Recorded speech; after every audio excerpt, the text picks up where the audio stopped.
Test. Wow.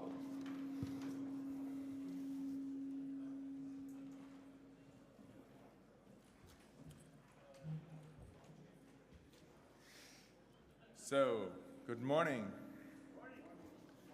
I don't hear you. Another dry. Good morning. Oh, that's motivation. Finally.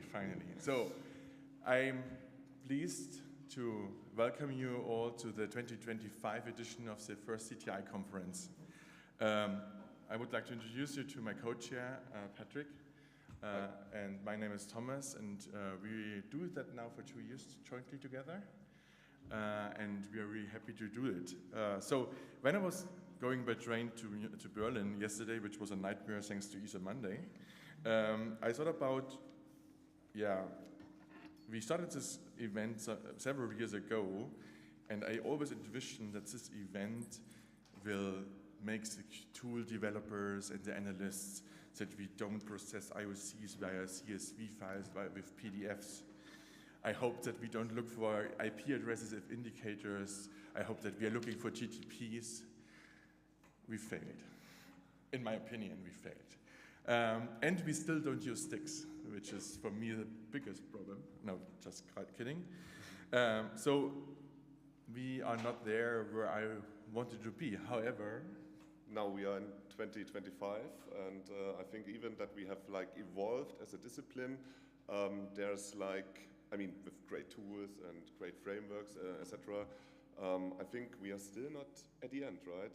I think there's, in fact, that we have still not managed to do the basics, and I can imagine that, AI won't, save us at all, but I think this is why this event is so important for us, because we really want to have this place coming together as a community, and also having the space to share ideas, but also lessons learned with your peers, as we also have it in the talks. And this is also why I think the interest in this event continuously grows, right?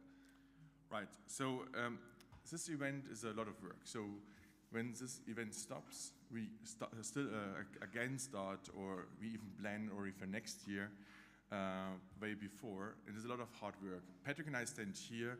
However, there are a lot of other people who make this event possible. And the first people I want to mention is our program committee. So our program committee is doing a lot of work reviewing all the contributions we receive. And just to give you some numbers, we received this year 116 submissions. We accepted 26 as talks or workshops, and had in total 3 backup talks. So 116 submissions, and we do 3 reviews per submission, means that our PC needed to do 348 reviews. So you can guess that this is a lot of work, and therefore I would like that you all applause to the program committee doing such a great work. Yeah, and of course, we also want to thank all the contributors, especially the speakers, also the people who yesterday really did a great job by facilitating the workshops. And also, maybe you have seen it at the registration desk this year. This is the first time that we actually have introduced the opportunity to have lightning talks, as this was frequently requested in your feedbacks over the last years. And if you have a talk, please sign up at the front desk. I think we have overall 6 slots, so per slot 5 minutes, no sales, no marketing, and feel free to share your ideas, your projects, and definitely looking forward to that.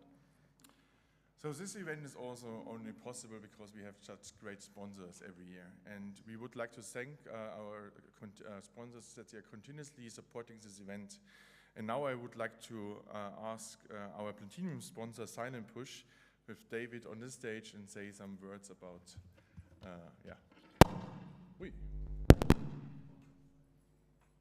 Sorry, I don't want to break something. First and foremost, thank you all for coming and investing your time and being here. Silent Push is absolutely thrilled to be partnering with FIRST in this organization and supporting everybody in this room. For those of you who are unfamiliar with us, we are a preemptive cyber intelligence company whose sole focus is delivering everyone in here the best data possible in order to make the best decisions. Our goal is basically to map adversary infrastructure so you can understand and know. All right, even louder, sorry. So it's to map adversary infrastructure so that you know where the attacks are emanating from rather than responding to them once they occur. So we truly understand and appreciate how hard everyone's job is. You all are literally tasked with finding needles in the haystack on a daily basis. And our sole purpose as a company is to make that easier for you. So we work with a number of the organizations in this room already through our enterprise version as well as our community version, and something that we want to continue to do is really support those community users. While in our community version you don't find all the finished intelligence, you do have a lot of the data available to you to be able to make those informed decisions. And we want to make sure we continue to offer that to you. So to anybody in this room who's attending the show, please just stop by the booth and ask us, and we're happy to increase the community members' query count by 50% over what we normally offer. So just stop on by. Happy to talk to you, show you what we do. But without further ado, we want to make sure we get to the good stuff and not hear me blab on. If you want to do that, come stop by the booth. But thank you so much for being here. We're really excited to be a part of it, and happy hunting.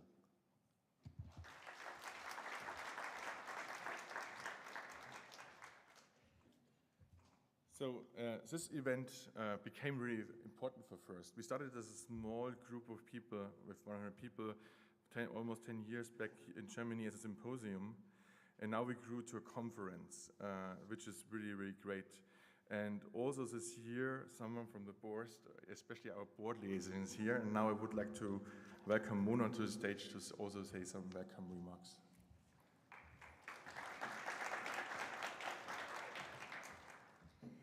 Hello, everyone, and thank you, Thomas. My name is Mona Östvang. I'm on the FIRST board of directors, and I'm responsible for events on the board. It is my first time here, and luckily I got to come. I'm really looking forward to these 2 coming days. I will not spend a lot of time thanking the program committee and the sponsors, because Thomas has done so. Those are, of course, very important, and we really appreciate the efforts that they put in. But there wouldn't be a conference without all of you here. So take the opportunity. I would like to challenge everyone here to talk to someone that you haven't talked to before during these 2 days. The worst thing that can happen, I think, is that you will learn something new.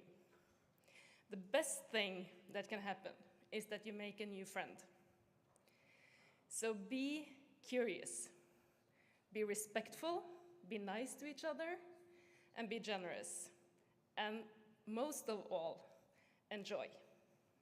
Thank you.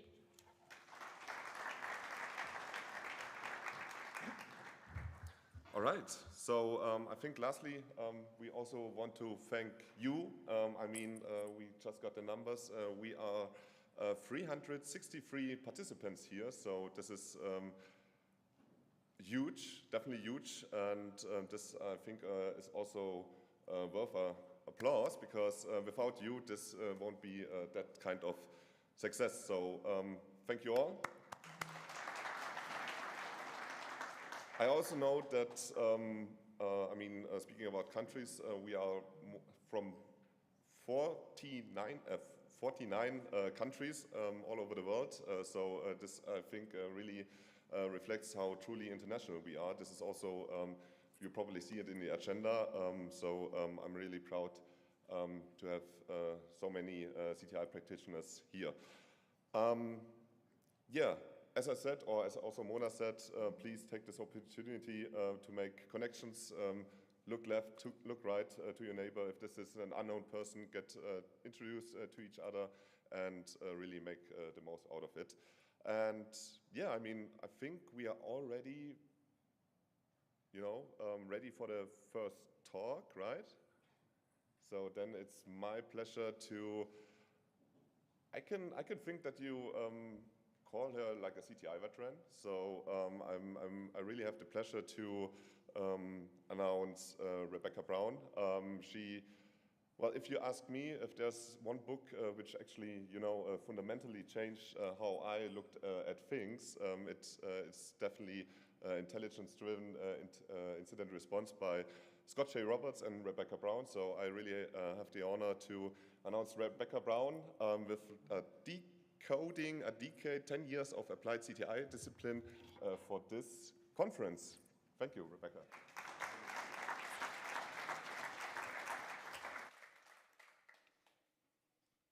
All right, awesome. Can you hear me? Oh, all right. I decided the 2 mics weren't complicated enough. I've got a third one up here. All right, so I now have the pleasure of spending the next half an hour talking about how we're still using IOCs and still not using sticks. So this is going to be great. But no, looking at the agenda, this is going to be an amazing conference, and I'm really excited to hear about all of the innovative research that everyone is doing now. But we're going to kick things off by talking about where we've come over the last 10 years. So to start things off, who are we? Well, let's address the elephant in the room. It is just me up here right now. Originally, Andreas Stafianakis was going to present with me, and he's unfortunately not able to attend due to some family events, but the good kind. You can reach out if you want, but let's just say good for him to stay close to home right now. So it's just me. And I will try and do our research justice. But I'm Rebecca Brown. I'm a senior researcher at the Citizen Lab out of the University of Toronto. And I'm a SANS course author, and I've been working on the SANS CTI survey for the past, I think, 7 or 8 years. And Andreas and I have been working on it together for the past 2 years. And Andreas actually realized that this was going to be our 10th year, which meant we were sitting on 10 years of data about what has been going on in the CTI industry. And we thought that was a really good opportunity to just take a deep dive into where we've come during that time.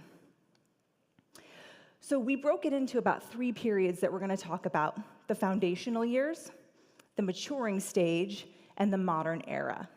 You can see that only goes up to 2024, so I guess you can consider us in the postmodern era. But really, that's just because the CTI survey data that we're covering goes up to 2024. 2025 will be released next month. So while our data starts in 2015, it's important to note that CTI did not actually start with the CTI survey in 2015. It's been going on as an industry long before then. And people will debate exactly when it started. Some will say all the way back 1989 with Cliff Stoll and the Cuckoo's Egg tracking the wily hacker through the University of Berkeley networks. Some people will point to 2009 and Operation Aurora as the first time that the industry kind of realized that, hey, this isn't just governments attacking governments, this is actually private companies also being targeted for the information they had and for the users using their services. But a lot of people point towards 2013 and Mandiant's APT1 report as kind of a wake-up call to not only the types of attacks that were out here, how pervasive they were, but the impact there were on organizations and the value that there was to tracking this information and sharing it across the industry. So following that report, we started to see a lot more adoption of CTI programs in organizations across all industries. But you really know you've made it as an industry when you get your own SANS survey. And for us, that happened in 2015. Dave Shackelford kicked off the first survey. I think I jumped in 2017, according to my Google Drive notes. And then Andreas joined me in 2024, and then also 2025. So like I said, the 2025 data will come out next month. So keep an eye out for that. And we've got our webinar coming in May that will go specifically into that data. But for this presentation, we're covering 2015 through 2024 with a little bit of 2025 data sprinkled in, because it might not be on the charts, but it's in my brain. We just finished analyzing that, and it might slip out a little bit. So the foundational years, 2015 to 2018, were characterized by a lot of rapid advances in CTI as a function within a lot of organizations and as an industry itself. So just to situate ourselves, some people who are maybe newer to the industry, or this is your first CTI conference, this will help you understand where we were. But those of you who were active in the industry this year, nostalgia mode on, because we are going to take a little trip back in time. So in 2015, we were spending a lot of time debating the difference between information and intelligence. And you might be saying, well, Rebecca, I still do that. But what you have to understand is in 2015, this was like the bulk of our jobs, was trying to explain to people the difference between like data and a data feed and a list of IP addresses and intelligence analysis and an intelligence product. So our friends at iSight Partners, who remembers iSight Partners? I think, yeah, there we go. I know they were acquired. They're probably still around somewhere. But they made this handy chart to help people understand the difference between information and intelligence. And the words changed, and people had different specific caveats for what they considered it.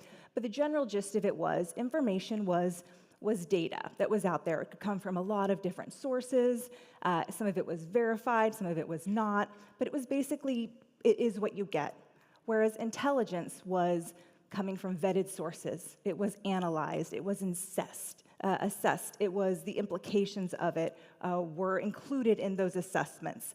And the biggest distinction between information and intelligence was that information was really just data points, whereas intelligence was meant to be actionable. Whether organizations decided to act on that was up for debate, but it was really meant to have some sort of decision that could be made based on the findings. And the decisions that could be made were based on the type of intelligence that it was, which existed across the spectrum. So our friends at Gardner were helping us out here with the two different types. And again, they had two at this point, strategic and tactical. Strategic was created by humans, whereas tactical was created, I don't know, reading this now, it kind of weirds me out, but created by machines, or machines and humans. Sounds kind of ominous. But strategic was meant to help with long-term planning. It was meant to include a lot of different variables, whereas tactical intelligence was really just focused on specific attacks, those IOCs, things that were meant to help us with detection or response. And then we had a lot of providers popping up in these spaces to help across this spectrum as well. And again, our friends at Forrester had to jump in as well. You'll notice we have tactical, operational, and strategic. I think this is because Rick Holland was working at Forrester at the time, if any of you all know Rick. And so we had a lot of providers who could provide at the strategic level. So things like executive briefings, threat landscape reports, whereas at the tactical and operational level, we were looking at things like indicator feeds or cryptolocker analysis, because yes, that was around back in 2015 as well. So as an example of one of those early strategic level reports, this was actually the first CTI product that Andreas worked on. So we tossed it in there as his little bit of nostalgia. But this was his ANISA report, threat landscape report. And it was meant to go through a bunch of different types of attacks and say whether the threats were increasing, decreasing, or staying the same. And you'll notice by all of the red on the charts that in 2015 across the board, things were pretty much increasing.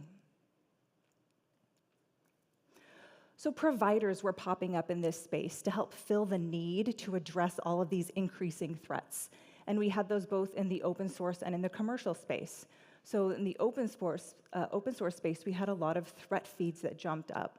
These were feeds you could subscribe to, or that you could integrate with your different security appliances, or that you could go to and access a dump of data.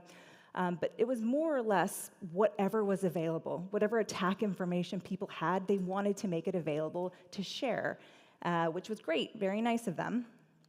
And then on the commercial side, we had a lot of providers providing information, again, across that spectrum.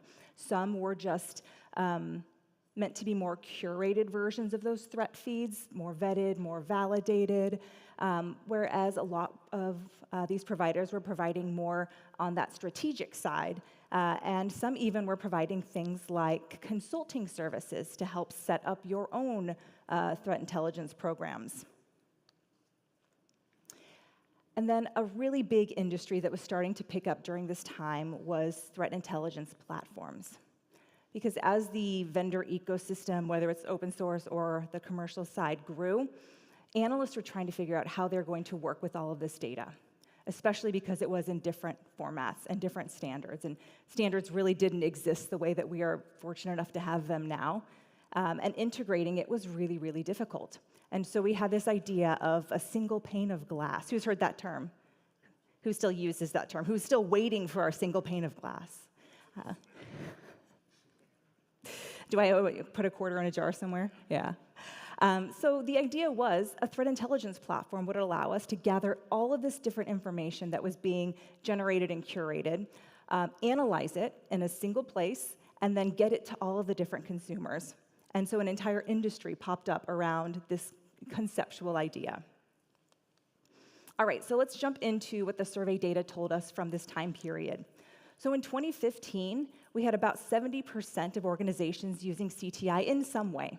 So this could be as simple as we have a threat feed we plug into our SIM, or we have an IR company on retainer that uses CTI. The way we included use CTI in 2015 was pretty broad. But we only had about a quarter of organizations that actually had a CTI program, and we're actually doing kind of the full cycle that we think of it now as CTI. There was lack of standardized formats that was making it really hard for people to fully integrate those programs into their existing procedures.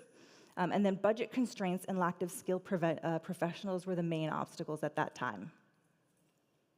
Now, jump forward a few years to 2018, things actually looked quite different. At this point, we had almost 70% of organizations had a CTI program. Integrations with SIMs was the most popular way to manage CTI data. It wasn't perfect, but we had made some pretty good progress over those 3 years that made it possible for that integration to exist. 57% of organizations did have a dedicated threat intelligence platform. It might not have been exactly what we were hoping for or imagined back in 2015, but it was getting the job done. And then 81% of respondents said that CTI was improving their prevention, detection, and response. But as the programs grew, the pipeline of CTI professionals was not actually keeping up. And so that gap between people who were able to do the job and people able to fill those roles was growing. And again, just another way to visualize how we changed over those 3 years. The biggest change that I think I saw was around how we were using it. So initially, back in 2015, people were primarily using CTI to have improved visibility into threats. And everything else was just kind of a supporting feature. But what we saw was those continued to grow, and the use cases were broadening. So the foundational years, that 2015 to 2018, was characterized by rapid adoption of CTI across organizations, the expansion of both open source and commercial tooling, and the broadening of CTI use cases within organizations. And then that led us to 2019 to 2021 to what we considered the maturing stage. And there was nothing else at all important whatsoever going on during those years. We were all just pretty much focused on CTI exclusively, am I right? No, those were also the pandemic years. So we had a lot going on in the world, in our lives in general, but also in the threat landscape, because unfortunately the attackers did not sit back and say, hey, whoa, we're all going through something, things are pretty chaotic, let's just chill for a minute. They actually increased their attacks. And as people moved online and tried to do a lot more remote work, the attack surface increased as well, and attacks increased. So we saw an increase in things like ransomware as a service. We saw massive supply chain attacks that we had to respond to, again, while trying to learn how to operate remotely, often for the first time in a lot of organizations. And then attacks like the Colonial Pipeline incident, where we realized that some of these cyber attacks had really, really serious implications for things like operations and oil distribution and grocery store supplies and things we never thought of down the road.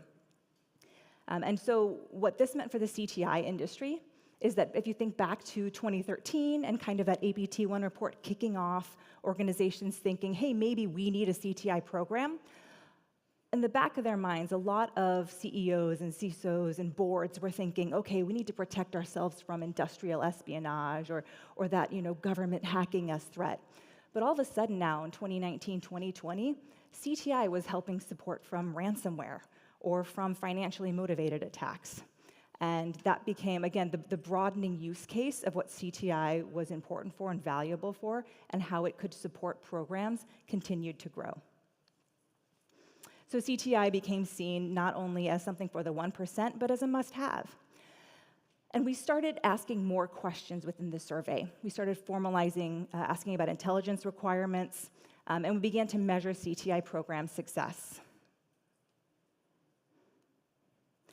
So for the first time, we started asking about industry sharing and government sharing. What we found really interesting about 2019, 2020, when we started asking about this, was that although only 40% were involved in industry sharing or ISEC sharing groups, 95% who were participating actually found that valuable. Whereas similar numbers were actually participating or receiving information from government sharing, but only 40% found it valuable. And the biggest differentiator there was timeliness. So the industry sharing groups were able to share information more quickly. It was more actionable and more relevant than the government, who, again, I think was trying to do their best, different governments, but were not able to keep up with that peer-to-peer sharing model. We also asked about requirements. As the threat landscape broadened and as CTI programs tried to do more, that meant that teams had to actually be focused on the right things. So we asked, if you do have requirements, where do you get them from? When we first asked in 2019, the majority of people got it from themselves or security operations, which is good, at least you have them.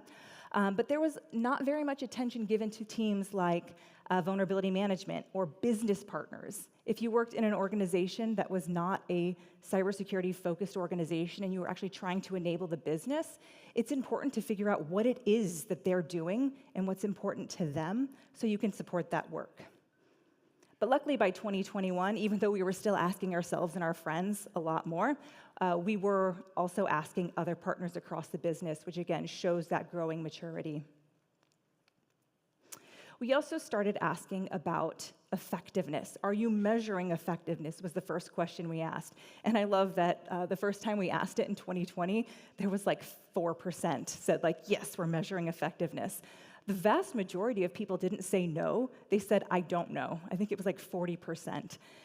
But luckily, I took this as a good sign because by 2021, all those people who said, I don't actually know, went and found out, and then were able to report down the road whether or not they actually were measuring effectiveness. Still room for improvement there. I think if you're investing a lot of money, and especially as year over year, we still report that lack of funding is a major blocker. Being able to report on effectiveness is important. And again, sign of maturity, we are getting better, but still room to grow. Another interesting thing that happened during this time frame was that we started using media reporting a lot more. And again, I don't want to say, correlation and causation, but I know at least me personally, at home during the pandemic, I was just reading the news a lot more in general. And I don't know if maybe that reflected over into where we were getting our information from. But we didn't even start asking about media reporting as a source of CTI data until 2019, but that's that blue line there. And you'll see starting in about 2020 through 21 and 2022, there was a sharp spike, and that became the top source, actually, of CTI information. So some other key trends. People move from a lone analyst on a CTI team, or a lonely analyst, as I like to think of it, to teams. So we started seeing multiple people supporting a team within an organization. And then we saw a lot of hybrid resourcing. So we did see people who came in and were just a CTI analyst, and that was their whole job. But we also saw a lot of pulling of individuals from different teams, whether it was a security operations team or an incident response team, to create a hybrid CTI team during this time. that led to a lot of collaboration and fusion, and we actually saw some of the challenges around lack of buy-in and communication with other security teams decrease during this time as well.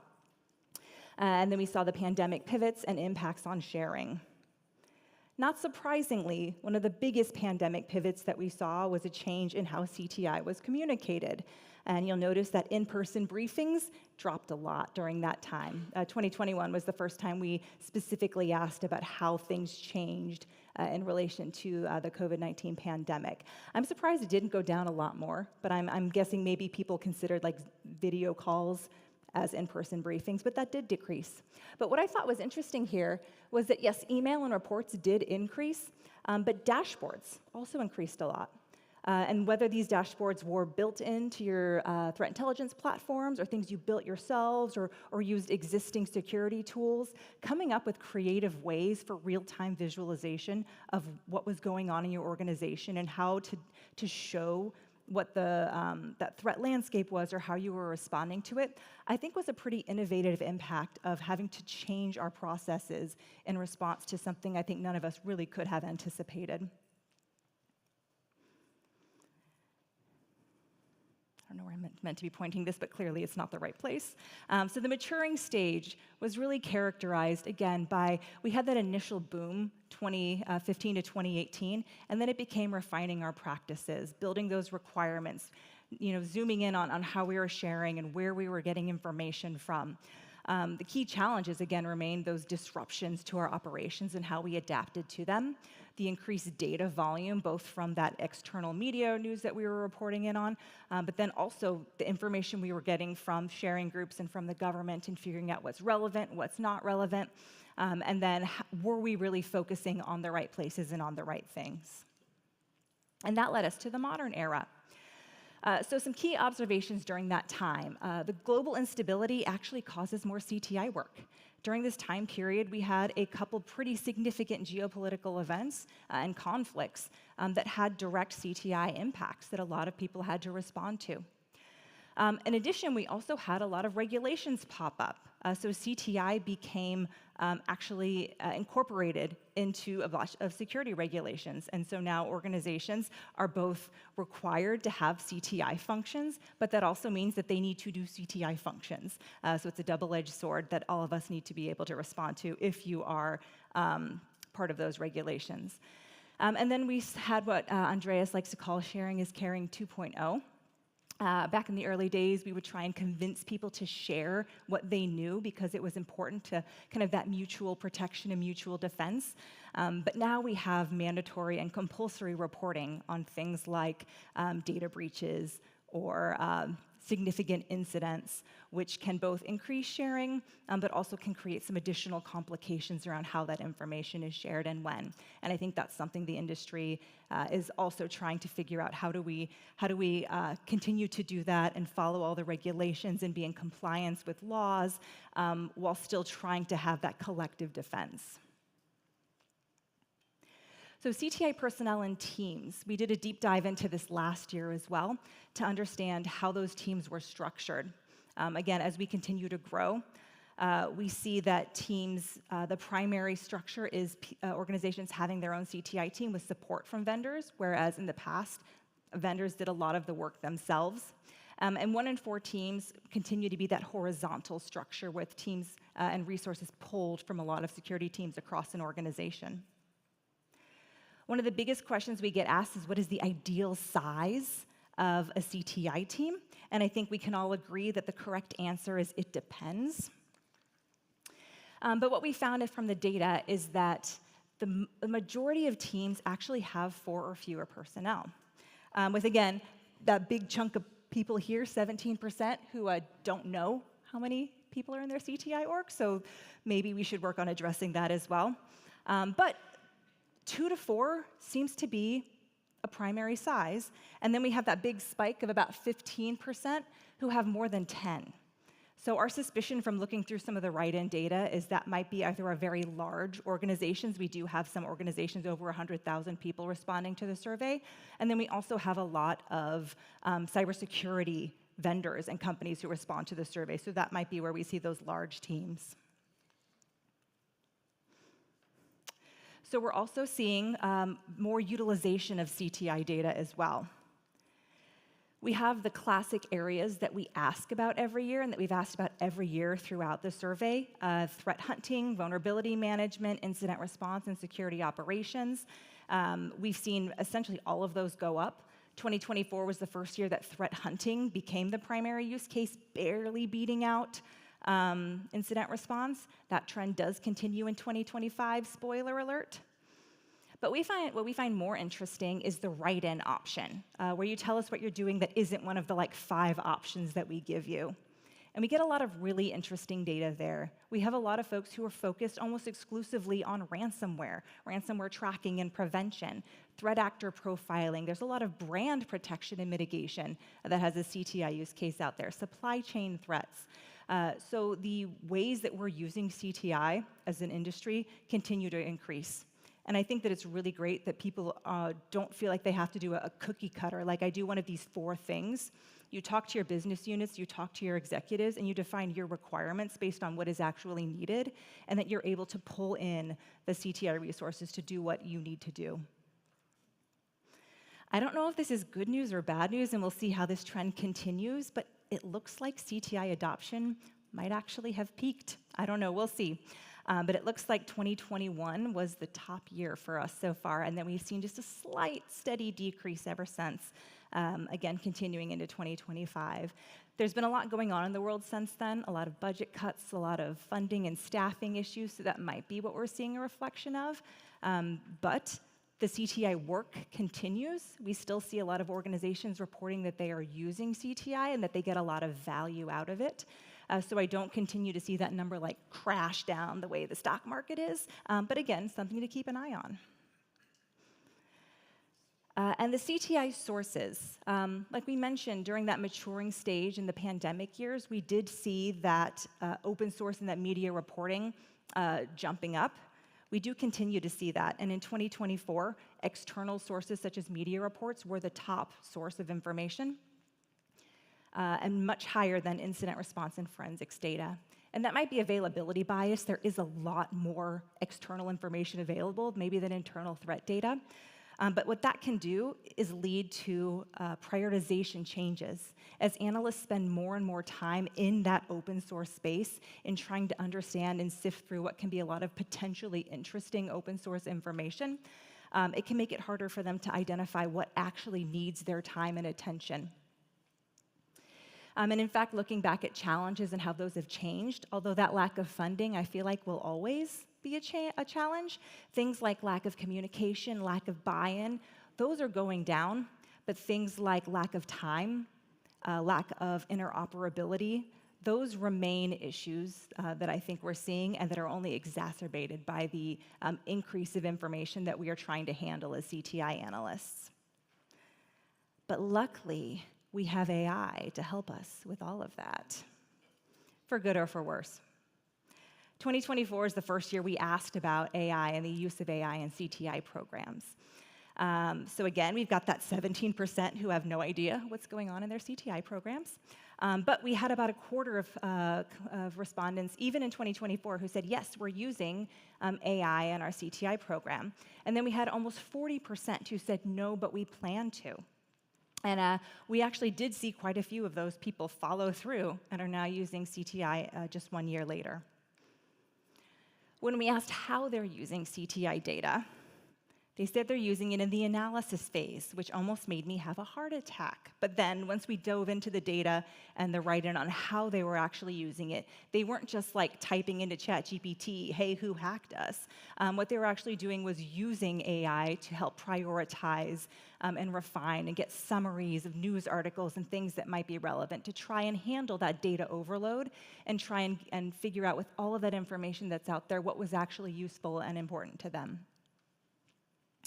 And again, for things like threat correlation and enrichment, data summarization and report writing.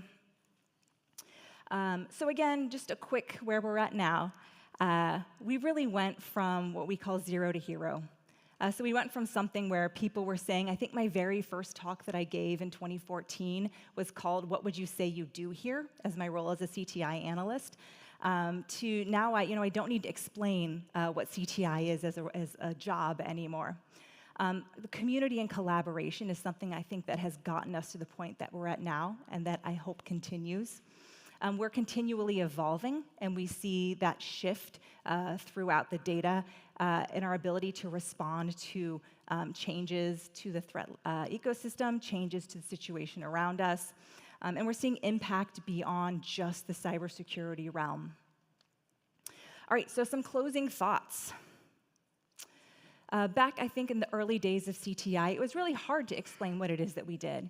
And we said CTI was more of an art than a science. And that was because I think we didn't have the words and the terminology and the framework to really describe what we were doing as a CTI process. And now we do have that.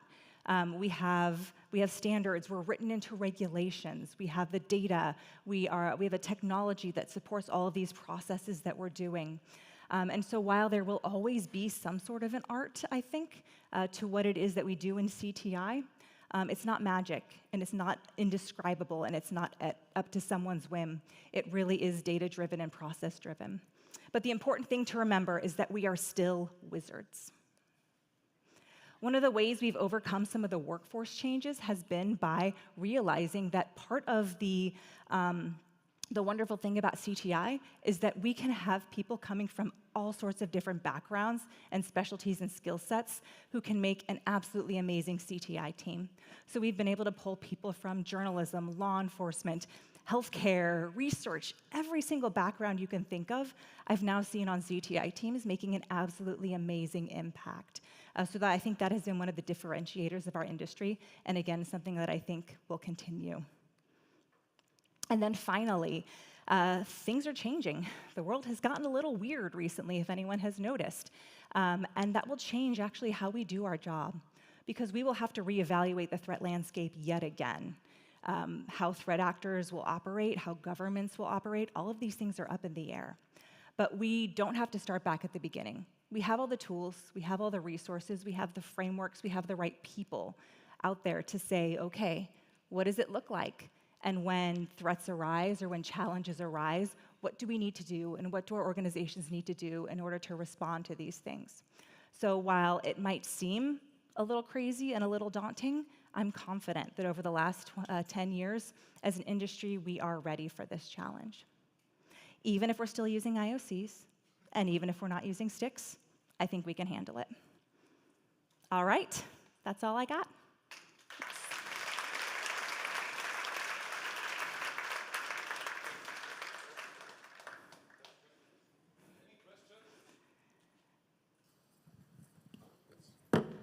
There we go. All right, thank you very much for the time travel. I think we have time for questions, so one or two maybe. Nothing? Everything is clear? Let's look ahead. Perfect. All right. I love it. Rebecca, thank you very much again. All right.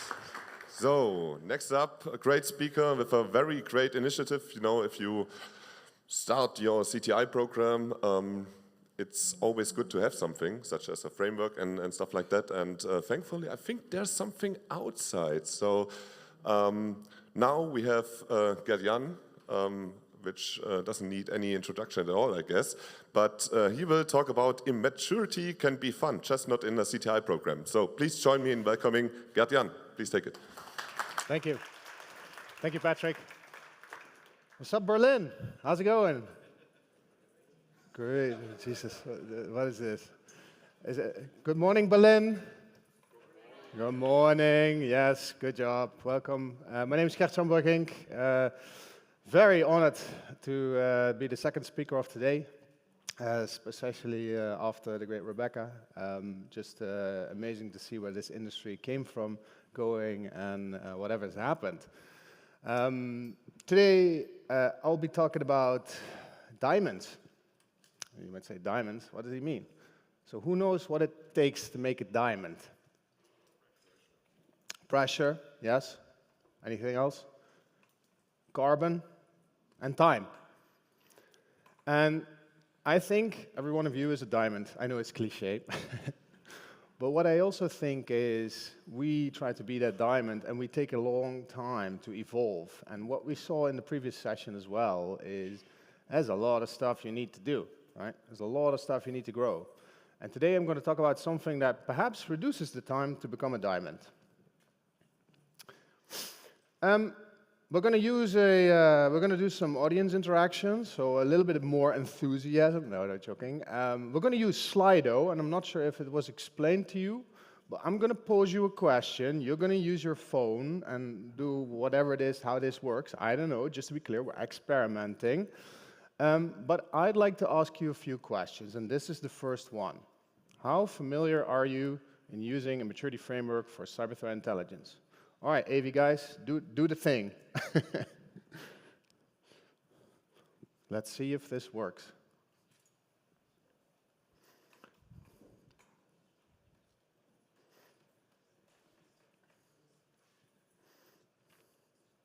This is the first time we're using Slido, and it's an experiment, but hopefully it works.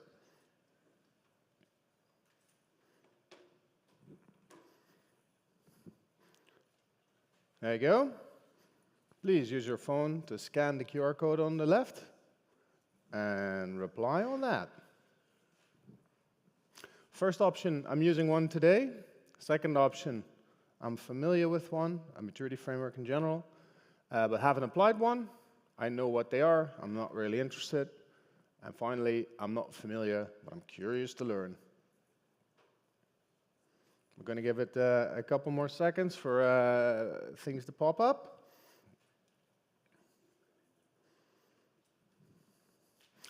All right. People are familiar but haven't applied it. This is interesting.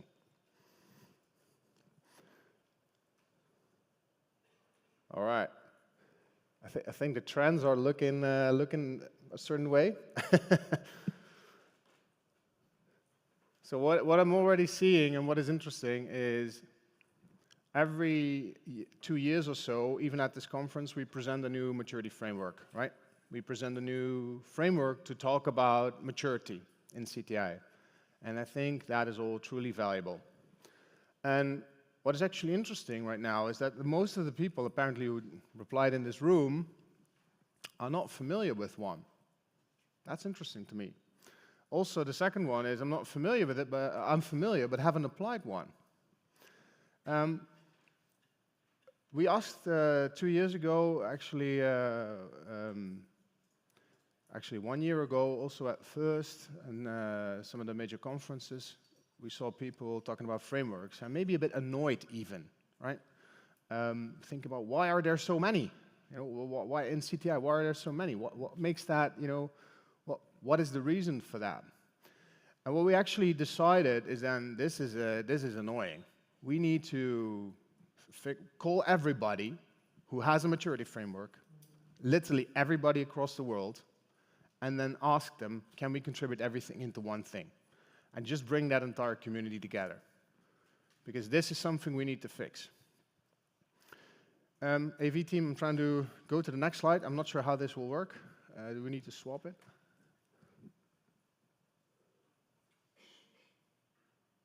All right. There's a lot of people on this list, and this is just to illustrate, actually a lot of the people are in this room right now, also are looking at the stream, which is amazing. What we decided to do is basically call everybody, I already mentioned that, but we decided to also call everyone who has a experience in this kind of thing and using it, from mature organizations to small organizations, from big to small, whatever, individual contractors to large consultancy teams. Basically everyone in the world who did maturity assessments for any kind of company, maybe perhaps even for you. So what we're going to present today is we're going to talk about the thing, and that is what I didn't mention, CTI CMM. And that is this community, and you are actually also part of it. And this framework, basically when we got together, everyone was like, hey, we gotta make like some kind of thing because this isn't working. We need to grow as an industry, we need to grow as individuals. People need handles to grow. So these are just a couple people, right? This is not a couple people. There's a lot of people. And actually there's more people involved even who actually provided amazing feedback on what we're doing. I'm going to talk more about that in a second. But before we continue with the details, I'd like to ask you another question. Why do you think people keep coming up with these new CTI maturity models? I'm going to be a bit cynical. They're often used to sell more consulting or tools. They help raise the bar for the community. They're necessary for compliance or governance or whatsoever. Or the arrogant option, I don't need a CTI, I don't need a model to know what I'm doing. I'm just good enough. Tell me, what do you think?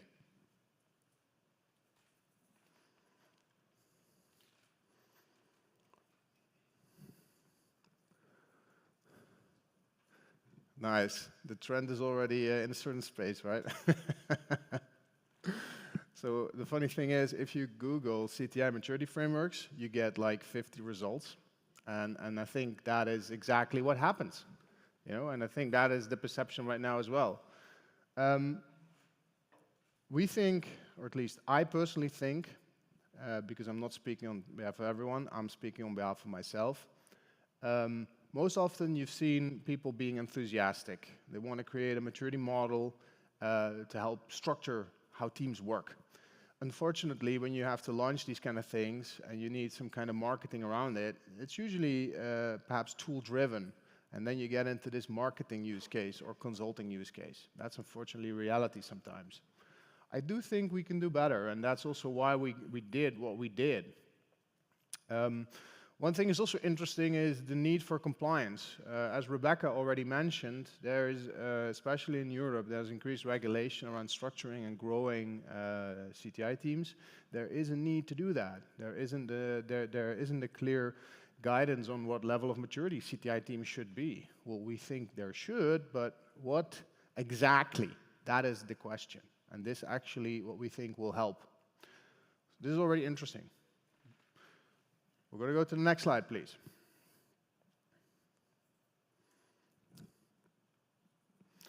So what is this thing you keep talking about for the last 9 minutes? To us, it is not just a maturity framework for CTI teams. By the way, you scan the QR code and you can download the latest version. But for us, it's like the one thing that we found was annoying is that everybody makes these maturity frameworks and then they go stale, right? And what we try to do is practice what we preach, which is feedback and constant improvement. CTI is changing every single year. That's what we saw also in the talk of Rebecca.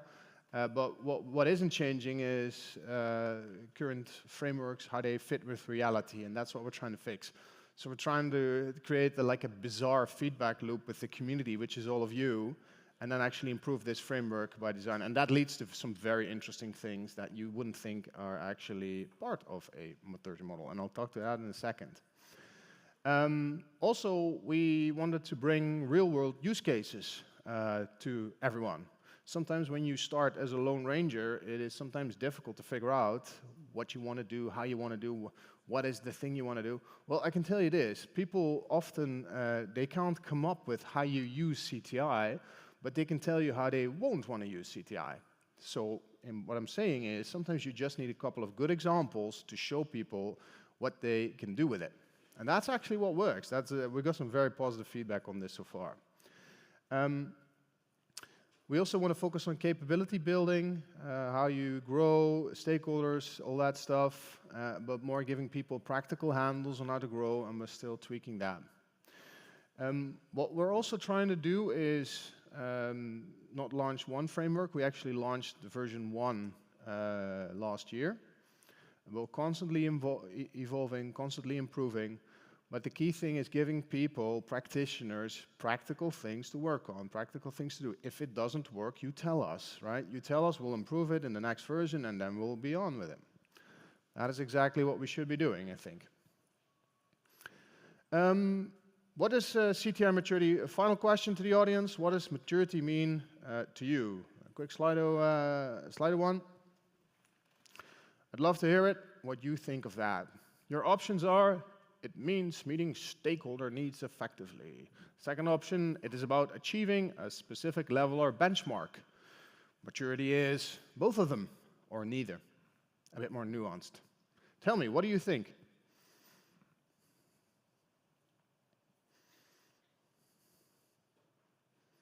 All right, both of the above is far ahead. Wow.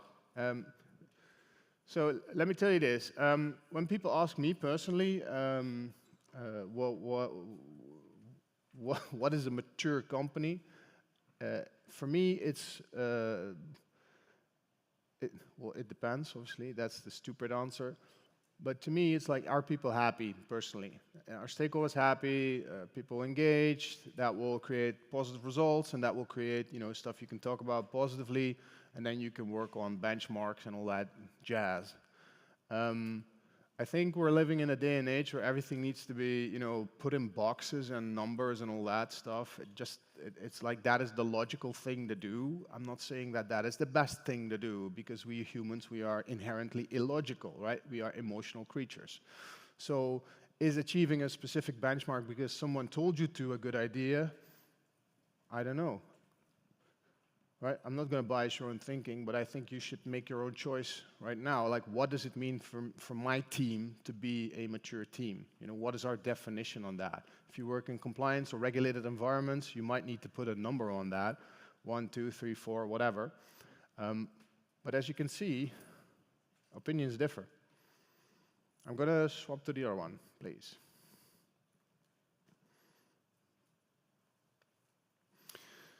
So how does this thing come together?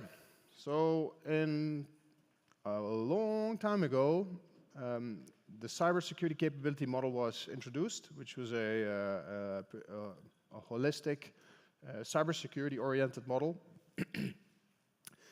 And what actually happened, that gave a good example to build maturity models on, right?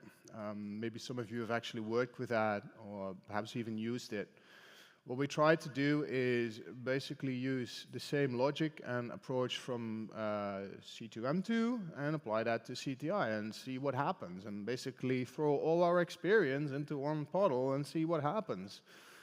Officially, we always go with the tagline of industry-inspired, industry-led, but I'd like to think that's also industry brawl. You know, it's like all of us coming together and then hashing out all these problems we see. Things like really nuanced things. You wouldn't believe some of the stuff, you know, some of the awesome team members come up with. But it's like, sometimes it's so in the margin that we think like, you shouldn't be bothered by that. You should have just one thing where you can go into and have others do the big, the fighting and all that stuff for you. So that is how we actually do it. And what does that actually mean? So how can you use this model? Again, you know, use the QR code to grab the latest one. But how we designed it is if you download the document and you actually open the document, there's actually a 4-step approach that you can use, actually cyclical, but obviously we made it into a little 4-piece flow now, where you just have an assess feature, a plan, deploy, measure. These are just simple steps. I won't go over them. You know what this is, right? This is just simple stuff. We have to, don't make it any more complicated. And by the way, that's one of the things we also learned. We also try to make it super complicated in CTI, but in fact, we are sometimes find it very difficult to make it simpler, right? So a lot of time we spend on our stuff is actually making things simpler, more readable in human jargon. And that is sometimes challenging, because you can make it simple, but you shouldn't make it simpler than that. So what is in this document? We added 11 domains. Simply put, is there a laser pointer here? Yes, there is. Awesome. There's a couple things I can say about the domains. Obviously, in the previous talk, we also saw that there's different use cases for CTI, either horizontal or vertical. Fine. What we try to do is talk to everybody and do the same thing as the SAN survey does, but just from a different perspective. So we identified 8 points, 8 topics, which are the domains up top, that are about some of the stakeholders you work with. They capture more or less all the use cases and teams we talked about until now. Finally, there are 3 domains which go more over the, how do you organize your CTI team? What are some of the components in that? These are the workforce one and the architecture one and the program management one. A lot of the questions and feedback we've gotten is like, that is great, but you're trying to fit something into something which isn't really working. Well, I would argue we actually made it work. But what we're really trying to do is build an outcomes-focused thing. What is the outcome for leadership? What is the outcome for practitioners for these using these domains? And we map that based on use cases. So CTI, C2, M2, apologies. That works on use cases, and we apply those to the domains in the book. Awesome, pretty simple. So who uses this? We have practitioners using this, CTI analysts, one-man armies, person armies, people who are in the stakeholder community who actually want to understand what a CTI team, what that actually is, but also leaders who have to organize their team, building and growing and all that jazz. They are very curious about that, and they want to understand, how does that work? And if you go a step deeper, like what did we put in the document? Actually, you will see this as an introduction page from that thing. What we try to do is just keep it simple. Well, this is not simple again, but we try to make it really clear. Like, what is it about? So what? Why should you care? And what you can do about it? And it has for each segment, for each domain, it has a bit of an introduction on how it supports the CTI mission. It has an example, some use cases, data sources you can potentially query, and also applications mapping to a little maturity level. What that is, exactly, we can talk about that now. So this, for example, for incident response, we've broken it down, and then we also had people from the industry, people who are doing this on a daily basis, write up like, what is distinguish somebody who isn't doing it versus somebody who's doing it very maturely, and what does that mean? And then consistently brawl over that, ask for feedback from detection engineers, ask for feedback from the incident responders, from risk management, from basically everyone we can find. And again, I encourage all of you to provide feedback on this thing as well. So what we then figured out is, okay, so we now have a pretty good understanding of what makes a good team, which is consistent with all the maturity models known on the planet, but now we probably need to make it more understandable, right? So we also, again, added certain use cases to it, made sure that every use case is tagged to a certain thing, so if you want to prepare for that, it basically replies to this. There is a direct link to C2 M2. That said, I do like to take this moment to make a major announcement right now, which is that we're launching the version 1.2 right now. Again, go to the website. I'm not sure if we already updated the full website download page, but it is available on GitHub. So if you want to download it right now, go to GitHub. That's important. And I'd like to spend a couple minutes on feedback and what did we learn, because I think it's all great that we talk about maturity frameworks and how good we are, but I think actually what is more interesting is what did we do with it? How did we listen? What did we improve? So last year, obviously, we released version 1.2. Earlier this year, we released version 1.1, and now we're at 1.2. Amazing, cool. Probably next year, early January, we're going to launch version 2.0. And that will, if there are fundamental changes, we'll incorporate it at that point in time. We don't want to stick into we have to do a quarterly update. No, that's too rigid. When you guys giving us a lot of feedback, we'll update the thing. And when we get to it, we all have day jobs, by the way. Good, important nuance to say. But then we'll improve it, right? So we actually do it. Actually, there's a couple people, and I know in the audience, who provided extensive feedback, and we're very appreciative of that. And by the way, one thing we're trying to do as well is to do call-outs and thank yous in the website or in the document itself to thank everyone who provided feedback on it. Now, on to what has changed. Last year, we got a lot of questions from the fraud and abuse department. Pretty interesting, that is not the normal use case you see in CTI, but in fact we got a lot of questions on that particular use case. So we decided to just add it. Let's see what happens. And in fact, that is actually pretty well received.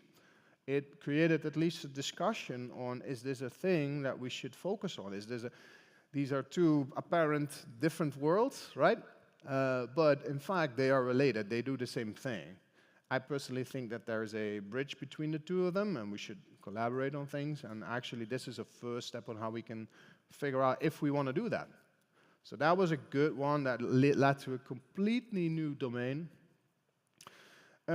We also did some minor fixes, some grammatical errors. You know, we're humans as well, so that's one. And what we're also doing, at least in version 2, is an important thing on metrics. So this is a personal pet peeve of mine. I'm interested in metrics, especially in the context of CTI, measuring stuff and all that. But there was a lot of demand for this. And not as a definitive list that you need to follow, but just like, could you give me some good examples which aren't generated by GPT, for example? So what we did is we actually did just that. We pulled together all the different articles from across the world, including my own research. We asked GPT to spin up some of the metrics that you will get. And we compared all of them, and actually, you know, of GPT, we removed half of it because it was terrible. And out of all of us, we actually put that all together.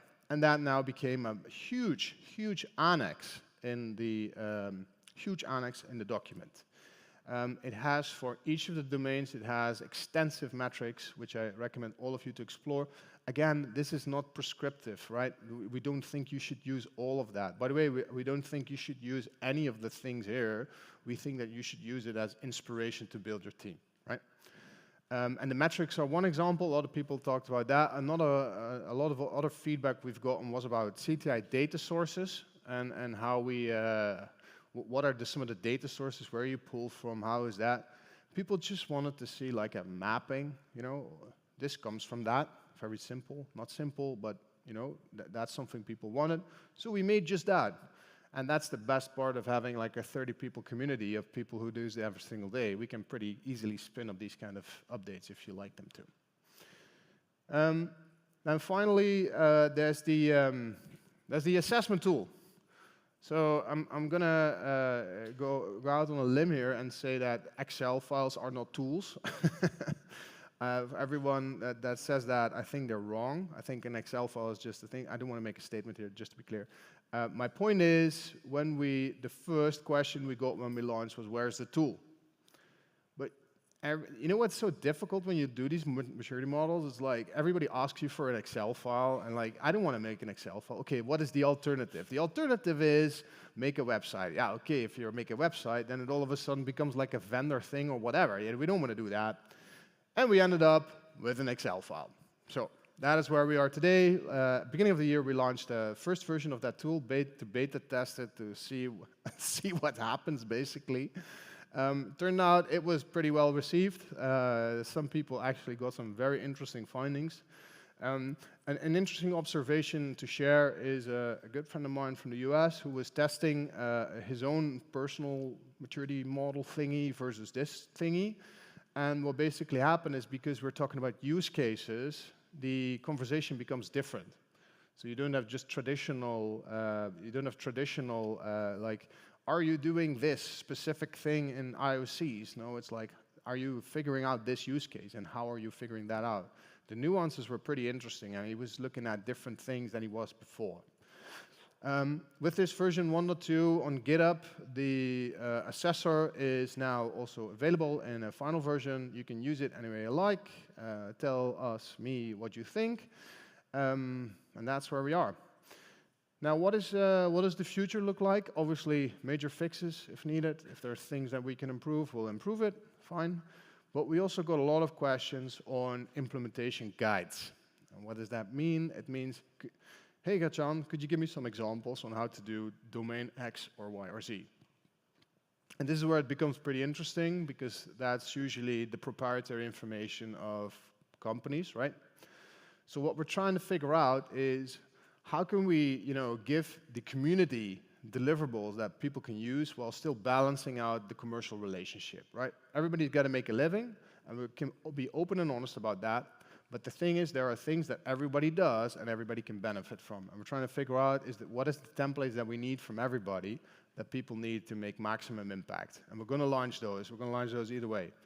So there are going to be some kind of implementation guides we're going to be adding. What those will be, I don't know. You tell me. So what's next? Today, go live. Available right now, mostly on GitHub, or find me on LinkedIn. I've shared the PDF there as well. We have the framework document ready to go, the tools ready to go. I encourage you to share feedback and talk about it. Tell me, I'm obviously here today, tomorrow. I'd love to hear what you think of it. If you think it's good, if you have any suggestions, if I didn't nuance it correctly, that also happens because of my own personal enthusiasm. But tomorrow I'd like to ask you to test it out. We're going to be starting already with version 1.3. We have a huge backlog on people, amazing people who gave amazing feedback, and we're going to work on that already. And the same way, we're going to work on prepping for version 2 and see what happens. And that's where I'd like it to be. Thank you very much, everyone.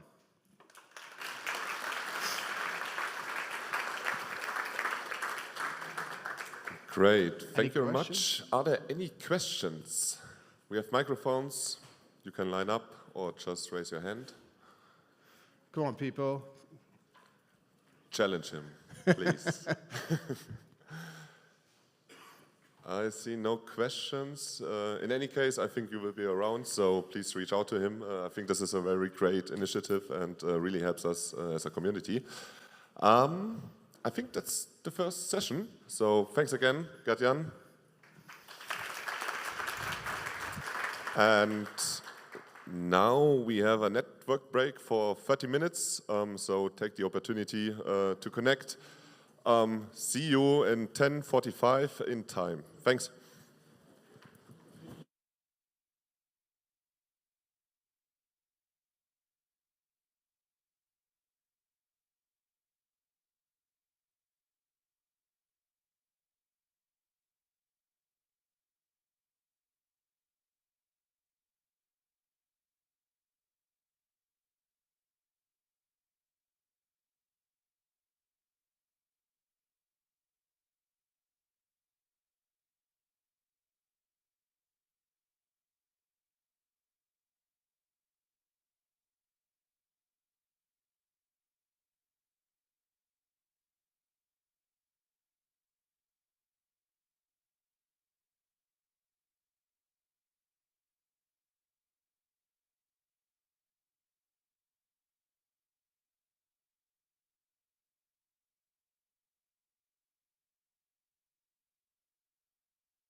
So welcome back, everyone.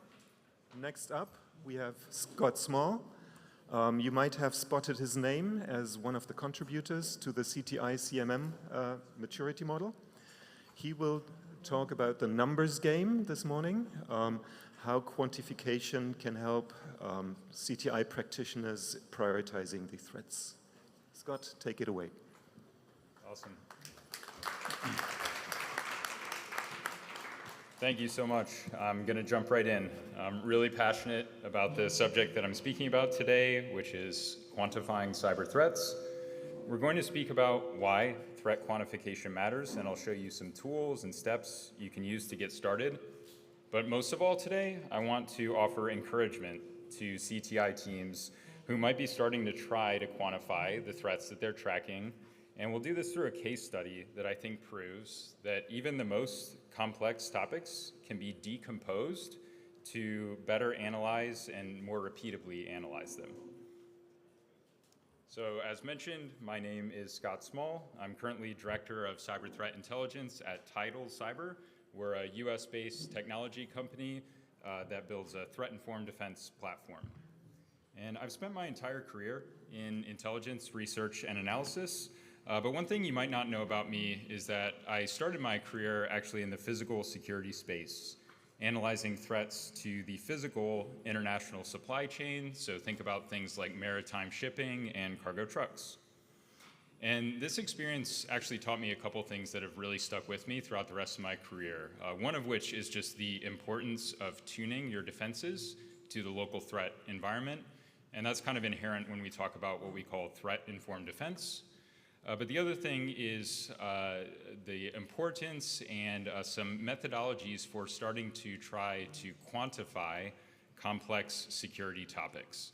And so this last visual is really a representation of what my day-to-day used to look like, decomposing the various elements of physical security threats in this case, and trying to attempt to score and quantify those threats so that they could be rank ordered and compared.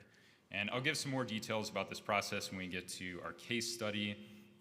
But before that, I just want to take a moment to kind of level set with everyone about why is threat quantification important? Why does it matter? And I'll do that by presenting a couple facts, hopefully not controversial statements to anyone in the room. So fact number one, the threat landscape is growing. More threats are identified every single year. The visual on the left-hand side, I don't need to go through every bullet point. We've got metrics from major CTI vendors and other public sources that highlight the number of threats, groups, clusters, malware families that these sources are identifying every single year. The list just keeps growing. And at the exact same time, a pain felt by most of us in this room, CTI resources are limited. So no team can track and address every one of this growing list of threats at all times. What this ultimately means is that prioritization is a necessity. I don't think that's a controversial statement. Most teams I talk to, everyone can agree that threat prioritization needs to happen. From there, the discussion pretty quickly breaks down in terms of how do we prioritize those threats. There's little consensus in the community about how to rank order a given list of threats, and because of that, we need more structured prioritization. So just as one more way to kind of reframe what we're trying to tackle here and get everyone hopefully on the same page, when we talk about comparing complex threats, let's just take one more example. So we've got our novice hacker here. Take the classic example, the hacker that lives in the basement on their own of their parents' house. I think most of us can agree that this compared to something like a heavily resourced cyber espionage APT group or an extremely sophisticated ransomware group with dozens, if not hundreds of affiliates, the latter poses a more significant threat. It's a greater threat or concern than the former example. And honestly, even this can get pretty nuanced. I'm by no means trying to say certain classes of threats are always more or less significant than others.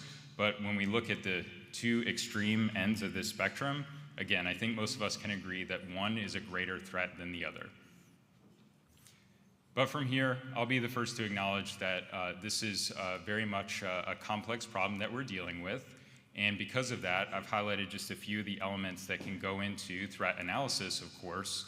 This is oftentimes an intimidating and really overwhelming challenge for a lot of teams to try to tackle. How are we going to quantify this list of threats that we might be looking at?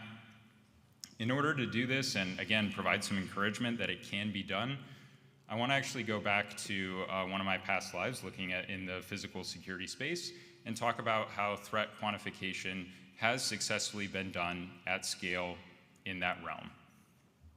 And the example that I'm going to use is an ongoing cargo security program that was launched way back in 2001.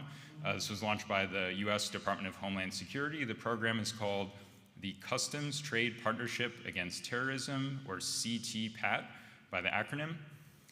This was launched very shortly after the September 11th terrorist attacks, as the country was, of course, undergoing a comprehensive nationwide security review to look at all the potential attack vectors that could play out for future terrorist attacks, one of which was a recognition of the immense level of exposure or risk posed by the physical supply chain.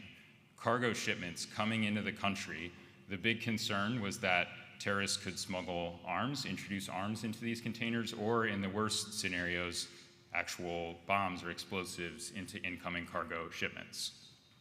So one of the ways to try to mitigate these risks was the introduction of this CTPAT program.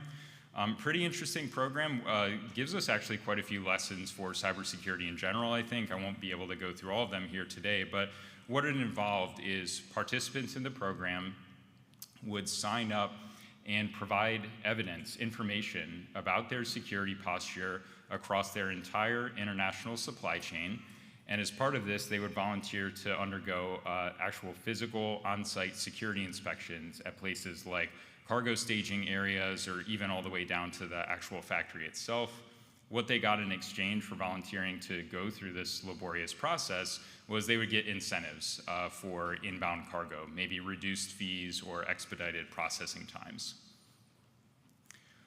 All of these security reviews that were conducted in both the private sector side as well as the government side, the on-site inspections, it was all by design, by mandate, organized around a structured risk assessment process. And this involved a lot of other factors beyond just what we're talking about here. It involved things like assessing your actual cargo flows and routes and volumes. But the relevant part for today's discussion is step number 2, this structured threat assessment. If you're curious to see how this played out in the physical realm, you can actually go access this CTPAT risk assessment guide. It's available online. And they actually give you many of the key criteria that were used as part of these structured threat assessments. So these were being done by companies, by the participants within this program. They would have to look and assess across 5 key physical threat areas: terrorism, contraband smuggling, human smuggling, organized crime, and kind of a big catch-all bucket for political unrest and socioeconomic factors. If it's not obvious, these are dealing with very complex topics in and of themselves, each individual element of this threat equation and rolling up to the 5 overall areas. These threats had to be kind of scored on a 3-point rating system. And so we're looking at 5 key areas across maybe 3 different levels of threat. Maybe that doesn't seem too intimidating in and of itself. You can compare and contrast. One area has a greater or lesser risk. Where this becomes really complicated is when you remember that this whole process had to play out across 190 potential importer countries that these companies could have been sourcing from. And so what these assessments ultimately kind of rolled up and looked like is something like this, your classic kind of heat map of risk areas. I think this visual is culprit to kind of common visualization challenge where like everything is red, basically. I think that's a discussion in and of itself, but I think you're getting the idea. Across 190 countries, 5 areas, 3-point rating scale, those are thousands of factors that teams were expected to and were successfully providing threat assessments across on a pretty continual basis. These assessments were typically done on an annual basis, if not more frequently. So Kind of difficult to determine whether this program has been a success or not. I can say that there was no successful attack launched through the supply chain, through one of those top areas of concerns.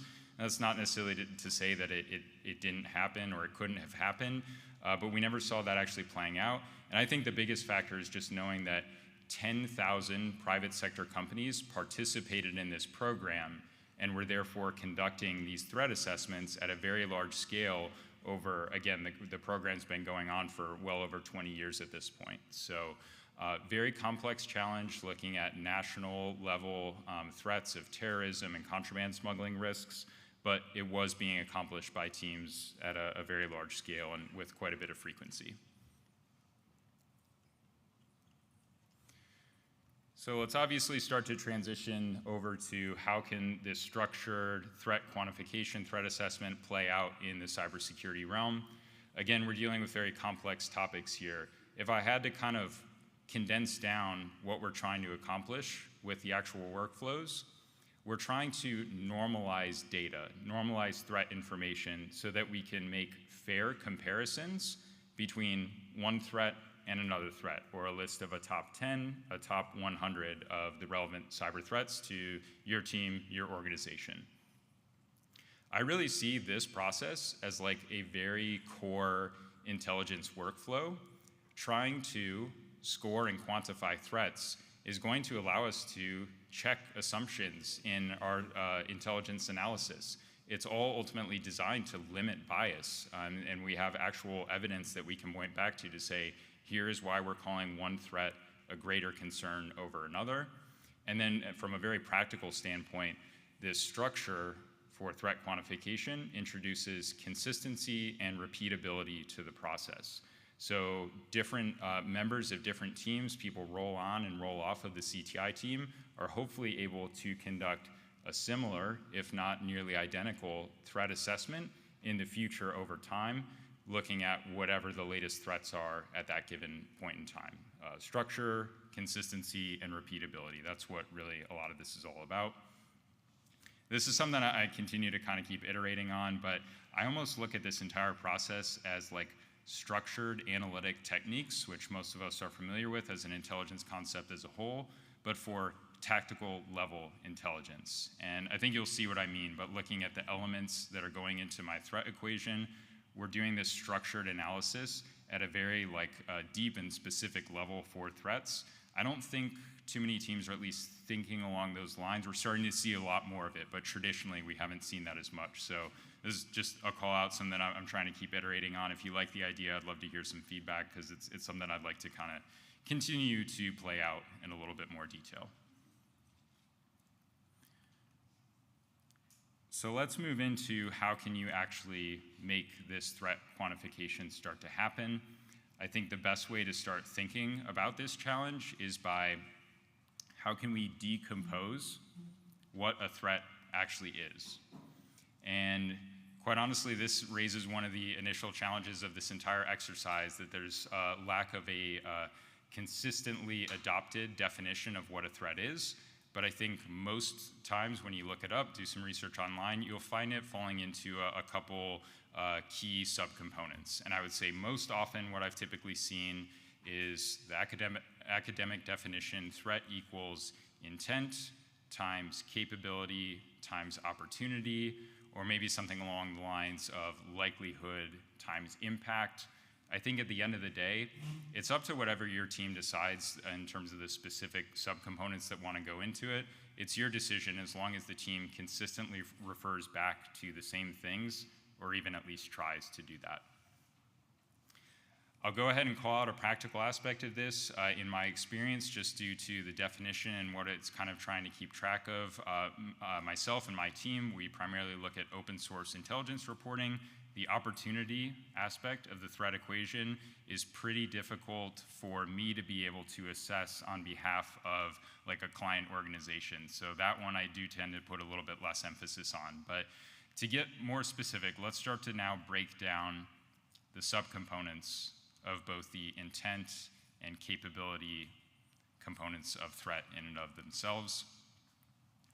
And it can start to look something along these lines. The big thing that I want to highlight with this visual representation is it's up to you and your team, especially as you're getting started, in terms of how deep you want to go into this. So calling back to the example from the CTPAT program, we were looking at 5 elements of threats, and each was on a 3-point scale. Start small. Start by looking at maybe just these 2 subcomponents, intent times capability, and give your honest analytical assessment of what a given threat actor group or a given malware might pose. How would it fall within each of those 2 subcomponents? If you start to do that exercise, even just conceptually, you're going to immediately land on these other subcomponents when you try to think about how would I give an analysis to answer that question? What is the intent behind APT28 versus the Black Cat ransomware actors? You're going to think about the subcomponents, I think, kind of inherently as you're doing this thought exercise. And then it starts to become more actual data, pen on paper, writing down some of the background information. But to hopefully try to be helpful, these are some of the actual subcomponents that I and my team use when we're trying to score and quantify threats across the board. So breaking down the intent aspect, we're looking at, it's kind of a loose term, but we call it like the proximity of the threat to a given target or victim organization. So has the organization actually seen in their logs and their telemetry evidence of this actor appearing before? If not, what other threats have impacted other organizations within the same industry vertical, for example? That can be a loose estimation of knowing why actors have gone after those organizations. Maybe they have similar types of sensitive data that they might want to go after within the subject organization. A very tricky one, but a very important one, especially these days, to try to keep, at least in the back of your mind, is looking at indiscriminate threats. So threats that maybe aren't intentionally targeting any specific organization, but are trying to compromise as many as they possibly can get their hands on. That's obviously not targeted activity, but we know it's very impactful and is definitely present for a lot of organizations. So keeping that one in mind as well. On the prevalence subcomponent, I like this one because this is an area where we do tend to see increasing amounts of even open source threat intelligence.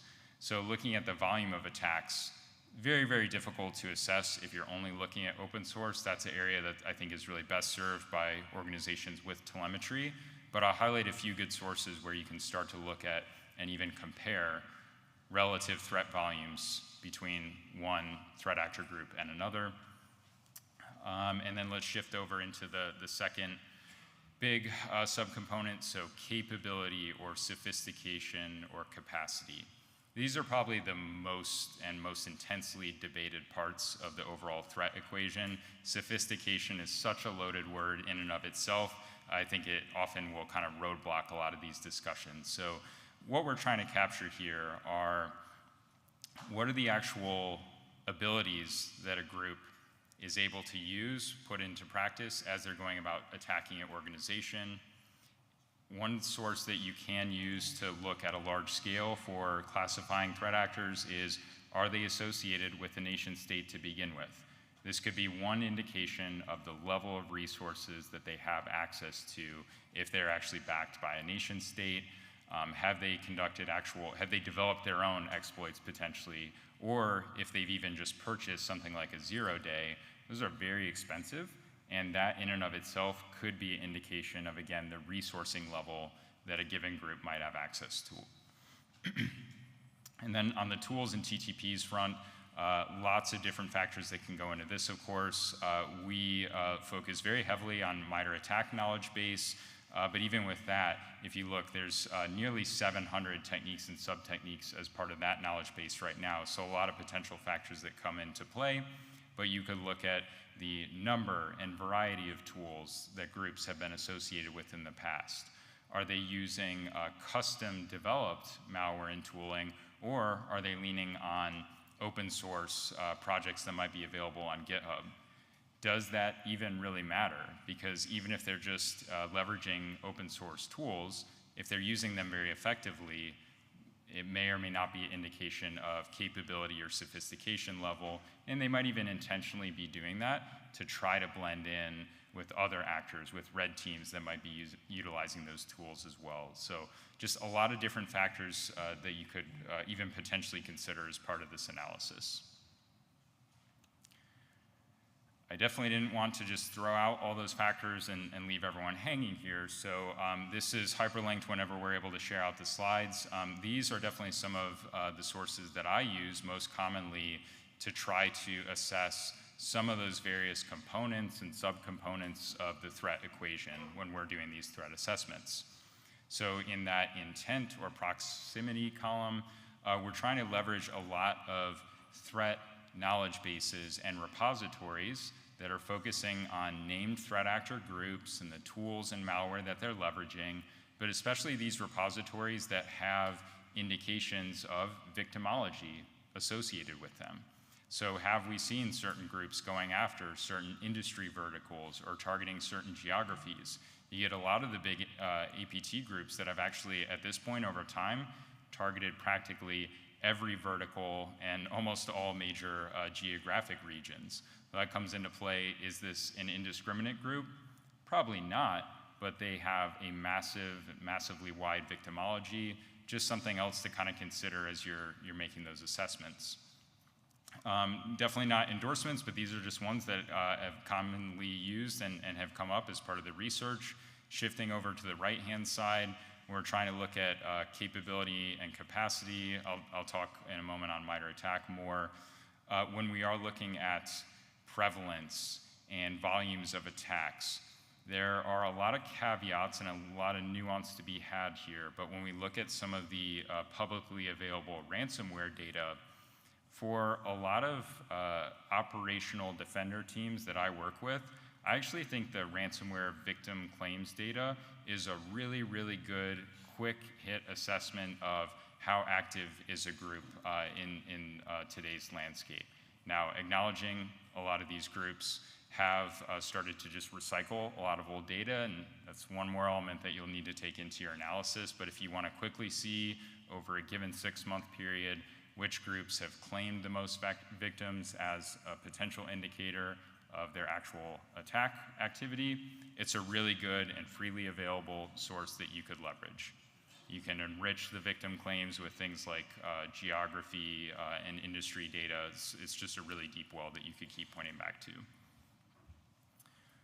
The final few in kind of the bottom right corner here is highlighting some more technical, large-scale sources that might point towards activity levels. I love to see that various vendors are starting to publicize trending threats reports and even trending tools and TTPs that we're looking out for. So if you haven't seen things like Red Canary's monthly reports and annual roll-ups, those are really great ones, a clear top 10 list, especially when we look at threats that impact wide numbers and varieties of types of victims. And there's other more niche sources along those same lines. So there's one from Hornet Security that I've looked at a few times looking at email security threats specifically. Calling back to the importance of normalizing data just so you can make a little bit more fair comparisons and cross-reference them. This is just a visual representation of some of the key threat objects, as they're known, in the MITRE ATT&CK knowledge base. So of course, groups, campaigns, software. For most in this room, we're used to talking in this terminology, but especially when I'm dealing with more operational defender type roles, it's important to remind about the structure of this data and how it can be used to kind of populate a knowledge base that you can keep referencing back to. I've also highlighted in kind of the blue and teal colors just some of the enrichments and metadata that can be applied to each of these object types that I tend to find helpful for threat profiling and threat assessment. And these line up with the components and subcomponents that I've referenced previously. I know it's really small text. I've got this hyperlinked in the slide as well, but this is kind of a perfect world, best case scenario representation of trying to score and categorize. This is specific to kind of capability or sophistication. laying out all of the specific evidence and criteria that could go into this, in this case, 1 to 5 point assessment for threat capability. Each of these criteria has a few sentences associated with it. In the most ideal state, every single one of those sentences or criteria themselves, if you think about this in spreadsheet format, you could just keep building this out in further columns as you move to the right-hand side. This is exactly the type of thing that was happening as part of the physical security assessments when we were talking about the CTPAT program previously. And I'm wrapping up here. I wanted to save a few minutes for questions. So all I'm trying to show with this is just a visual representation of what it looks like when we conduct structured threat assessments in just a simple table or spreadsheet format. Again, each of these subcomponents could be decomposed into a ton of additional data elements in and of themselves. All of them could be individually scored, rolled up into subcomponent scores, and then rolled up into a final threat analysis score. But just showing a little bit of what this can and does look like in practice.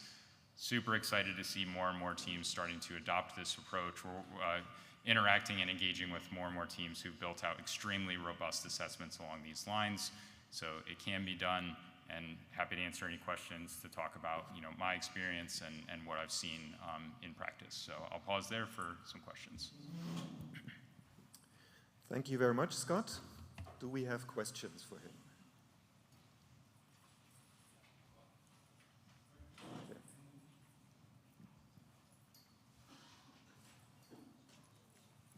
Hi, thanks for that. Once you have those scores, how do you operationalize them? A 4 or 5, what does it mean? What do you do with that?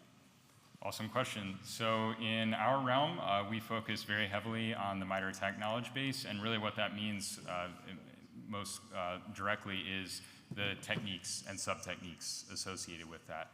So when we provide that 1 to 5 score for a given threat, a group, or a malware, what that's doing is trickling down. It's applying weightings to all the techniques associated with those threats. And that's ultimately being paired up with a representation of your defensive stack, your security tools, and how those also map to align with the same techniques. And that's where you're starting to do things like gap analysis, or do you potentially have redundant coverage for a given technique or sub-technique. But it's basically putting more emphasis on the techniques used by those specific threats in your catalog.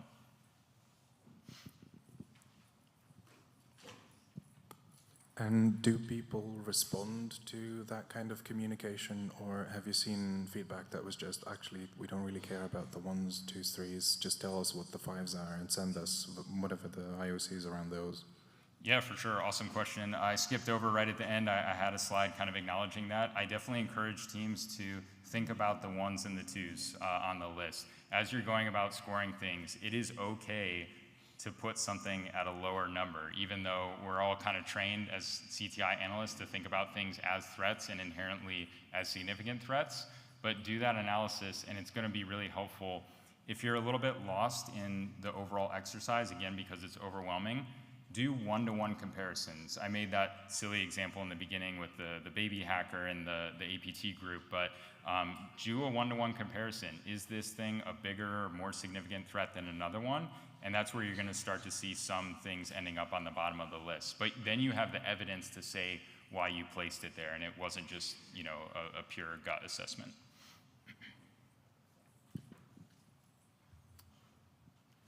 There's a microphone. So what you're presenting is basically a picture of a temporary state, which is quite dynamic. So how do you deal with not overwhelming whomever is receiving your information with data that is changing on a monthly basis or in a weekly basis? For sure. I'm always of the mind of encouraging teams to at least try this exercise, even if it's for a single time. I think you're going to learn so much through the process. It's going to honestly probably help your analytical process and workflows in and of itself by doing it once. Definitely encourage teams to move always towards how can we automate as much of this as possible. I have seen teams starting to do this on maybe even twice a year, quarterly basis, maybe even more frequently. I will encourage teams not to overthink the process and try to update this like threat profile, as we call it, every single week, because especially when you roll up to something like the level of minor attack techniques and sub-techniques, it's not dramatically changing when you look at the overall assessment, but definitely always encourage moving towards a bit of a faster iteration and update.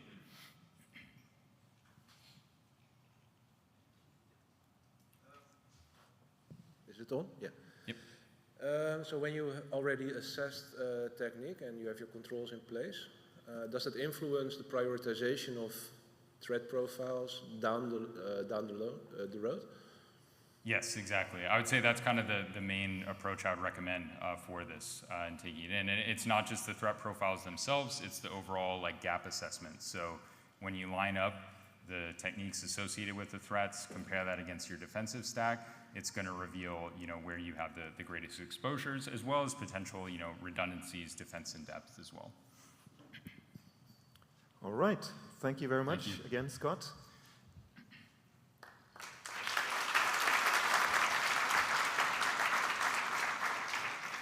Next up, we have Simone Kraus. She is a seasoned IT security professional with a focus on threat hunting and threat intelligence. Her talk is titled Navigating the Fog of War. She will take the Russia-Ukraine conflict as an example on how geopolitical tensions influence the work of threat intelligence analysts. Thank you very much, Simone.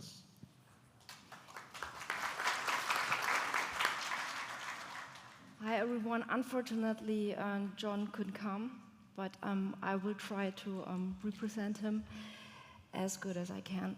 Today I would like to talk about navigating the fog of war, when geopolitical circumstances could be relevant for your company. Again, the enterprise-centric approach from threat-informed defense to know your enemy inside and outside the companies, and we will give you, or I will give you today, 3 examples, geopolitical examples, and I hope you can take it to use it on a daily basis when you're doing cyber threat intelligence, and have a little bit more the perspective from the military or intelligence view that you normally wouldn't have. So we will have 3 case studies, the Russian invasion of Ukraine, and more from the German perspective of someone who was aware of it, that we've got hybrid warfare since 2014 communicated by the Russian, and then case study 2, Iran, Hamas, Israel. Why Iran? Iran has a huge influence on the Hamas-Israel conflict from the proxy war perspective, that autocratic countries are more and more operating integrated. And what does that mean for your cyber threat intelligence?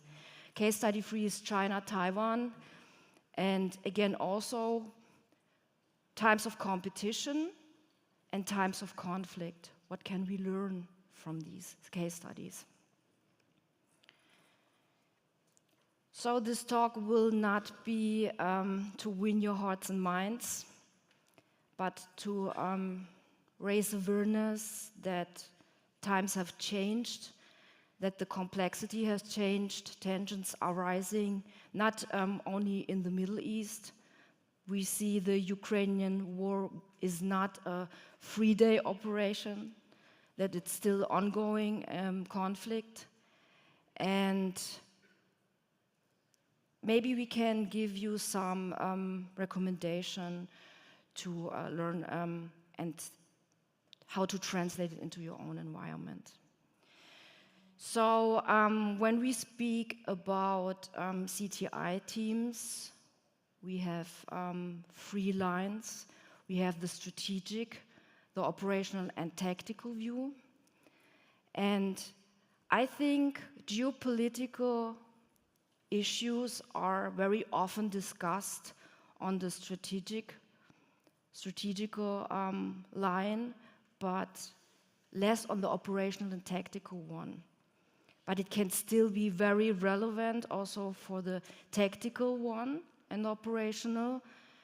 If you truly understand from an anticipatory intelligence view that the influence on our systems can also be psychologically manipulated by social engineering, for example, and how to better understand these psychological or information operations also inside of your company. So from the background context, we have two very powerful frameworks you could use. It's the pestle and the dimefill. And it depends on where you have your organizational units located, in which country, also to understand the narratives of the country, to understand the political, economic, social, technological environment, to understand the legal regulations. Threat actor don't have to follow any regulations. So if you have the baseline monitoring, if you have all the regulation, everything in place, it doesn't guarantee you that the threat actor is not coming into your system. And once the APT has an interest on your company, they will find a way. So to understand these frameworks helps you better to defend also from the perspective of what are the strengths of the adversaries, what are the weaknesses, the opportunities, and the threats. So you make this analysis with pestle or dimefill, and then you change the perception, or you try to find the way how they would think or use this framework also against you. Because it's not only that you are doing this analysis when you got an organizational unit in this country to understand which could be the more complex circumstances. Your adversaries are doing that too, and we will see it later also in the Ukrainian context and the conflict, also with Israel and Hamas, that they know their enemies, they know you, and they psychologically can use that against you. So we have different goals that threat actors have. I don't have to explain you for example, the espionage, or that they have profit financially goals, that they try to shape behavior is something that we see very often in the context of the Ukrainian war, but relatively less discussed in the context of hacktivism. What we see more and more is the integrated operation also in hacktivism. Hacktivism used to be the entire governmental group that is hacking for a Robin Hood-like goal. And now it's changing more and more to a non-state actor monetary proxy warfare. Keep that in mind. Hacktivism is not any longer just the angry mob. It's more and more organized, like we see it in the ransomware environment, that the hacktivists can integrate it, operate together from different countries, and they have not maybe the same goal, but the same target, and therefore they operate together. So John asked me politely to show you this slide and to emphasize that we have here from the perspective of espionage, for example, the political goals. That means the situational awareness of organizational decisions and plans. We also have it from the military perspective, that you understand the capabilities, plans, decision, calculus, and key stakeholders. This could be an information advantage.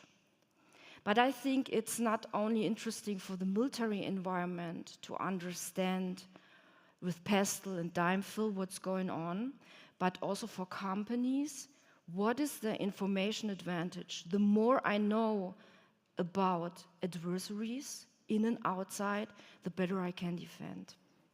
So the more information I have and the better I can use them, I've got also an advantage in competition. And then we see from the background context, this is an awesome overview from Airbus. The Viper and disruptive approaches started 2010. So it's nothing new. We see it now more and more we see it in the Ukraine war, but it started in 2010 that adversaries were using this more destructive approaches. And again, we have times of competition and times of conflict. And the more it's shifting from competition into conflict, the more disrupted it gets. And this is also something you see in the usage of the tools. The more it gets to the conflict, they've got own developed tools for specific needs. So case study 1 is the Russian invasion of Ukraine. I think I don't have to explain you that it was not a 3 days operation, and most of you are very informed about that. But maybe from the German perspective, a little bit storytelling. When I was talking about it in January in Washington, I said that most of the Germans thought, even 1 week before the war started, that Russia has no interest in attacking Ukraine, the peaceful coexistence approach. Since then, there was a book published, Nord Stream, how Germany maybe financed Russia's war with the dependency on oil and gas. That Germany with 104 billion maybe had a huge impact on the decision to attack Ukraine, and that some politicians knew about the plans of the war, and that some of them said to 2018, okay, we have to plan what will happen, which routes, also regarding the refugees. So they knew about the war, and it was more or less gaslighted. Yeah, then Russia's operational methods against Germany and Western democracies, and we speak here about hybrid warfare. So hybrid warfare is nothing since yesterday. Putin first mentioned it 2014. I was reading, I can remember 2014, how he published his hybrid warfare statements. And this was from the Verfassungsschutz, published, I think, in January this year. And I thought this fits perfectly into the talk, because it shows from the domestic intelligence service how Russia is operating now. So from the other, which tools they are using, the targeted sectors, and then the also including the hacktivism, the methodology. And this is also a great opportunity to analyze it as a cyber threat intelligence expert. Russian intelligence support to the invasion is more integrated then we maybe thought also non-kinetically and kinetically. So we have here the GRU also involved in these hacktivism groups. And the GRU developed disruptive and destructive Viper also to target critical infrastructure before the kinetic attacks.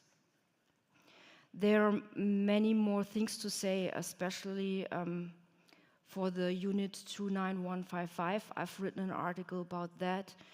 They operate in Europe not only in the cyberspace, but also in the intelligence environment, including assassination and assassination attempts. So the GRU's information confrontation doctrine is published by Mandiant. Here we see the playbook that Russia is using. I think living on the edge and living off the land is something we also see in the Chinese environment. And here's also the timeline, the 6 phases of Russian cyber operations. And we see now in the 7th phase again that the same Vipers are used in the conflict. I analyzed several Vipers and they already, the same hashes they used in the beginning are still in this conflict used. So if you have this IOCs, you can really block Vipers. I did the research in the context of a Sysmon configuration because this telemetry tool has the capability of blocking. And if you've got this IOC and you need a good way of how to maybe have an alternative telemetry tool when they try to disable or modify your EDR, then Sysmon is a great opportunity. And in this context, I developed and tested several configuration with malicious driver. And this malicious driver are also used, for example, for these EDR disabling tools, then Viper and RMM tools. So everything you can block, implement this in the telemetry. It's a good backup recommendation. And then we've got here, specifically for GRU, I analyzed in December several alliances that the hacktivists or that the no-name 5716 has. You see these alliances more and more also in the Israeli and Hamas context. They operate together. Like I said, it's maybe not the same goal, but they've got the same target. So they integrated, operate with each other. And you see in the Russian context that they attack specific countries. They attack it 2 days, the first day with DDoS as a retaliation, and the second day they do their influence operation. So DDoS attacks have not that huge impact that they communicate. We have here example, for example, the disruption through a public transportation attack, and then they communicate the great economic damage. Short term, it's maybe that the services are disrupted, but long-term effects are it's eroding the trust in the affected government, or that there is a societal shift that is more pro-Russian narrative. So it has a long-term effect. On the one hand, the attacks, and on the other hand, the influence operation. Then we see another example, and we see it also in the very interesting in the Houthi conflict. Thank you. In the Houthi conflict, For example, were they punished with DDoS missiles because the military is helping with F-16 fighters? We see, for example, also information operation in the Chinese environment when they communicate that the attacks on the Houthis, the F-35 attacks, were not that successful. So they use this military decision through coercion, intimidation, disruption approaches, not only the Russian but also Chinese, and then it should have the short-term impact of a delay, but long-term, again, the change the societal perception that if you help the Ukrainian, you will be intimidated, retaliation, and long-term, you will have economic losses. So the recap, Russia will not stop the information operations. We have to counter them on these with these information operations, that tools that we have also to understand the tools that they're using. And it's an underestimated aspect, the information operations, and it has also a huge impact for your company or your organization. We see espionage, destruction, disruption used systematically. We see DDoS attacks on a daily basis. We see the operation attacking countries systematically 2 days with the goal of retaliation, intimidation, and changing perception long term. In the Iran-Hamas-Israel conflict, we have similar hacktivism that is trying to influence. We also see pro-Palestinian narratives in the alliances of the Russian hacktivism helping. And this is not since yesterday, the conflict between Iran and Israel. And Iran is supporting non-state actor like Hamas, Hezbollah, but also in Iraq, the Assad regime was supported. In Syria, all these things are important to know because Iran tries to destabilize the region and use all these hacktivist groups similar like Russia to manipulate and to disrupt. Here we see some cyber attacks as part of the Iranian-Israeli tensions between 2020 and 2022. We see also, I must push it a little bit, the Iranian cyber support to Hamas, the timeline, so that the Iranian cyber operations emphasized also the kinetic attack. And then we have here the Iranian cyber support to Hamas. Again, I think this is the summary of Microsoft timeline of Iran cyber-enabled influence operations that reveals how Israel-Hamas war was supported. And the Iran cyber support also then against or with the hacktivist group Disruptive, that they attacked PLCs from software vendor, Israeli water treatment facility, for example, in the States. And here this is the latest attack that I would like to mention is the Handala threat actor, the hacktivist that has stolen from the Israeli police more than 1 terabyte of data. That means that these hacktivists are not any longer just DDoSing or disrupting. They are now physical threats. They publish insights of these police officers and trying to get after them. China-Taiwan, historically tensions date back to 1931.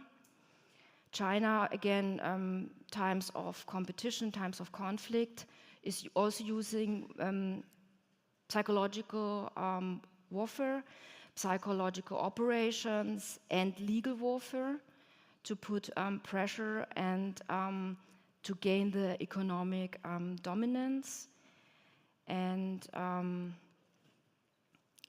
so they also use several techniques to attack Taiwan, similar like the Russian with DDoS attacks, to affect websites and presidential websites, and put also political pressure on the country.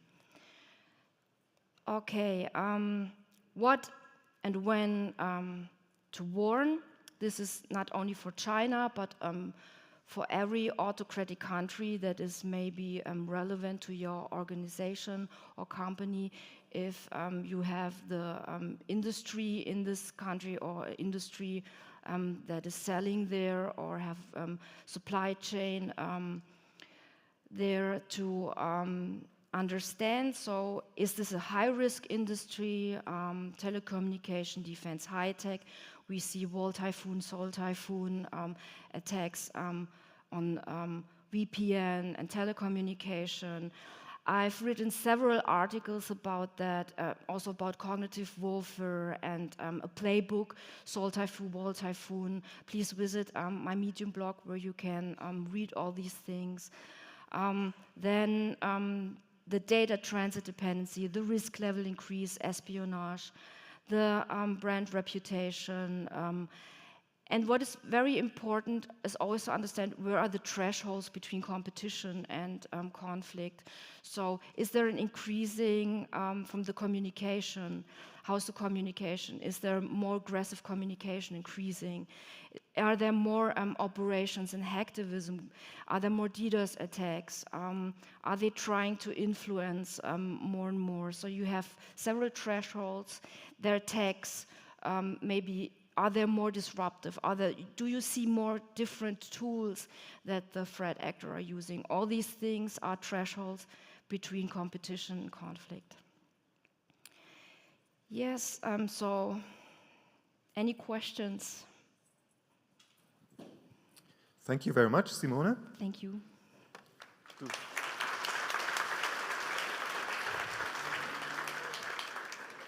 Do we have questions?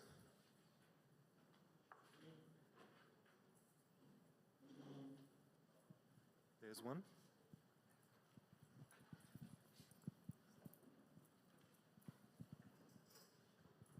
Thank you for your very good presentation. I just want to ask you, what is the name of your blog? Can you repeat that or have it somewhere? Maybe. Thanks.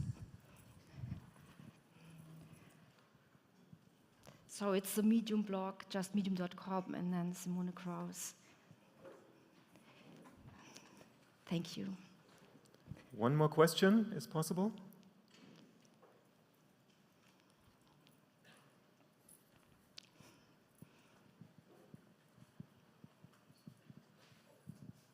Hi, thank you very much for your presentation.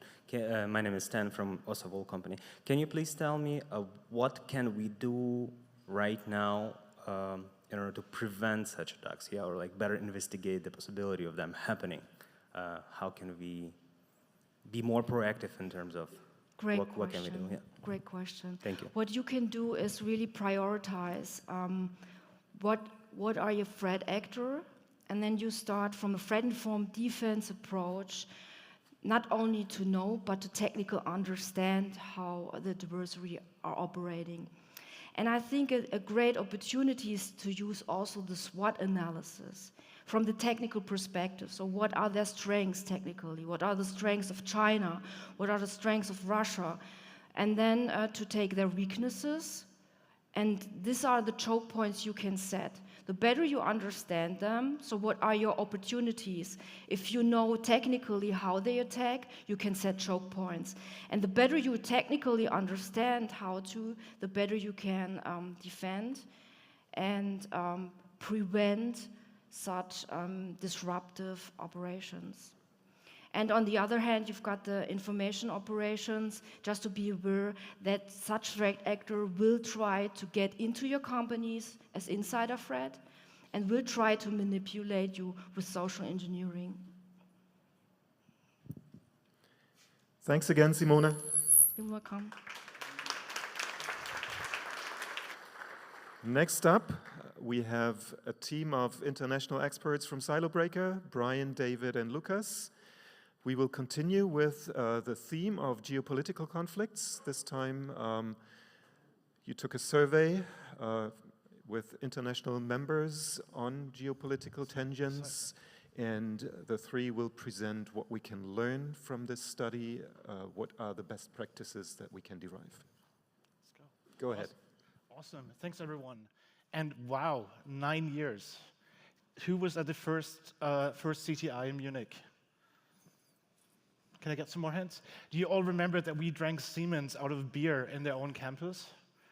Thank you, Thomas. And thank you, Thomas' team. You're amazing. This is one of my favorite conferences.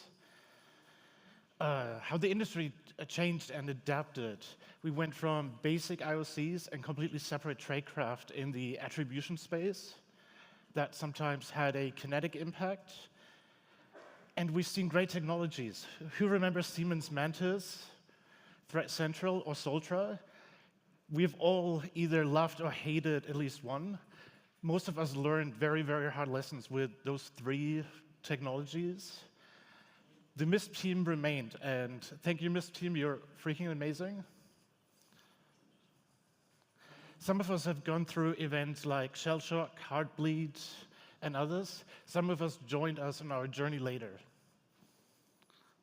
All united in a mission that first very well represents to work for a common good, to make sure we keep the internet or make the internet as safe as possible. Sorry. That was not planned.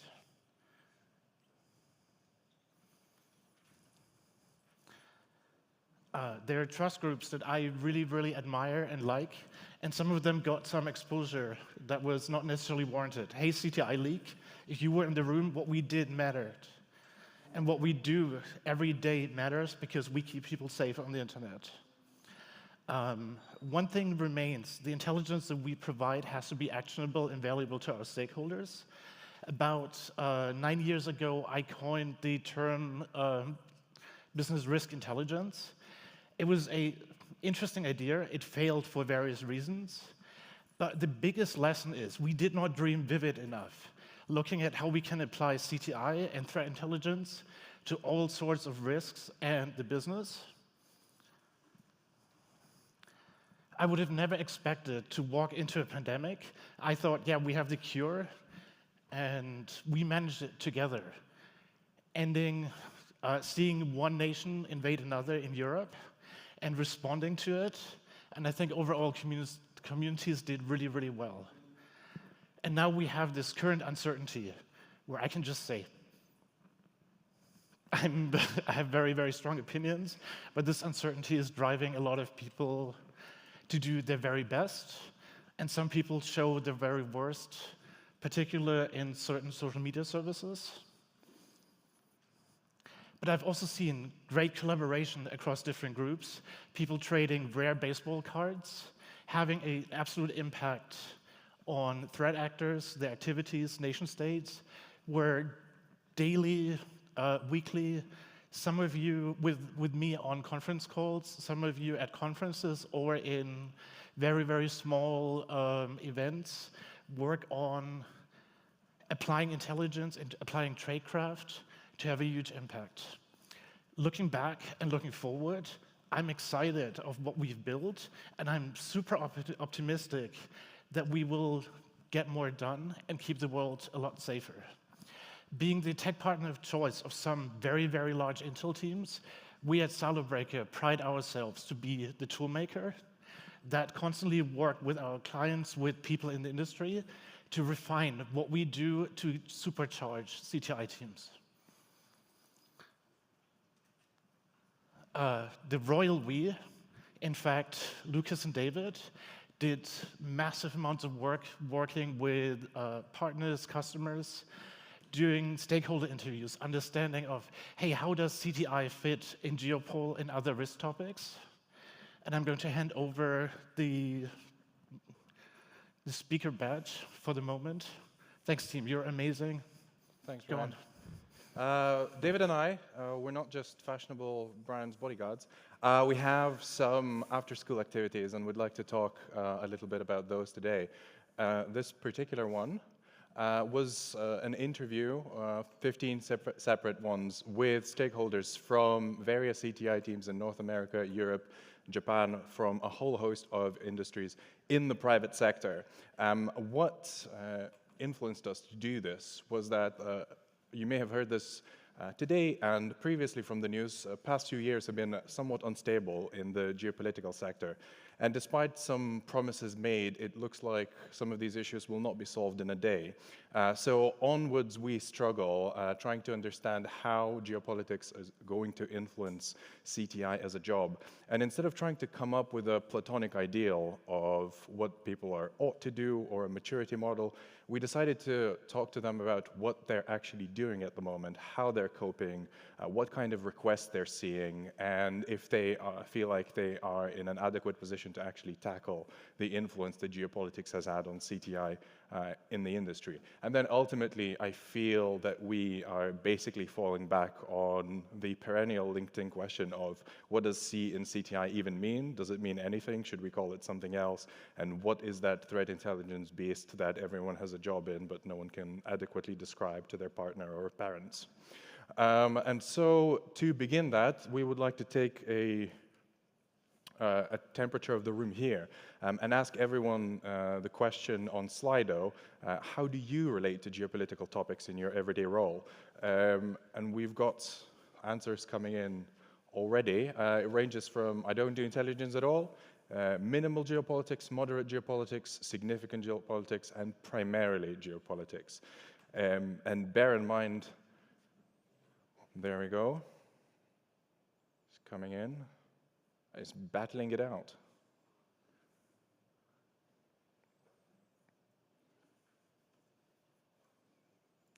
Interesting. We'll take a couple of minutes for that. I think it's outperforming my personal expectations at the moment. It seems like people are overwhelmingly interested in geopolitics here, and that maybe is why that's the color of the talks that we heard so far today. You'd think this is a NATO conference, really, from the talk track that we've had so far. Yeah, this is interesting, isn't it? I think it probably bears out a lot of the conversations we had with our survey participants last year, that many CTI teams were looking at geopolitics through the lens of cyber, but increasingly they've been asked by a more diverse group of stakeholders to work on additional requirements that are outside of cyber. You know, this very long tail of, you know, counting Russian tanks in Ukraine and things like that, right? And that was the real sort of, you know, focus of the kind of questions and curiosity we had in our survey. I wasn't expecting that there'd be people who are primarily working on geopolitics at all. But that tracks, and we will move on to talk about our findings and how it worked out with those 15-ish teams that we spend a little bit of time with to understand how we're doing. And we will start with two complete opposites, so teams who have approached this geopolitical onset very, very differently. We have one team that have embraced it and tried to become superstars for all things intelligence. David can tell you more about that. Yeah, I'd be interested to see if any of these sort of archetypes fit with how your teams are organized in response to geopolitical risk. But you know, the first one is what we would call a unified intelligence team. So in effect, a team that has grown out of threat intelligence, has grown out of CTI, and they've been looking at these new requirements that have been coming in around, you know, the COVID era, around, you know, Russia and kind of Ukraine, and saying, you know, across the big business, across an organization, there's all these questions that nobody's grabbing. But as an intelligence team, we've got the people, we've got the skill sets, we've got the methodologies, we've got access to collection resources to grab these requirements and become something other than pure CTI. So a great example of this was one of our clients was a US regional bank, so not a big organization, but their team is called CTI, the CTI team, but they are, you know, dealing with so many requirements across executive protection, fraud, geopolitics, physical security, anything to do with business continuity, business resilience, that they have become effectively, the only intelligence shop within their organization. So they're taking on this incredibly sort of big remit, well beyond sort of core kind of CTI sort of requirements. And this was a pattern that repeated, again and again across multiple organizations. But it's not the only response to this, right? And in many cases, we've seen teams kind of take very much the opposite track. They have been able to do this stuff, but they've decided not to. And the second example we have is, interestingly, a team that looks almost identical to the first one in the sense that they're also a regional financial entity in the United States. They are a team composed of former military intelligence officials who are incredibly skilled in all things to do with bad actors and unfriendly states. And they were posed the same question: would you take on explaining the impact of elections, the impact of operating in a certain country, the impact of having clients or partners there? And with a particularly dramatic flair that I appreciate, they said, no, if you want someone doing geopolitics, hire some people to do geopolitics, because we're here to do InfoSec. And that was very, very interesting to me, and I found a hard time trying to reconcile that as someone who always tries to obtain the most stars and brownie points possible. I thought someone would just jump at the opportunity to get more stakeholders, more visibility, and all of that, especially if you have the skill set. But the reality is that there are other things at play, resources, people, focus, that this draws you away from all of that. And in one particular case, we spoke to someone who had actually quit because they were asked to do geopolitics. And the way that she put it to us was, I'm not going to spend my nights explaining to our CISO what some election in a mid-sized European country might mean for a regional US bank. I am not the personal newsletter of the CISO. I am here to answer business resilience problems with a cybersecurity lens for our company. So that was a very interesting, I'll let her know about the woohoo. That was a very interesting response. And so this was sort of the dramatical outcome of the clash between geopolitics and cybersecurity. But then we spent some time looking into how do these worlds even come into contact. And one way they come into contact is through big all-hands-on-deck incidents, right, David? Yeah, absolutely. So we've turned this kind of a catalyst event. So in many ways, the teams are where they are today because something happened in the world, and we all know what those events are. COVID, Russian invasion of Ukraine, Hamas, Israel, and so on, where the organization has had so many more demands for new requirements that the team has had to operate in a different way. What's interesting about these catalyst events is that frequently they're cyclical, right? So there's a bang, something happens, there's a huge degree of uncertainty. Many stakeholders are asking questions about what the heck does this mean for us? And that creates a lot of additional work. But then processes are put in place, products are stood up, you've got collection happening, and then over time that sort of starts to kind of tamper down. It becomes business as usual.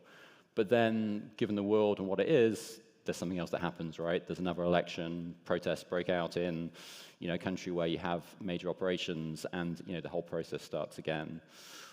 One of the things that we found with a lot of these events is they haven't actually led to tangible, direct impacts for a lot of the businesses and organizations that we were interviewing. It's not the case that their suppliers have necessarily been shut down, they've had to evacuate people from that country, and so on and so forth.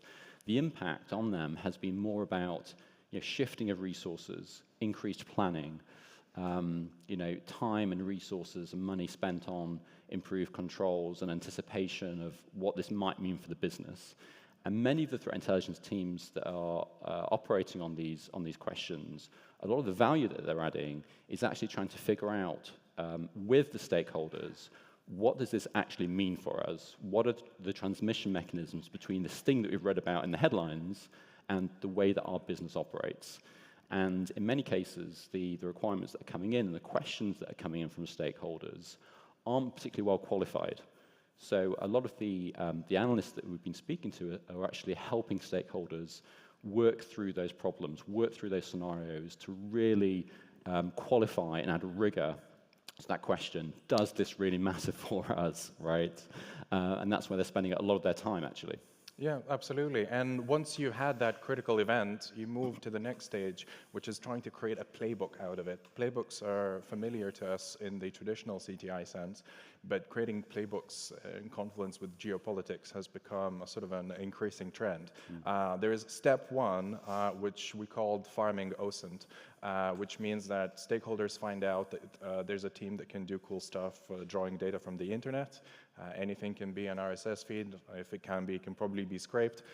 So they end up farming all of their OSINT thoughts, hopes, and dreams to that team because they know that they have access to tooling that can do that. So it's shared in a very, very liberal sense.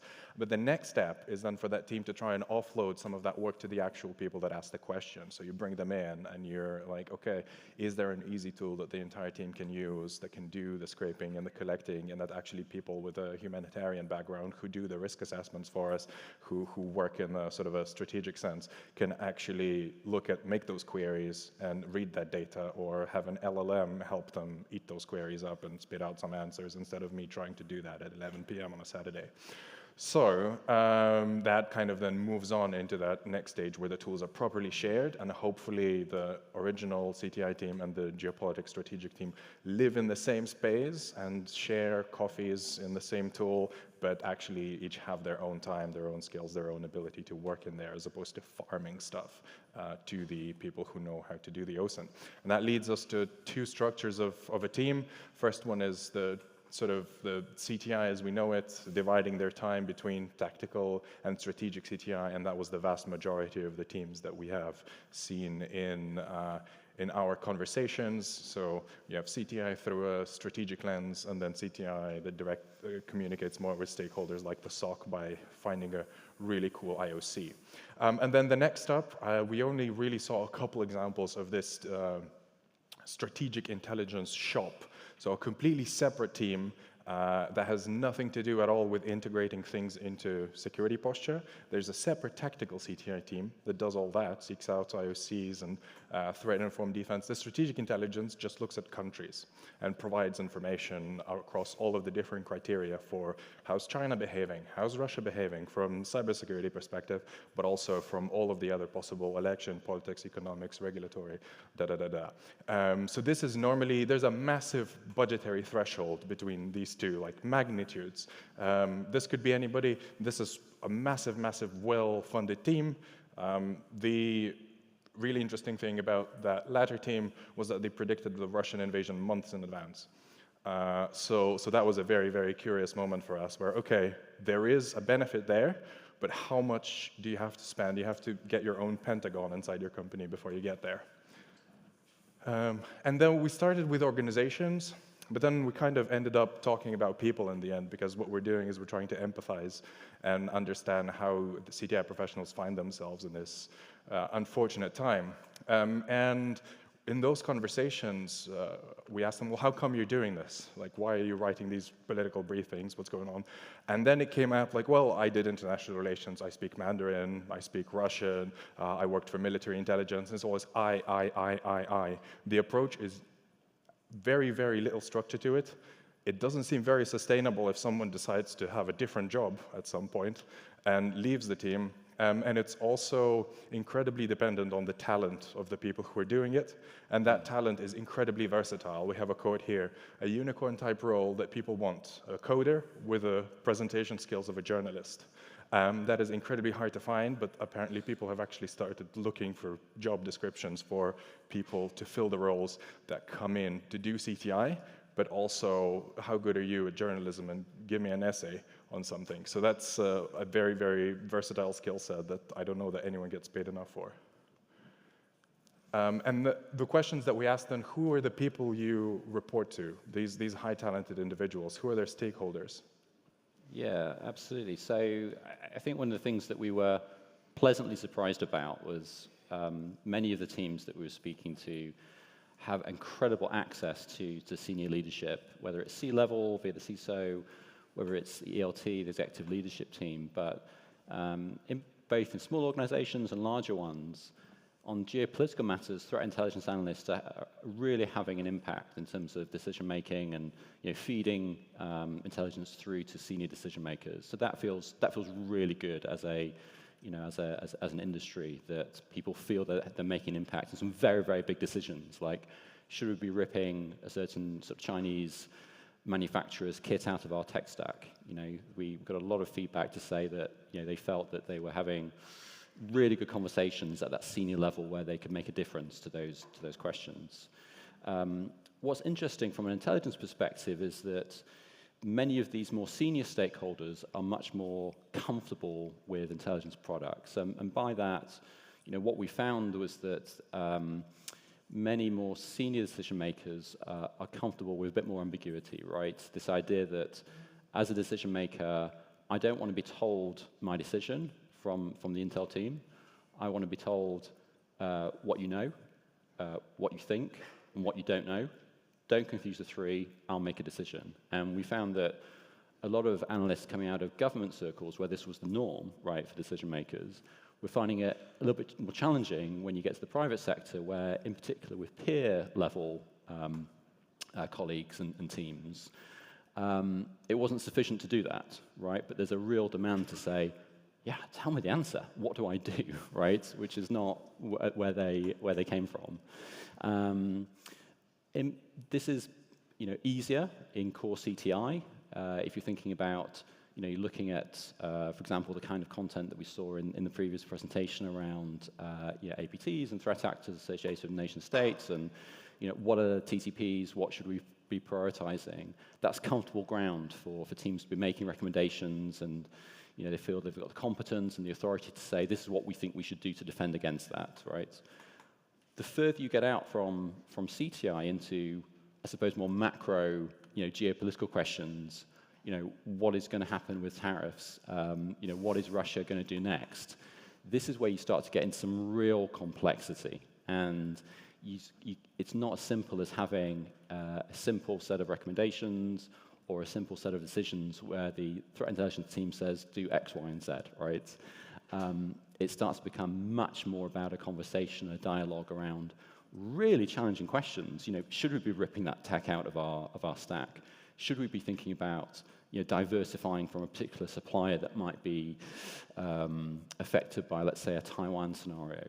How are sanctions going to affect our business in a particular country? Should we be thinking about exiting that country or stopping or discouraging executives from traveling there? These are not simple questions by any means. And where this ends up going is that it's about a conversation with those stakeholders and about building a relationship with those stakeholders, to crunch through and iterate on these questions collaboratively over time. And that speaks to the people point as well, right? The kind of people you need in your team to have these conversations with that level of gravitas with those stakeholders are going to be probably a little bit different from the people doing, more technical, more sort of tactical or operational analysis. Exactly. It's the situation where I joined to do some CTI for a company, and now I'm being asked which country does Russia want most next. It's a very different magnitude of question, but somehow they end up in the same inbox. And we expected that maybe these questions are going to force people into adding that type of subject into their priority intelligence requirements so they could proactively anticipate that sort of stuff. But it's only the large international organization, as the orange line suggests at the top, that actually have PRs that have to do with geopolitics in their CTI, explicitly solely with geopolitics, not geopolitics through the CTI lens, in their PIRs, and everybody else is doing it very much reactively, so RFI-based, and whenever a stakeholder is asking them, and they're sort of scrambled to try and approach it in some ways. And here are the examples of some of the PIRs that we had collected from the people who did do geopolitical PIRs. We have more of them in the report that we published that we have on the table outside. But it's very interesting because questions like what are the security implications of operating in a particular country, a CTI team, would traditionally have a very, very specific approach to that. That might have to do with APTs, it might have to do with vendor relations in the digital space, it might have to do with device policy of being in that country.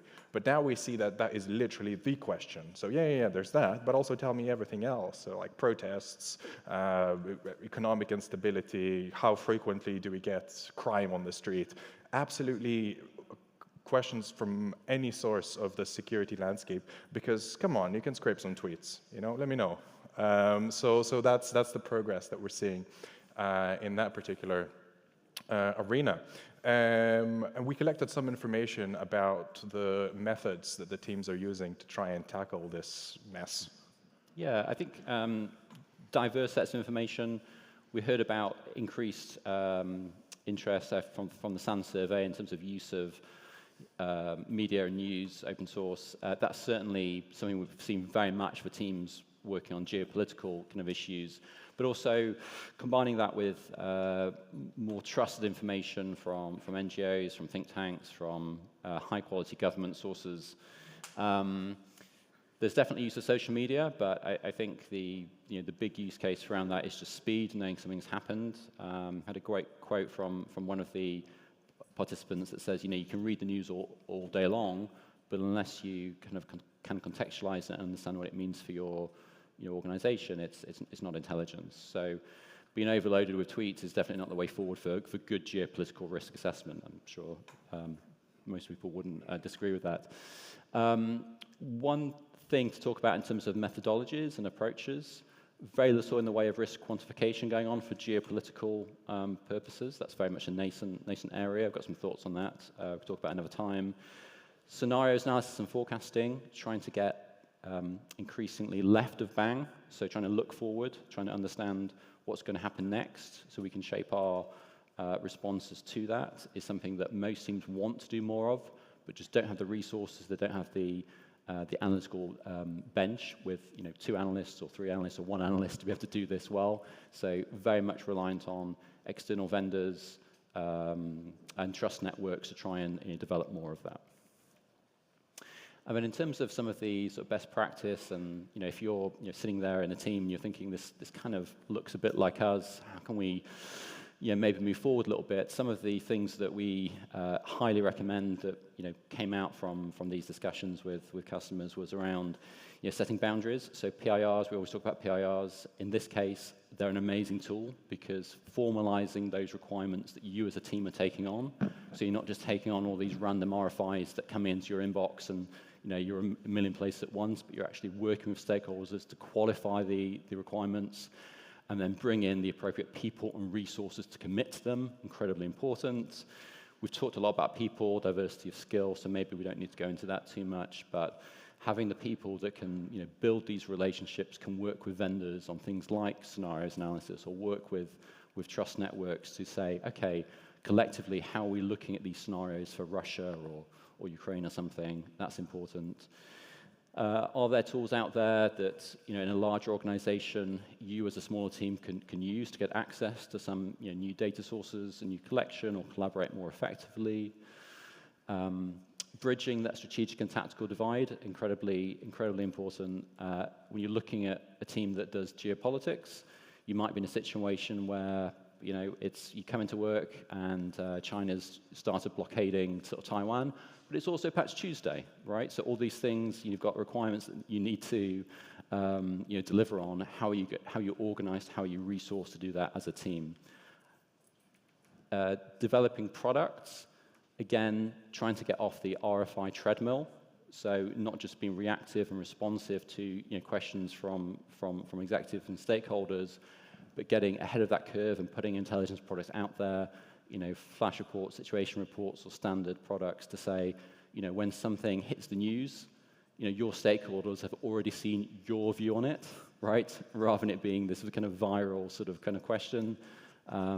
Very, very important that we've seen teams doing that. But I think the most important thing that we've seen is it's about collaboration, it's about developing intelligence working groups, it's working with the BSOs to actually have a dialogue about these things, right? It's not about just getting a product out there, throwing it over the wall. These are complex issues and they require a lot of relationship building.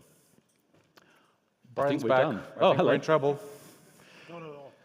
Okay. I think we've got some time for some questions, I think, haven't we? Yeah.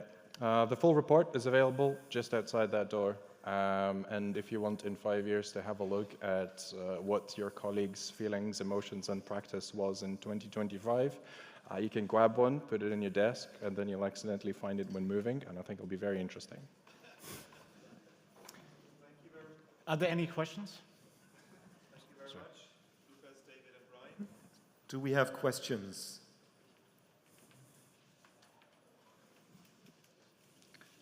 Can I get one? I know we're right heading to lunch, so. Yeah, I think the best part is still ahead of us, so everyone's keen to get on that. We do have time, though.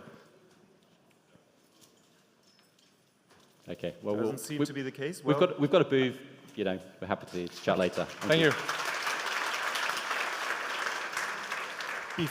Before you move out, I'd like to remind you of the lightning talks. We still have open slots for the lightning talks. So if you have a topic that you would like to briefly discuss, please go to the reception area, write down your topic. Then we will have lunch now. We will reconvene at 1:30. Please be back in time. See you.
topics, I didn't expect them to get well together, so we come to two topics which are easily to understand.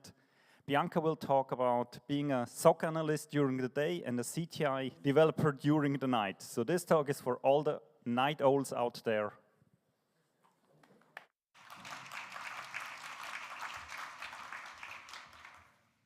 Hello, is this working? It's working, right? Okay.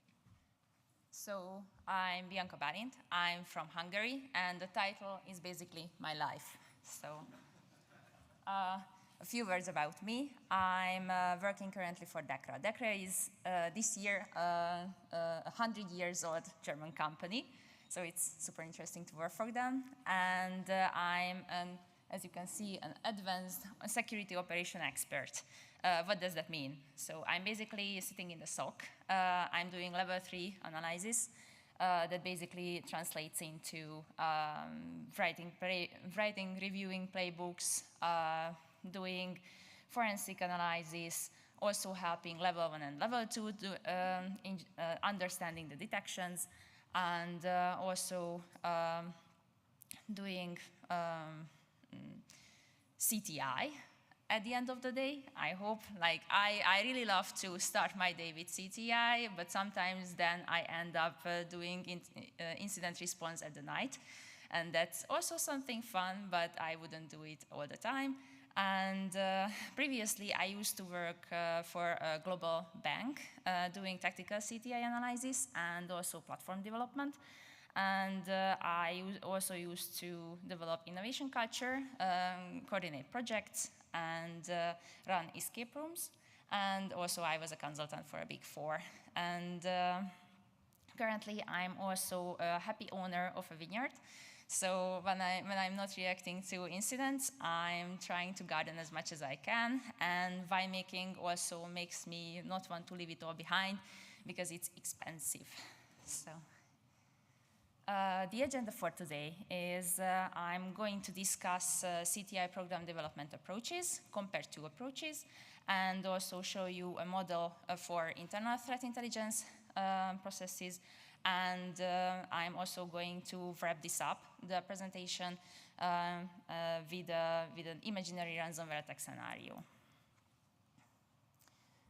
So this is an intentional and not exhaustive list. And how you define a successful CTI program. It brings value to stakeholders, it aligns with their capabilities, it helps them make decisions to protect the organization. But I think at the end of the day, the structure of the organization also impacts how a CTI program is being developed. And I would just bring an analogy in to move on and discuss these CTI program development approaches. So your company wants to have cybersecurity escape rooms. And intelligence analysis applying their methods to cybersecurity would translate into you, as a company, hiring somebody running escape rooms to develop a program or like work for them to apply their knowledge to develop like a cybersecurity themed escape room. They have already their knowledge, they know how to set up these escape rooms, know all the gameplays, how to do their tricks, which techniques work with a certain kinds of people, which technique won't work with a certain kind of stakeholder. So yeah, and the top-down development driven by the academic approach would translate into like a company purchasing, so to say, like a cybersecurity escape room franchise. That franchise has all the tools, all the techniques. They already have like suppliers where they buy their fun little toys to make it all work, and also have their processes set up. So you already know kind of like what you are buying into. And the bottom-up development in an agile organization, I would translate it into, in the cybersecurity escape room world, is when you are in a cybersecurity team, or like an adjacent team, and you recognize that to have like develop the users' awareness, you need to do something different. And you start making little games for them. And you start talking with other teams how to make games for the users to understand the threat. And then you come together, and then you put together like a room that works, and then you test it out. And sometimes it works, sometimes it doesn't work. Sometimes it's not what you have thought that's going to work. So at the end of the day, in reality, your CTI program is going to be a mix of these. It's not going to be like a single one of these approaches. I'm just using these to illustrate, for illustration for today. And yeah, so the first approach is when the program is developed by intelligence analysts for cybersecurity. They already have their processes, standards of the intelligence services, has well-defined roles, responsibilities. They have specialized vocabulary, methodology, bluff, bottom line up front, structured analytic techniques, and all the things like that. And also having an intelligence analyst on your team helps you refine your reports and also help you set up connections among with the public sector as well, in case you are working for a private sector company. However, the stakeholders in the company need to be trained, and they need to have additional knowledge to fully understand these reports written by intelligence analysts. And these programs then have a tendency to develop into an Intel factory, and by the time they have, and they are at the end of their production cycles, sometimes these reports can also be outdated. And the second approach is what I call the academic approach, top-down approach, going by the book approach. So this is when they use international standards and theoretical frameworks to set up their programs. It's a robust program. It works perfectly for the organization in general. And they also work closely together with the risk management process. And however, these reports that they produce tend to be generic, so to say. They have an idea how to do intelligence analysis. They try to apply it to cybersecurity, but sometimes they end up collecting too much and doing too little on the analytics side. And the feedback loop sometimes is super missing. So I'm not sure whether you have the experience with this, but sometimes these programs are being set up, then they are collecting the stakeholders. Sometimes they add more stakeholders on the way of this development, but these stakeholders remain the same, but sometimes they are not being asked in a year or in 2 years. And they tend not to read these reports anymore. So the feedback loop is super important.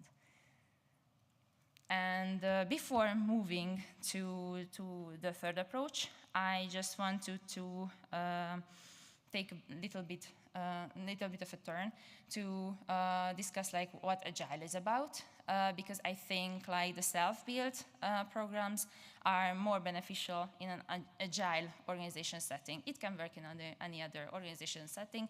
It's just as I already mentioned, the stakeholders' values are also going to matter to you. And in case you are in an Agile organization, their values are also going to matter to you. And these enterprises organized around value streams. They are typically fast-moving and iterative, and they have either continuous or temporary structures within the organization, like project teams, for instance. And these, while they are developing products or they maintain systems, these have to the security team needs to ensure that they are maintaining this built-in security. What do I mean by that? Is that as a member of the cybersecurity team, you also have a responsibility to influence the culture in the company and share your knowledge to the team members. And you also have to balance balance the implementation of the security controls with the developed product stage. So you can't overwhelm the other side while they are still in the development phase, for instance. And now we are adding CTI to the mix. You, as a CTI analyst, in case you are working in an agile organization, you need to understand the agile mindset. And you also need to emphasize the speed and relevance. You try to push a product, it's not working, you need to adjust. You need to either stop doing that and stop disseminating that product. You need to change the product to match what the CTI needs. You also use mostly frameworks that are built into tools because you already have that. And you also rely on interdisciplinary teams. Oftentimes you also work with the SOC, and you focus on solving immediate problems. And why they rely mostly on internal threat intelligence? Because it's there. They have the data, they have connections to the other teams, so this is what they can already build upon.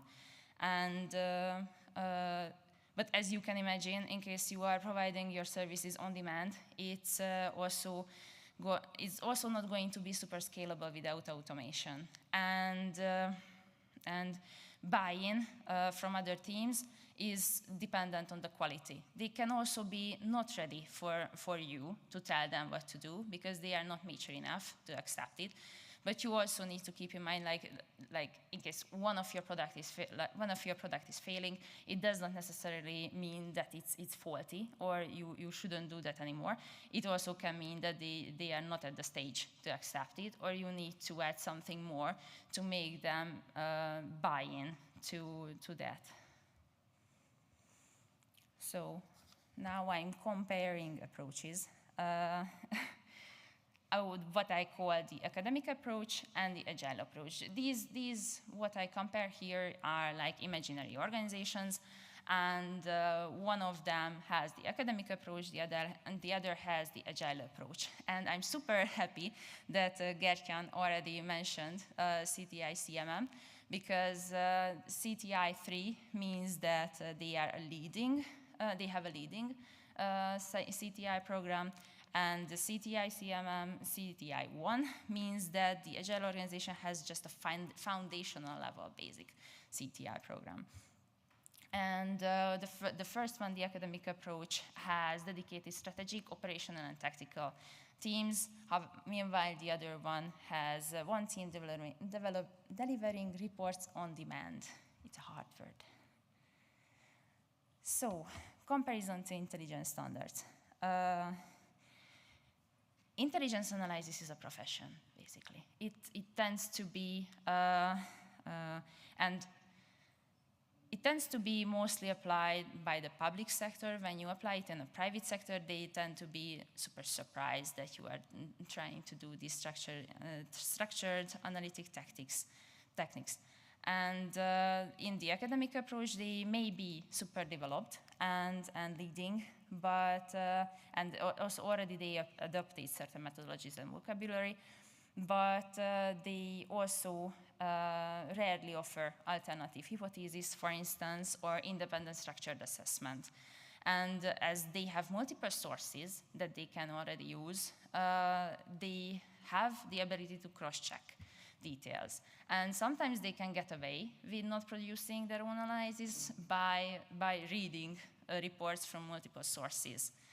And as for the agile approach, they have no time, basically, or competency to construct deeper analysis. And sometimes they also can't use specialized vocabulary without training the stakeholders. Like, just a personal experience of mine. I've written a ticket for a service desk to reinstall a machine, and I told them that the machine was infected likely by a strain of information stealer.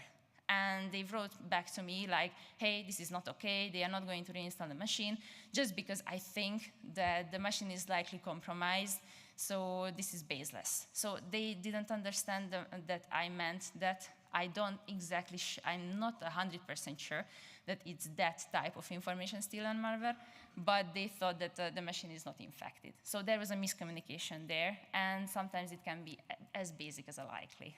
And This team has also limited resources to cross-check intelligence and only consumes these external intelligence to add contextualization for the observed activity and takes them as is, so the confidence levels and also what they tell them. So on the positive side, don't get afraid of all the text. I'm also team 2 section here, so I'm going to discuss positives for operation, reporting, resources, detection, forecasting, and budgeting. So as for the academic approach, operational-wise, they have 3 tiers. They interact with corresponding teams to connect within the organization. The tech team connects with the SOC team, the ops team connects with the threat hunters, and also the strat team connects with the management. And on the agile side, they organically develop informal and project-based channels with various teams. And on the reporting side, the academic approach provides reports at a stable frequency, while the agile approach provides only actionable reports based on the demand, of course. And for resources, the academic approach has different team for automating the CTI process.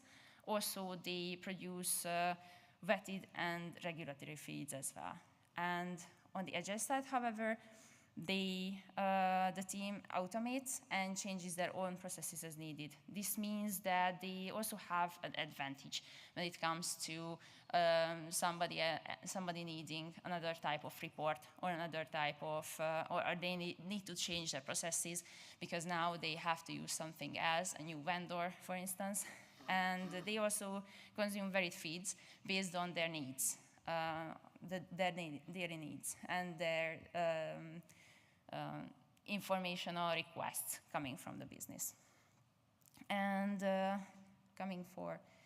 also the academic approach, they are automating the ingestion of low-level IOCs that leads to a higher level of coverage, while the agile approach, because they are sitting close to the SOC, or they are working in an interoperational team, they can already pivot the intelligence feed into an IOC without the need to interact with another team, for instance.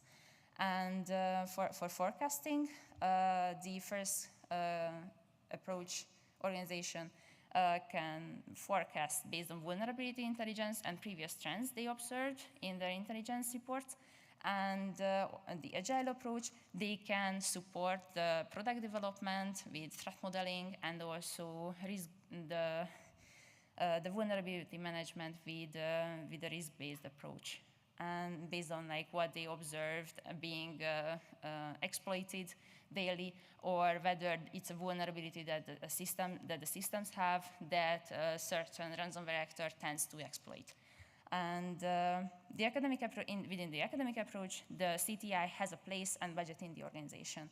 While the agile approach, they have success stories, and they really need to live these success stories to tell to the management, to other teams, so that they can also get the budget for next year, for instance. But they really need to be actively engaged and actively show their value. So, on the negative side, I'm going to discuss these as from the perspectives of operations, analysis, stakeholders, and investment.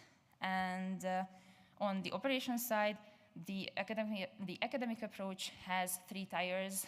However, they can create silos. They tend not to converse with each other. They read each other's reports sometimes, not all the times, not every report. And also, they tend not to converse with each other's clients, so to say, which can lead to a lack of information in their reports. When a strategic analyst says something, like a forecasting, it might be missing from like an ops side report, for instance. And within the agile approach, like the same team members are doing different things, and this can be overwhelming for them to switch between the short-term decisions and the long-term strategic thinking. And the academic approach, the FOMO-driven CTI, what I mean by this is the fear of missing out. When you are basically a very expensive RSS feed and you are just sharing these news pieces because you don't want to miss out on them, and you really fight for the leadership's attention to show your value, for instance. And they are also pinging you to have a say in every news piece, but that's not necessarily relevant for your organization.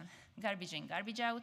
What I mean by that, if you ingest every single feed or every single IOC feed, there also can be some very, very, very outdated IOCs out there, which can also lead to not only false positives, but also like no value added on the ratio of like how much IOCs you ingest and how many detections you generate.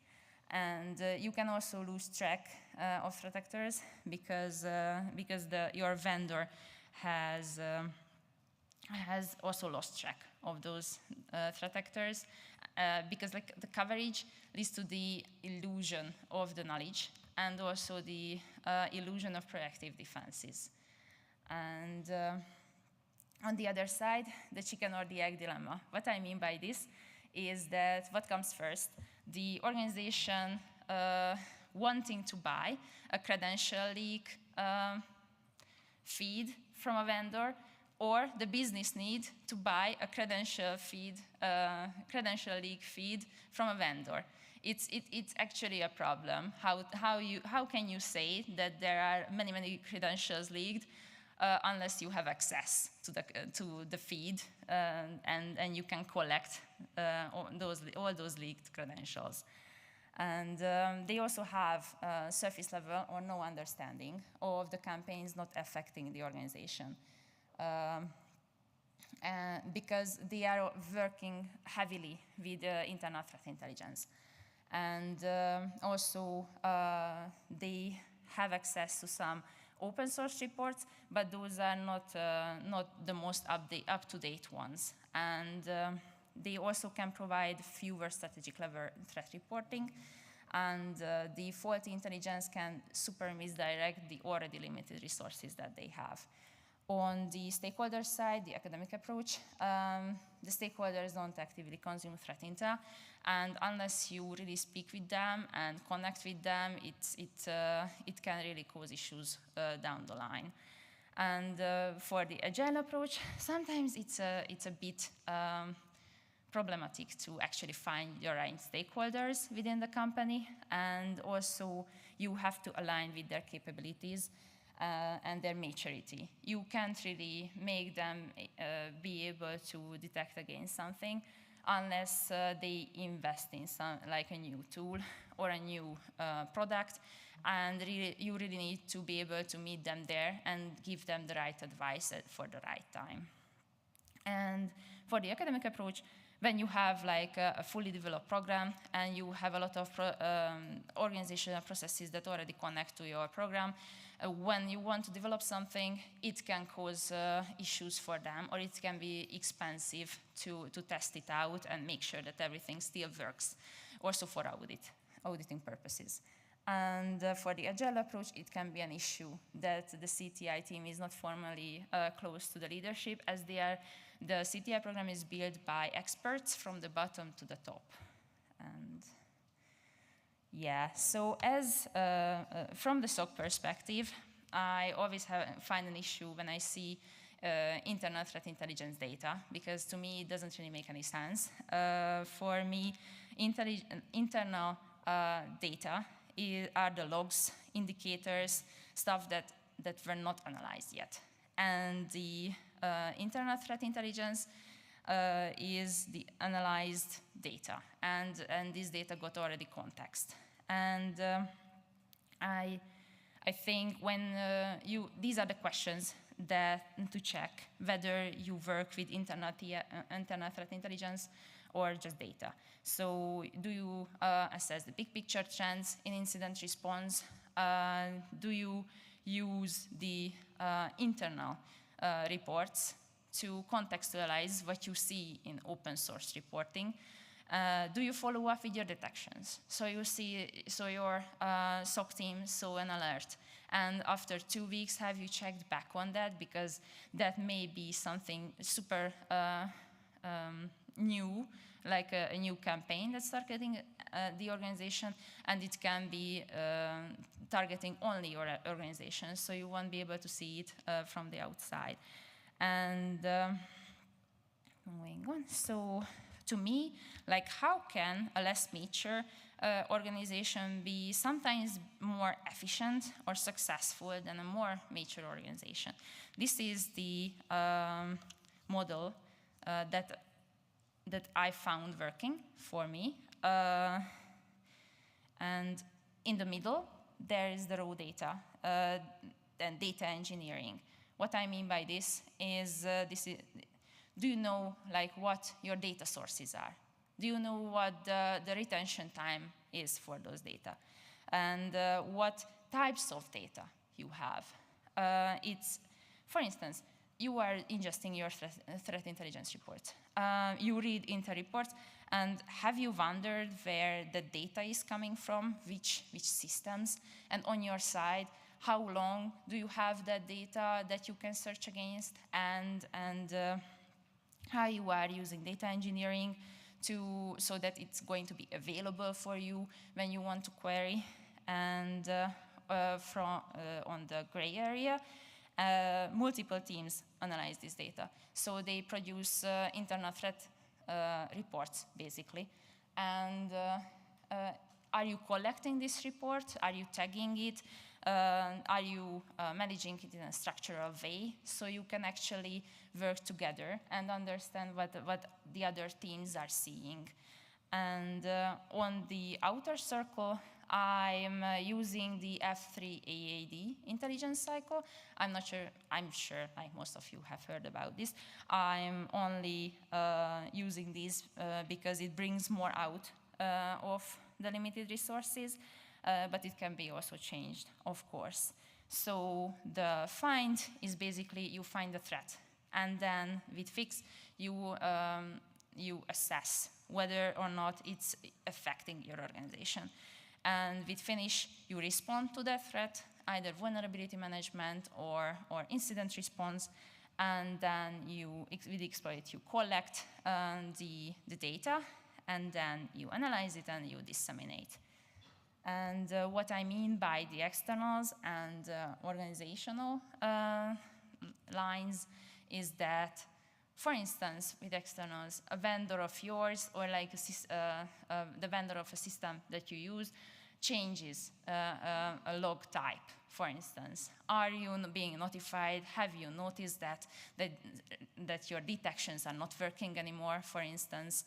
Or you have additional options to develop your capabilities because you can now see, or now you can collect more information based on the users or systems, for instance. And for the organizations, like, for instance, when a risk management team suddenly unsanctions an application, you can go and check your alerts and maybe see like why, like what the users are using this for and whether or not it's a threat for your organization. So it's also super important to be aware of the external threat intelligence and also like the internal, the other teams, what they are doing.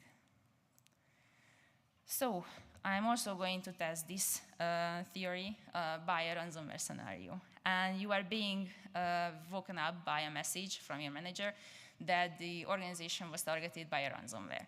And you receive the RFI, does 2224_gravel_bottom say something to you? So this is not an easy task because during the initial investigation, there is no file hash or no vulnerability exploitation happening that you have seen.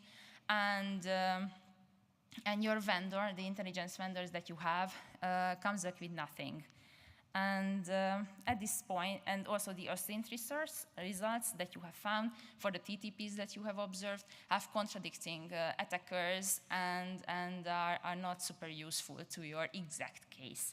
And in this case, your only hope that you have left is the internal threat intelligence. And From this, you search for, based on the known attack vectors of a ransomware attack. And you find, while you are searching for indicators of these attack vectors for the given timeline, you found out that 2 months ago there was an alert of a password spray targeting that domain. And then you find from 2 weeks before an incident report from an AD scanning activity of a subnet. And you also collect all of these and also the data, the indicators, and put it all together and also create a timeline to identify the gaps, the potential gaps in your knowledge, like in case a step is missing, and where can you find it, which system can help you with moving on, and further understanding the threat you have seen. And you report to the business and the mitigations, and also you write your report containing that you have found 2 sets of TTPs and why they are different, and how this can also relate to some other attacks that the industry have already seen. But based on the percentage of the internal threat intelligence that this imaginary case used, what do you think which CTI program will be considered successful? And I would also give you a homework to question you. How would you build a story around this incident to get more investment into your CTI program at the end of the day? Key takeaways: the threat landscape changes, so your practices also need to change and meant to be reviewed, tuned, when your needs or the stakeholders' needs are not met anymore. And ingesting intelligence and IOC sourced only from the outside can lead to a false sense of knowledge. And last but not least, actively seeking feedback on the applicability of these intelligence products lead to better engagement and also an actionability rate. Thank you. Questions? Thank you, Bianca. We have time for one question. You can also find me outside. Or you can ask her outside. Thanks Yes, a lot. Thank you. So then we come to the third talk about bridging the gap, and I give the stage to Keith.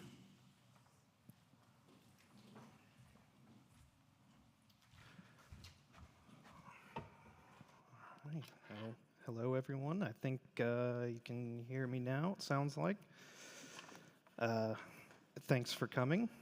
Let me just figure out the clicker here. So, yeah, that's me, Keith Swagler. I'm a CTI analyst at Red Hat, but I'm also half the time out a detection engineer. So not even full-time CTI. You might wonder how I can give a talk on some big strategic topic like PIRs and threat-informed defense. And that's because I did have a co-author for this who unfortunately could not make it today. And he's very upset about it, and so we wish him well so he can come back next year and correct me on all the things that I get incorrect on his slides. And it's not because I'm unprepared, it's just because they're Audra's slides and not mine. So, we're bridging the gap between PIRs and threat-informed defense. So first things first, I guess we should talk about what PIRs are. I think I've heard some discussion about it today, but not quite as much of a definition as everyone might like. But before that, we can talk about the company I'll be impersonating today, because my boss suggested that I not post sensitive public information about our company on YouTube and out to the world. So Audra and Vladimir, a few years ago, when they did a workshop on PIRs, which you can get the data at the link there, they made a fake company called Stellar Electric that makes EU or makes electric vehicles in the EU, a very popular thing nowadays. And most everything that you'll see in this presentation is based on Stellar and not ours, so there's no information leakage, I swear. But we will share some non-sensitive stories along the way. And that is kind of one of the themes of today. I think I'm hearing, in general terms, is progress, not perfection, which is something that we definitely found in our process of all this. So here's our overall agenda. We start with PIRs, then move on to all the way down to threat-informed defense, and we'll get along these now. All these have varying outputs, but there are different methods for going about these. We saw some on threat actor prioritization today, and we saw some on PIRs. And really, as long as your outputs are somewhat similar, you can pick and choose which methods you like to do for which step in this process. So, does anyone know if anyone said the full acronym today of PIRs? If you haven't yet, it's Priority Intelligence Requirements. What they are supposed to be is the North Star for a proactive CTI team. So Red Hat found themselves in a similar position as a bunch of other CTI groups, apparently. And then a few years ago, we grew in size, and we were able to finally move from a reactive to start thinking about proactive CTI activities. But one of the first things we thought was, what do we focus on? How do we do proactive CTI? And we were very lucky to have Andra on the team, who has done strategic CTI things for a while, who immediately knew, well, we should do some PIRs. So if that was too vague, don't worry, we'll make it a little more concrete a little sooner here. So PIRs are a way to map the assets of your company to elements and then merge those with adversary actions, and to get an idea of who might be targeting you, who might be able to severely damage your business, things of that nature. So there are a few methods to do PIRs. If you went to the Intel 471 workshop yesterday, I think they called it something slightly different this year, but I think it's roughly the same. There is the Red Hat method. You can see it is on GitHub, so you don't have to scribble all this down or take pictures or anything. It's there for you to do anytime. You can follow along with the Stellar as well. And there's also Feedly. I don't know anything about this. Like I said, this is Andra's slide. And if you have a threat intel provider, they'll probably have their own internal method that uses their tools to sell you more of their tools and get you kind of deeper in their ecosystem, which might be fine for your organization. It's okay if you do that. So we'll talk quickly about the Red Hat approach. You can see we have a very kind of confusing Venn diagram if you don't explain it.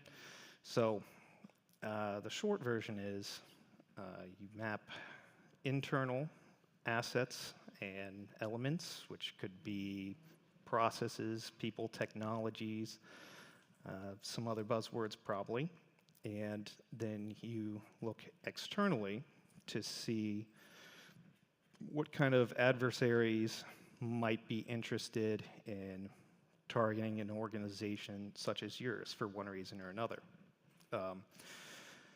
And if that's too abstract, we can go ahead and go on to our next slide, which is a not a Red Hat annual report, a Stellar annual report.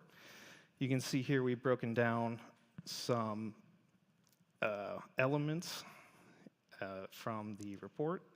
You can see the purpose statement, which if anyone has been to business school, you know it's a very, very important thing for a company. And for Stellar, their differentiator is a 20% longer range compared to competitors. That's something important for consumers buying an electric car, to have a much higher range, and it would be in competitors' interest to acquire that technology to bring into their products. So they can offer that as well, and probably for a cheaper price because they didn't pay for R&D. And so if you go through this annual report, or as we did stakeholder interviews with people in our company saying, you know, what is important to Red Hat or Stellar? Like, what would be the downside if this system got ransomwared?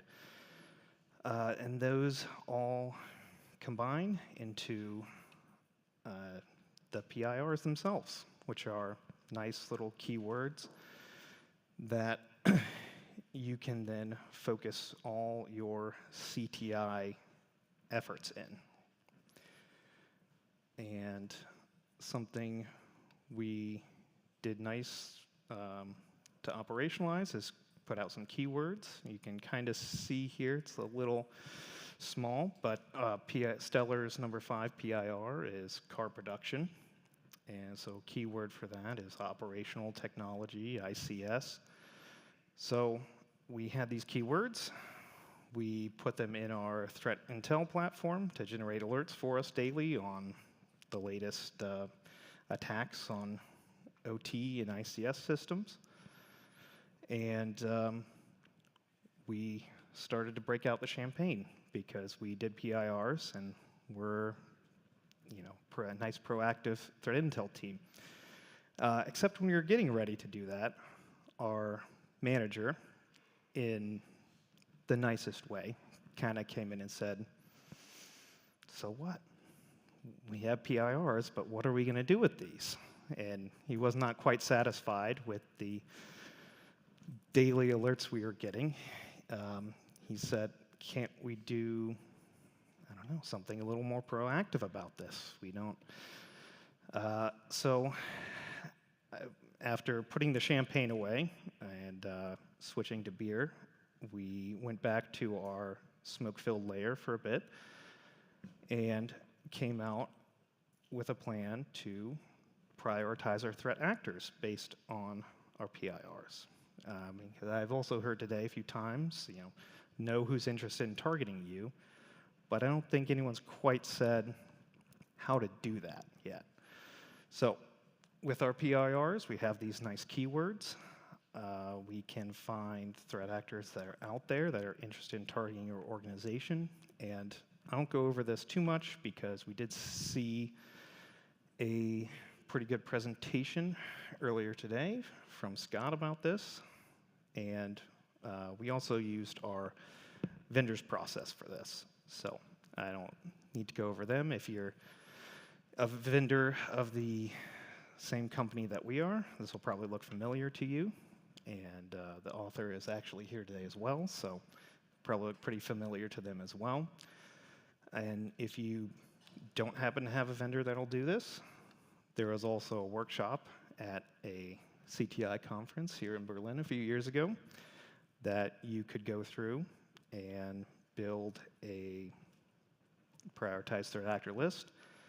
And if that's too intimidating for you, you can just go to the old Google, and Google dorking still works.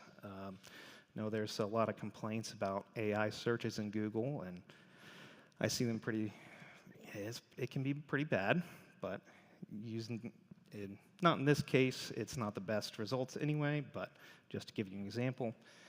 And if you're really crunched for time and you're brave, you can do like I did for this presentation, and you can ask ChatGPT. I wouldn't recommend uploading sensitive data to ChatGPT if you don't have an agreement with them. And of course, your mileage may vary on the analysis that ChatGPT provides. But I will say that ChatGPT and I did agree on the top threat actor for Stellar, so there might be something there. We'll see. Maybe in a few iterations we'll feel confident in ChatGPT's ability to analyze our data and take all our jobs. But at the end of this process, this is the thing we came up with, and like I said, all the other threat actor prioritization things, we'll probably come up with something similar. So we have a list of threat actors that are interested in each one of our PIRs, let's say. So for example, our proprietary 20% range boosting technology. We have some threat actors that are known to steal IP and either leak it or use it for boosting their country's industries. And we won't go through all these because I see we're a little crunched on time, but at the end you can combine the scores from all of them to make a top threat actor. And you see Medusa here is very common across all our PIRs, so we now have the interested threat actors in Stellar. But once again, my boss came in, we brought out the champagne, and my boss said, well, so what? We have a list of threat actors. What are we going to do with this? And this was even after we put the threat actors into daily alerts in our threat intel platform, and just hoping that we weren't going to be one of them that day, I suppose. And something else he brought up is that if you're looking sharply here, you might know there are a few groups that are arrested, infrastructure taken down, and otherwise not interested anymore. So he did have a point. We had a list of threat actors, but what are we going to do with this list?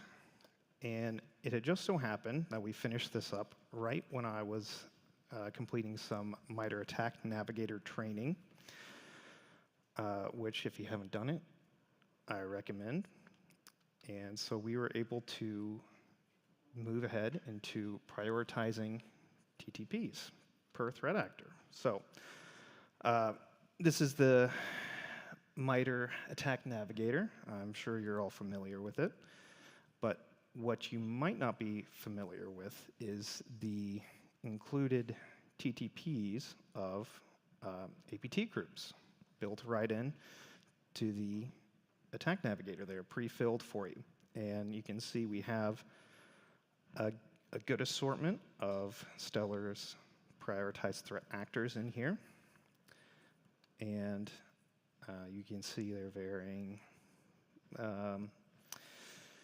They like different TTPs to do their things. And another interesting feature of the Attack Navigator is that you can make a new layer based on the other layers.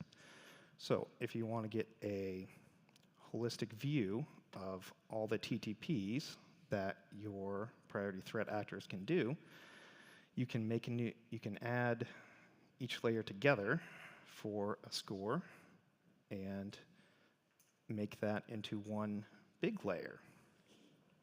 And this is very nice.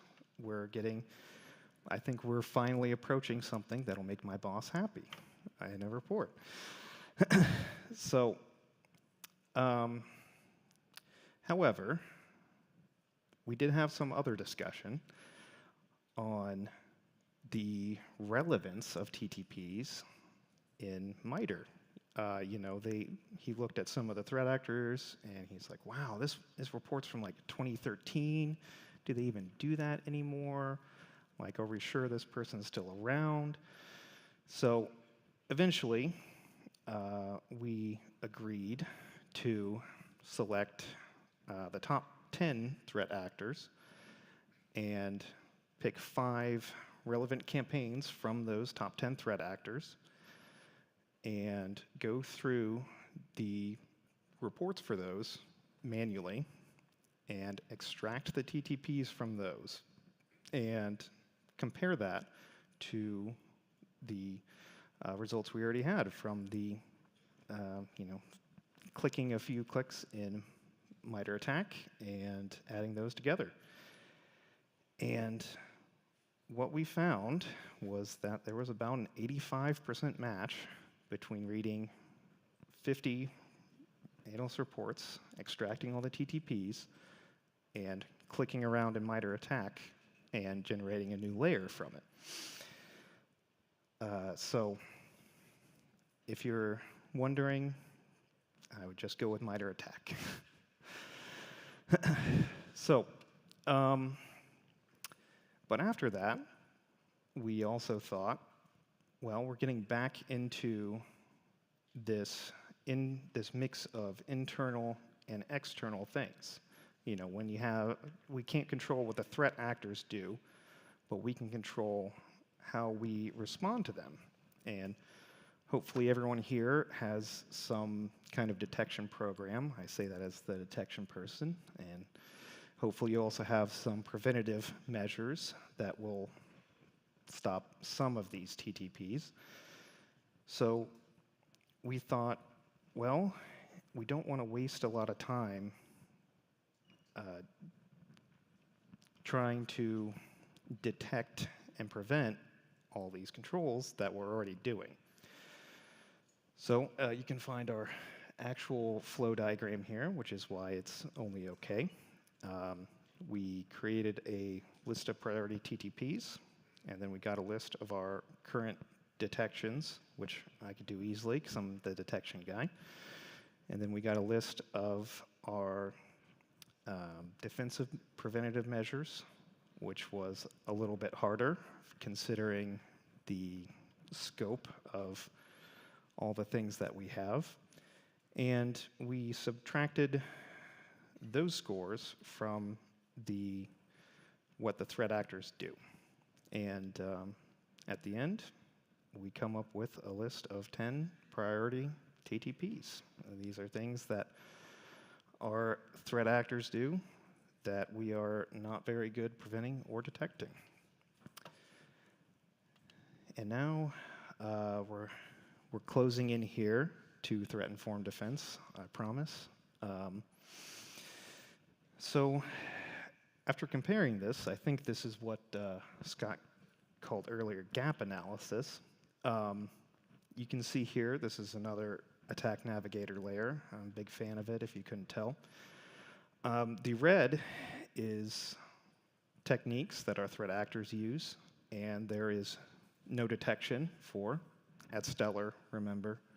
I just kind of picked random detections from Sigma to demonstrate this. Red Hat's looked a lot better, but I think you'll be surprised too, though, if you do one at your organization.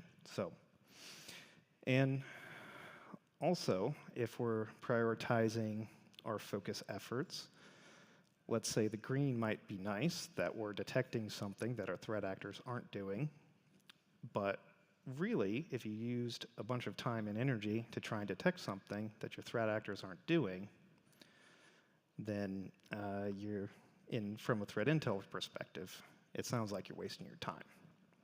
So after this, we also found that MITRE ATT&CK Navigator is nice to look at. It looks great on slideshows, but it's not very easy to work with as a checklist, actually, because if I would go back to the heat map, you'd see there are some that are very close in color, and I'm not a human color detector, so I have a hard time telling them apart. So after all this scripting, we eventually decided to make a nice markdown report instead that lists all our priority TTPs in a nice list that looks good on Git things like GitHub, and pulls relevant fit things for me, the detection engineer, because I was making this, including a description of the TTP, some of the data sources, detection suggestions, and references from MITRE of where Stellar's priority threat actors have used this in the past, so you can go look for yourselves and not have to trust MITRE.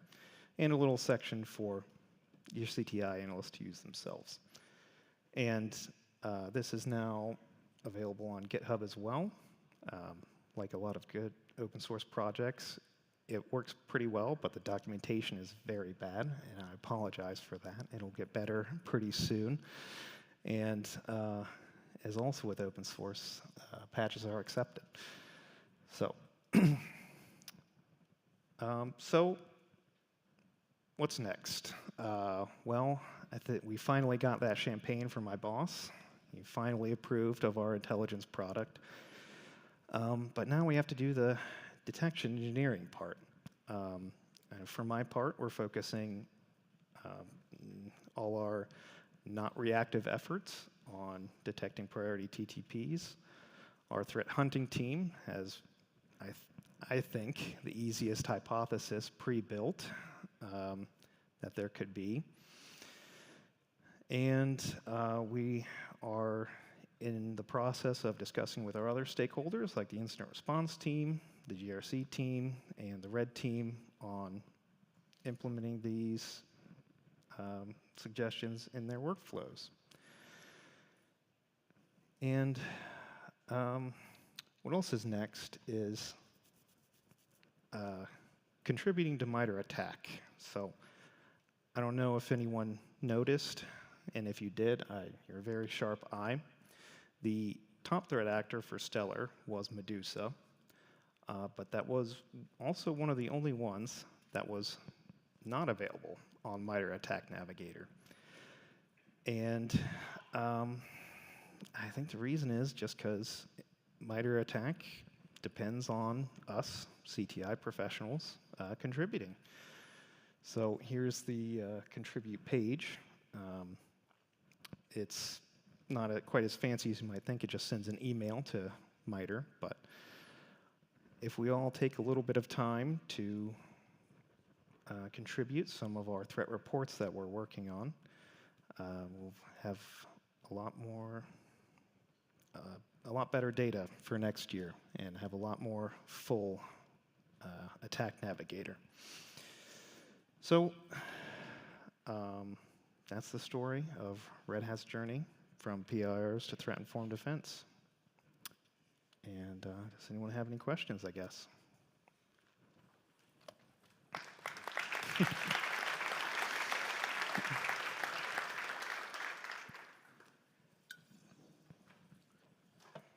Any questions to Keith?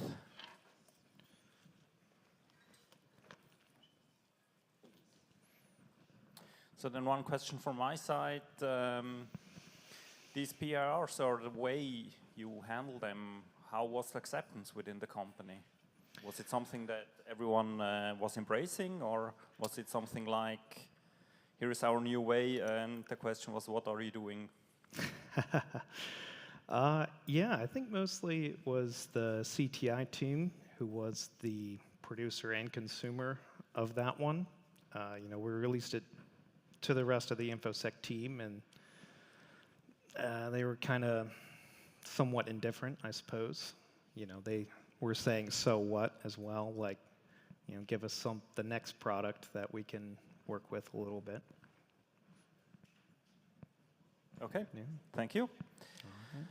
Then if no questions, then we have the next break until 15:30, so a bit more than 25 minutes. Please be back on time for the last talks of the day.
So, welcome back from the break.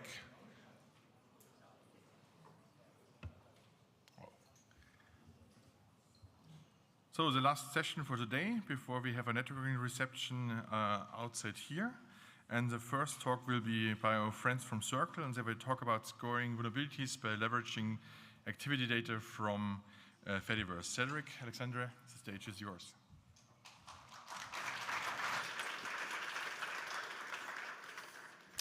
Thank you. Hello, everyone. Everyone. So, good afternoon. So, we will talk about something that we started, I think, 1 year ago. And I think it's quite important to just talk about the origin of the project before that we go into detail of what we are actually doing with vulnerabilities. So, initially, we developed a software called Vulnerability Lookup. Again, it's one of our open source projects.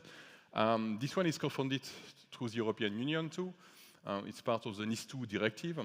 And it's already functional, usable, and you have online services. So that's basically the story behind. So where it started from another project that maybe some of you are using or already use. It's even installed on Kali Linux.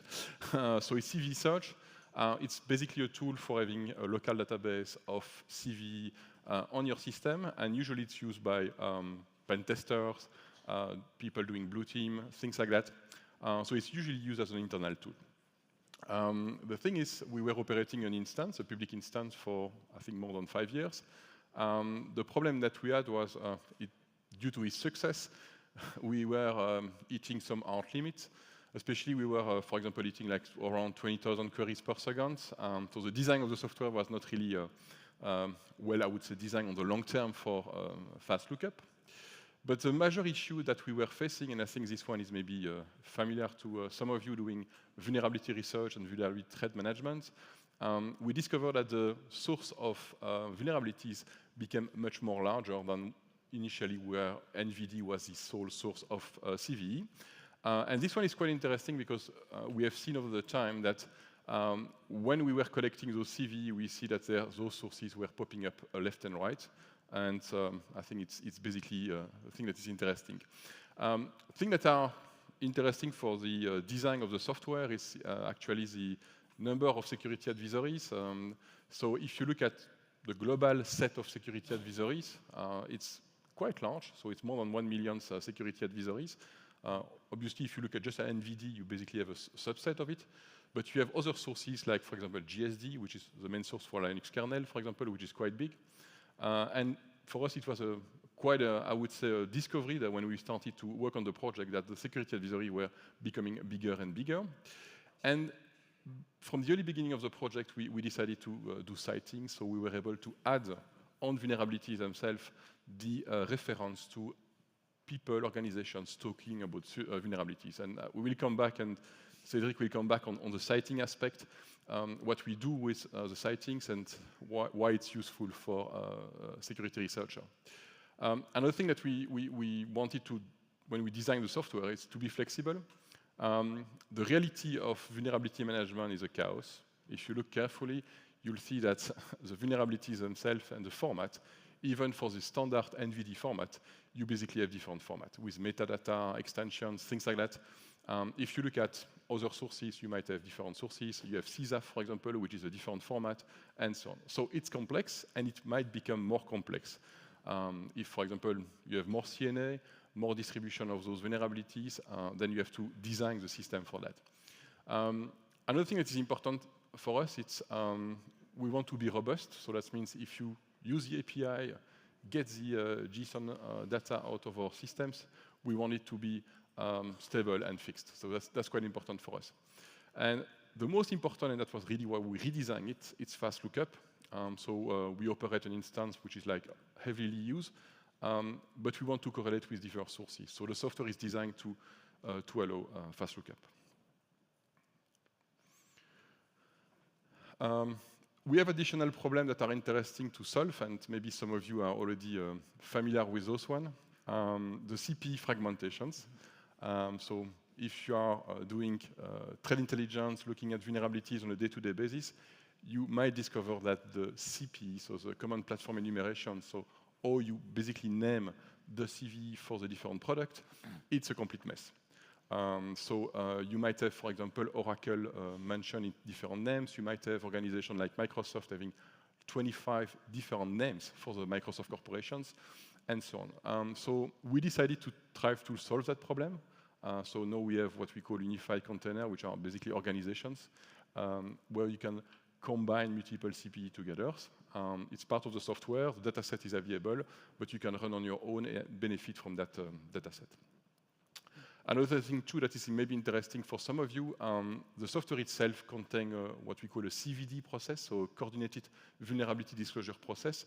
So it means that you can use the software to have a CV process, so if you are PCIRT, CCIRT, or even a CNA, you can actually use the software to conduct the complete process from the receptions of the vulnerability disclosures up to the publications of the vulnerabilities. We recently extended the system to add autonomous vulnerability numbering. You saw that recently there were some issues about the CV process in US, and we had this project for some time, so we decided to release it a bit earlier than expected. It's called the Global CV Allocation System, so it's a very simple system where each of the GNA, so the authority that could make vulnerability numbering, get an ID, and that's basically it. And each of the ones that are running their own GNA can basically allocate CV IDs or GCV IDs. Another thing that is important for us is to be able to score the vulnerability. So as you have so many vulnerabilities coming in, you need to decide which one is important or which one is less important inside your activities. So what kind of sources do we have already in the system? So we have, like, I don't know, 25 sources now? Yes, 20, 22, 25, yeah. Plus some volume enrichment sources and tailscale, yeah. So the system is very flexible. You can actually fetch from API, from HTTP. You can basically use Git submodules. So if you look into the system, we already support majority of the sources. If you know some additional sources that might be of interest, let us know, and we can add it into the system. We recently got some interesting contributions to extend the system. Yes, with embed matrix. And we keep an open data of all the dumps of the vulnerabilities in vulnerability lookup. Yeah. So as we explained, we wanted that vulnerability lookup is a flexible software. So it is designed in different type of feeders. So depending on the source that we are using, you can see here at right, we have implemented various feeders that you can just inherit if you want to deploy your own feeders. So we are able to take information from Git repositories, like the CV program. We have a lot of Caesar sources, and we are compatible with API, HTTP, RSS feeders. It's even connected to an RSS news aggregator. And every data, it's JSON files, basically, is pulled in a KVROX database. And the correlations is done by the feeders. So basically, we are using the ID of the vulnerability to pivot between the different sources. At left side, you can see all the different interface. So we have a web interface, we have an API, it's documented with Swagger, RSS atom, we have a name stream. You can connect to it if you're authenticated. By the way, everything is accessible for non-authenticated users. You don't even have to create an account, but if you create an account, you will be able to provide the data. For example, if you want to add comments or sightings on a vulnerability. And if you want to register to the event stream, you have to be authenticated. At the bottom, what you can see, MISP, RSS, Mastodon, Nuclei, and Fediverse is a couple of tools that we wrote that we are using to see a bit what's happening on social networks, on GitHub, on some various GitHub repositories, on blogs from experts about recently published security advisories. And we are looking for with regular expressions for various things, and when they match what we want, we are pushing the sightings in another database with the ID of the vulnerability to correlate on it. And it's going in the Vediverse because we are also able to push data. For example, on Mastodon, if we want to say that, for example, we have a new vulnerability, and you are able now to comment on this one. And something important too regarding the data set itself, the source of the format is not modified. So that means we don't try to aggregate everything. So we keep the data as is, and we just correlate. So that means you still benefit from the original data format. Yes, because as you can see, it's all JSON, and we have the top, the local source. Because when you install vulnerability lookup in your own company, you have the possibility to define your own vulnerability IDs with a schema, regex, a name, and a UID. This will be the local source where you will be able to create security advisory with a graphical user interface that is bundled into it. It's based on the Vulnogram open source project. You may know it. And if you want, you can, of course, publish this. The idea for the future is to let the users even share the security advisories from this local source. As we said, we have an API. This is just an example of what you can do. For example, here, the endpoint is vulnerability. You're asking for the most recent vulnerabilities for the source CSAF Red Hat. And we are using GQ to get the title and to get the CV ID of this CSAF advisory. So then you can make a request with this ID and to pivot to various sources. We have pagination, CPE search, and by vendor and product names. We are compatible with, in fact, the old LPI of CVE search, the previous project. So all the endpoints are supported because we had, as Alex said, around 15 to 20,000 queries per second, and we try to not break various scripts because a lot of people are using it.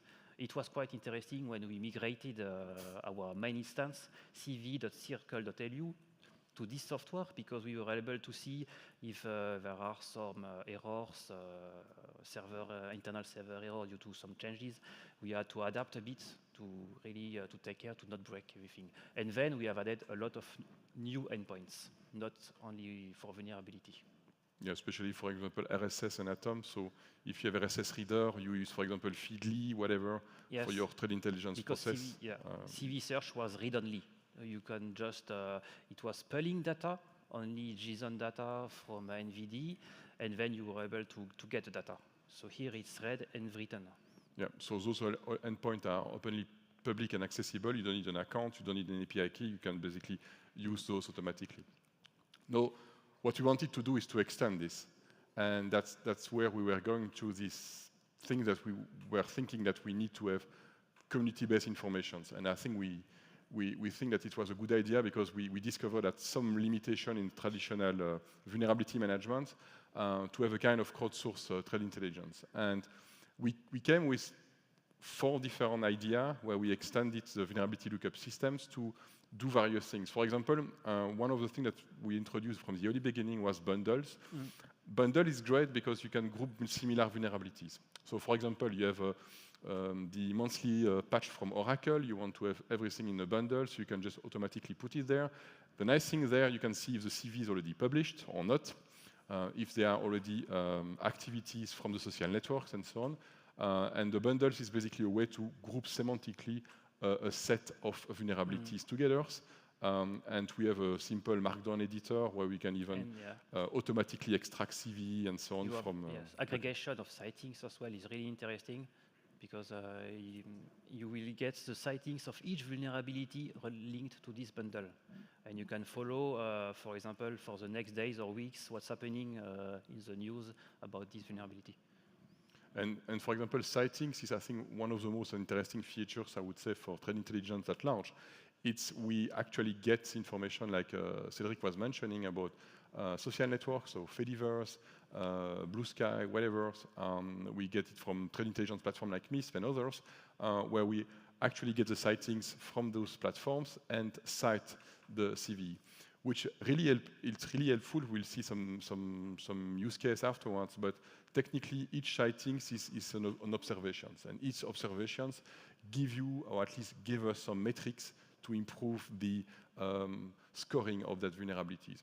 Obviously, we added commands and tags, so we try to reuse a taxonomy vulnerability that we have in MISP, especially to facilitate the exchange of embargo vulnerabilities back to published vulnerabilities.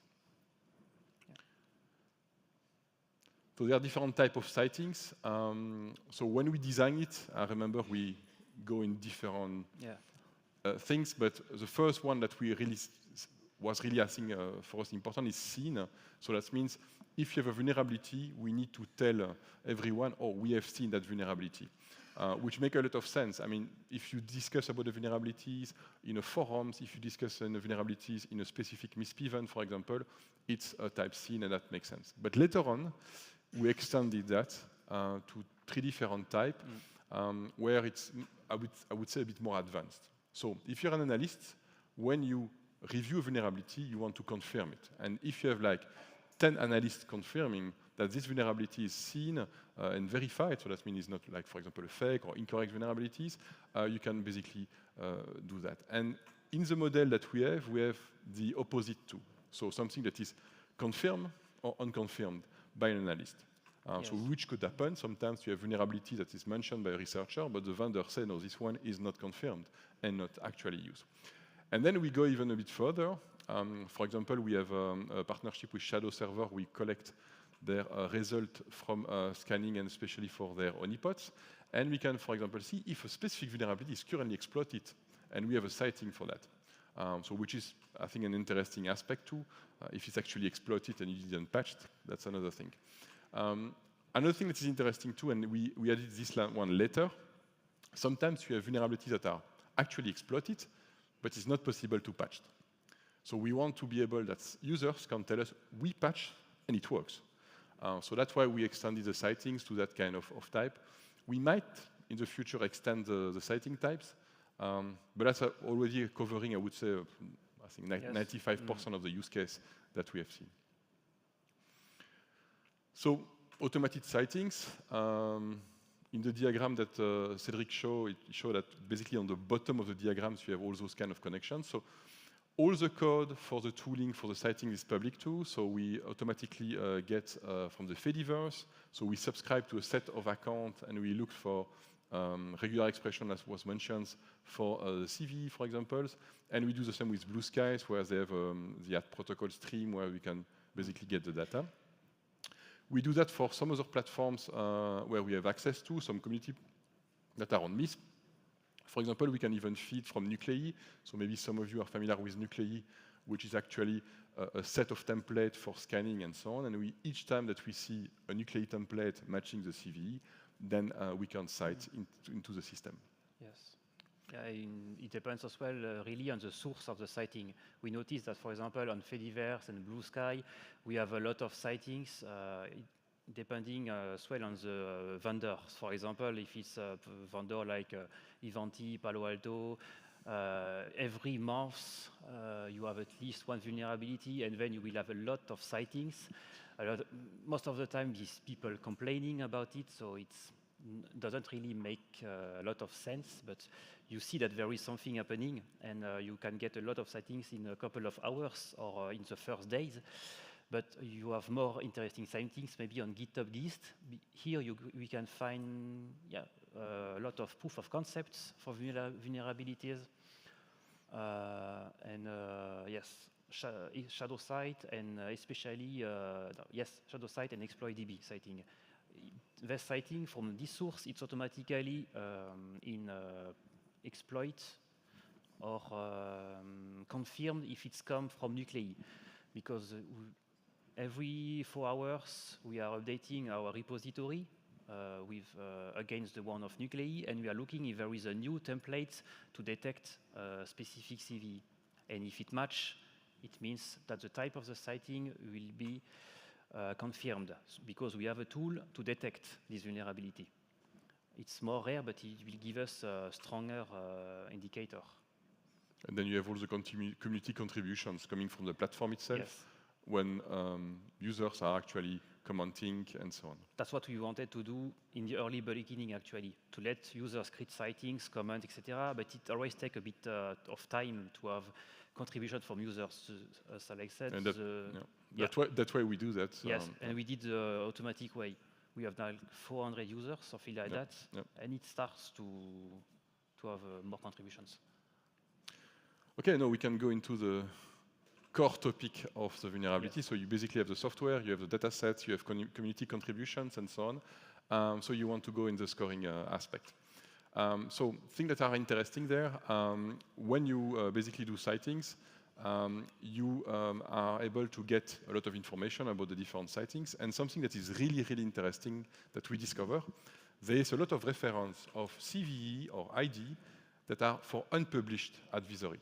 So what we do in vulnerability lookup, we actually list the sightings, so you can even look into the API. And if you see, for example, this kind of yellow lines, and you can see it from the API too, you see that this one is not published. So sometimes when you have pre-publication and so on, it's really giving a lot of insight, especially things that you need to monitor carefully. If you are doing a vulnerability assessment program and so on, you really look into that. And don't forget that there is sometimes some hype. So that means the hype might appear for like 1 or 2 days, and then afterwards nothing happens. But then the most interesting aspect is a long-lasting one. So maybe for this one is interesting because we see the evolution of sighting over time. So I don't remember this one. This one is a proof of concept, recent one for Erlang the OTP of Erlang. If you are curious, you can have a look at it. And you see you have the automatic graph there. You have some reference from Blue Skies. Automatically, if you go to the CV, you will get all the related sightings over the time. Especially that for this one, I think one of my colleagues is into Erlang, and I think he did a contribution saying that this one is patched. But you can see that, okay, it's patched, but you see that a lot of people are starting to discuss about it, and there is even some exploitations. Yes, and at the time we took these screenshots, it was quite recent, and we saw that, for example, here we have already 71 sightings. It was quite fast, really, just when it has been the security advisory released. So generally, it's most of the time it means that it's quite severe, and I think it's 10, this one. Oh, this one is a long-lasting one, and I think this one is giving good insight. I think, this Palo Alto Networks exploitation for these vulnerabilities, and you see it's a long-lasting one. You have sometimes some mentions in the social network, but there's a continuous exploitation there, which is coming from the honeypot of shadow servers, giving you an insight about it. And you can see it live, you can use the API, so if you have, for example, a product that you want to monitor, you can automatically see, okay, are those being exploited live? We are pulling 2 kind of reports from a shadow server, from the honeypots every morning, from the exploited and only seen. That's why you have a duplicate. It's not a duplicate. It's just 2 kind of reports that we have every day for these vulnerabilities. And on top there, you can see basically the type of sightings that we have seen. And I think this one is the most interesting graph that you have. So when you connect for the first time on vulnerability lookup, you end up on this page. This page is sorted by the number of occurrences for the different sightings. And you see that you have the evolution of the times on the months. On the interface, you can specify the period of time. So it's quite handy. If you are operating vulnerability programs and so on, you can have a quick look at actually what the CV that are critical. Yes. Just for example, the 2 first are Inventy, Connect, Secure, and the next JS library. And it works with any kind of IDs. Here we just see CVE, but for example, it will work with GCVE, GHSA, PISEC. Yeah. Some interesting other example, things that are maybe interesting too is to look at the sightings, the EPSS and the corresponding percentile. And you see that you might have sometimes some discrepancies there on things that are not in the model of EPSS, for example. Yeah, this one is for the last cited vulnerabilities on last month. Yeah, we are running out of time, so that we have to be faster there. Maybe you want to have a look at this one? Yes, so here we were analyzing the evolutions of our different sources of sightings to see if there are some correlations with the geopolitical influence and what is happening currently in the US. And we noticed that most of the time we started to do this kind of sightings from the Fediverse here in October. So that's why in the beginning we have less data. But initially we were around, as you can see, let's say an average of 800 sightings per week. And in the middle of February, around the 17th, you can see that there is a big drop of quantity of sightings that we started to no more receive. And we even detected hundreds of not found web page, 404 errors. So people that were starting to delete reports or status that they published on Mastodon. And one main account that was, for example, yes, if you click on this link, you will have hundreds of dead links, actually. But so actually monitoring the social network give you some insight of... It was cited, monitored back in time, but today all those links are dead. Yeah. And on the same on Blue Sky, here it's 24 of February, so it's around the 17, 20, 24 of February, we have as well quite important drop. The drop at the bottom is because we made the stats this morning. But yeah. Here it's from the nuclei source. Yes, it's quite, yes, it's the same. Here it's an exception because we have, it was a vertex vulnerability. This one is an interesting case. So for example, you can track a lot of sightings of vulnerability that are still not disclosed. Those ones are actually not disclosed on the NVD database, but they, you see a lot of reference in different publications, sightings from GIST and so on. So interesting to watch, especially that is prior to public disclosures. So a thing that we recently did, and this one is more playing about, so you know that there's some hype about AI-based technologies. So if you are a bit curious, we say, okay, maybe we have an interesting data set with vulnerability lookup, and we were wondering, can we use it to do some actual meaningful data out of it? And we have a Nugging Face account that you can have a look at. So we have a full process. So the idea was to build a complete process from the dataset collections up to the model creations with vulnerability lookup and all the tooling. And for example, we have an outgoing work that actually works. So you can even do the vulnerability assessments automatically. So we basically have a system that learns into a model which is Roberta, which is a well-known Facebook model, to create, to find the vulnerability scoring based on the text of the descriptions. Even if the NVD process is still not complete, you can get the data, and we have an accuracy of around 80%. It seems, yes, really, for the moment, it's almost the same result than what is published. And so we publish the data set as well. If you want to build your own models, we have a data set of 500,000 security advisories in a data set format on Hugging Face. Yeah, so we just started that. It's kind of experimental, but everything is open source. I would invite you to go to the GitHub account of Vulnerability Lookup and the Vultrain repository, and you have all the details. And this one is all local, so we don't even use any cloud-based system for that. Mm-hmm. So just some further developments, and that's kind of the conclusion of the talks. It's we discovered that the dataset is still very interesting, and by collecting this part of the social networks is giving a lot of information. So we have some plan to extend capabilities of search in the systems, like full text search. We are evaluating a predictive model. So we try with the PSS, but the problem is some of the data set of the models are closed, so we cannot even reproduce how the PSS is calculated. So we want to create a specific data set to automatically do it. And we have some further developments to have a kind of synchronization like MISP with vulnerability lookup, where you can synchronize vulnerability publications across the different instance. So the project is evolving rapidly. We do like 2 releases a month. Yes, 1 or 2 releases a month, yes.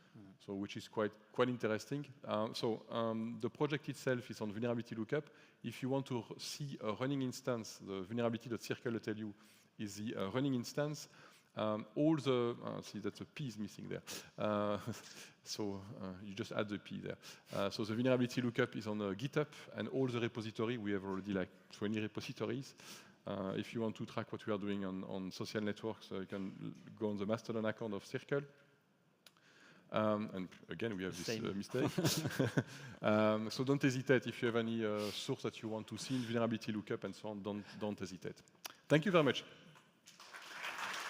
Thank you. Any questions? And if you have no time, we can discuss later on. Here's one question.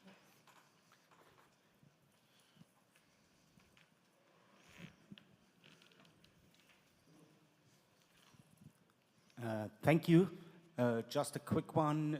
Do you plan or already support the NISA vulnerability database? It's even a bit more than that. The EUVD backend is actually using vulnerability lookup. So if you go to the FAQ of EUVD, you'll see that actually the same code, the backend is the same.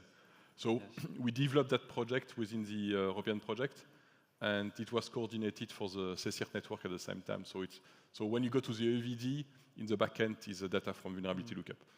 And we'll do a mapping because they have their own IDs, and we started to see how to do this mapping. So there are plenty of things that will come in the next week, I would say, on EUVD interactions and vulnerability lookup services. For example, there will be a feeder for the EUVD ID too. So thanks for the questions. Any other question? Then I have one.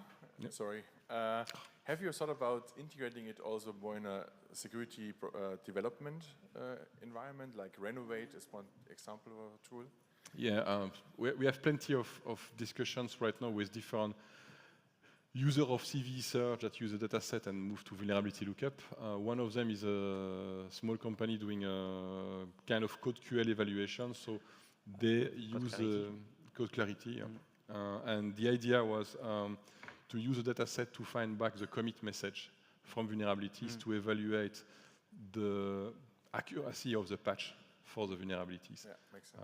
And I think that makes sense. And I think for researcher, and I was thinking of maybe your internship or your students or your PhD, that this data set is interesting because, for example, we had recently an hackathon, extracting the GitHub commit from the reference vulnerabilities and to evaluate the patch themselves to see if they're accurate and so on. Make a lot of sense. Yes, that was the idea I had in mind. It was not trivial, but yeah. It's good questions. Okay. Thanks. Thank you. Ben, thank you again. Thank you. And now it's again my pleasure to welcome Chris Horsley. I think you have the longest travel to coming here from Australia. So he will talk about visualization of CTI data, and I'm really looking forward to your talk. What's up there? Thank you.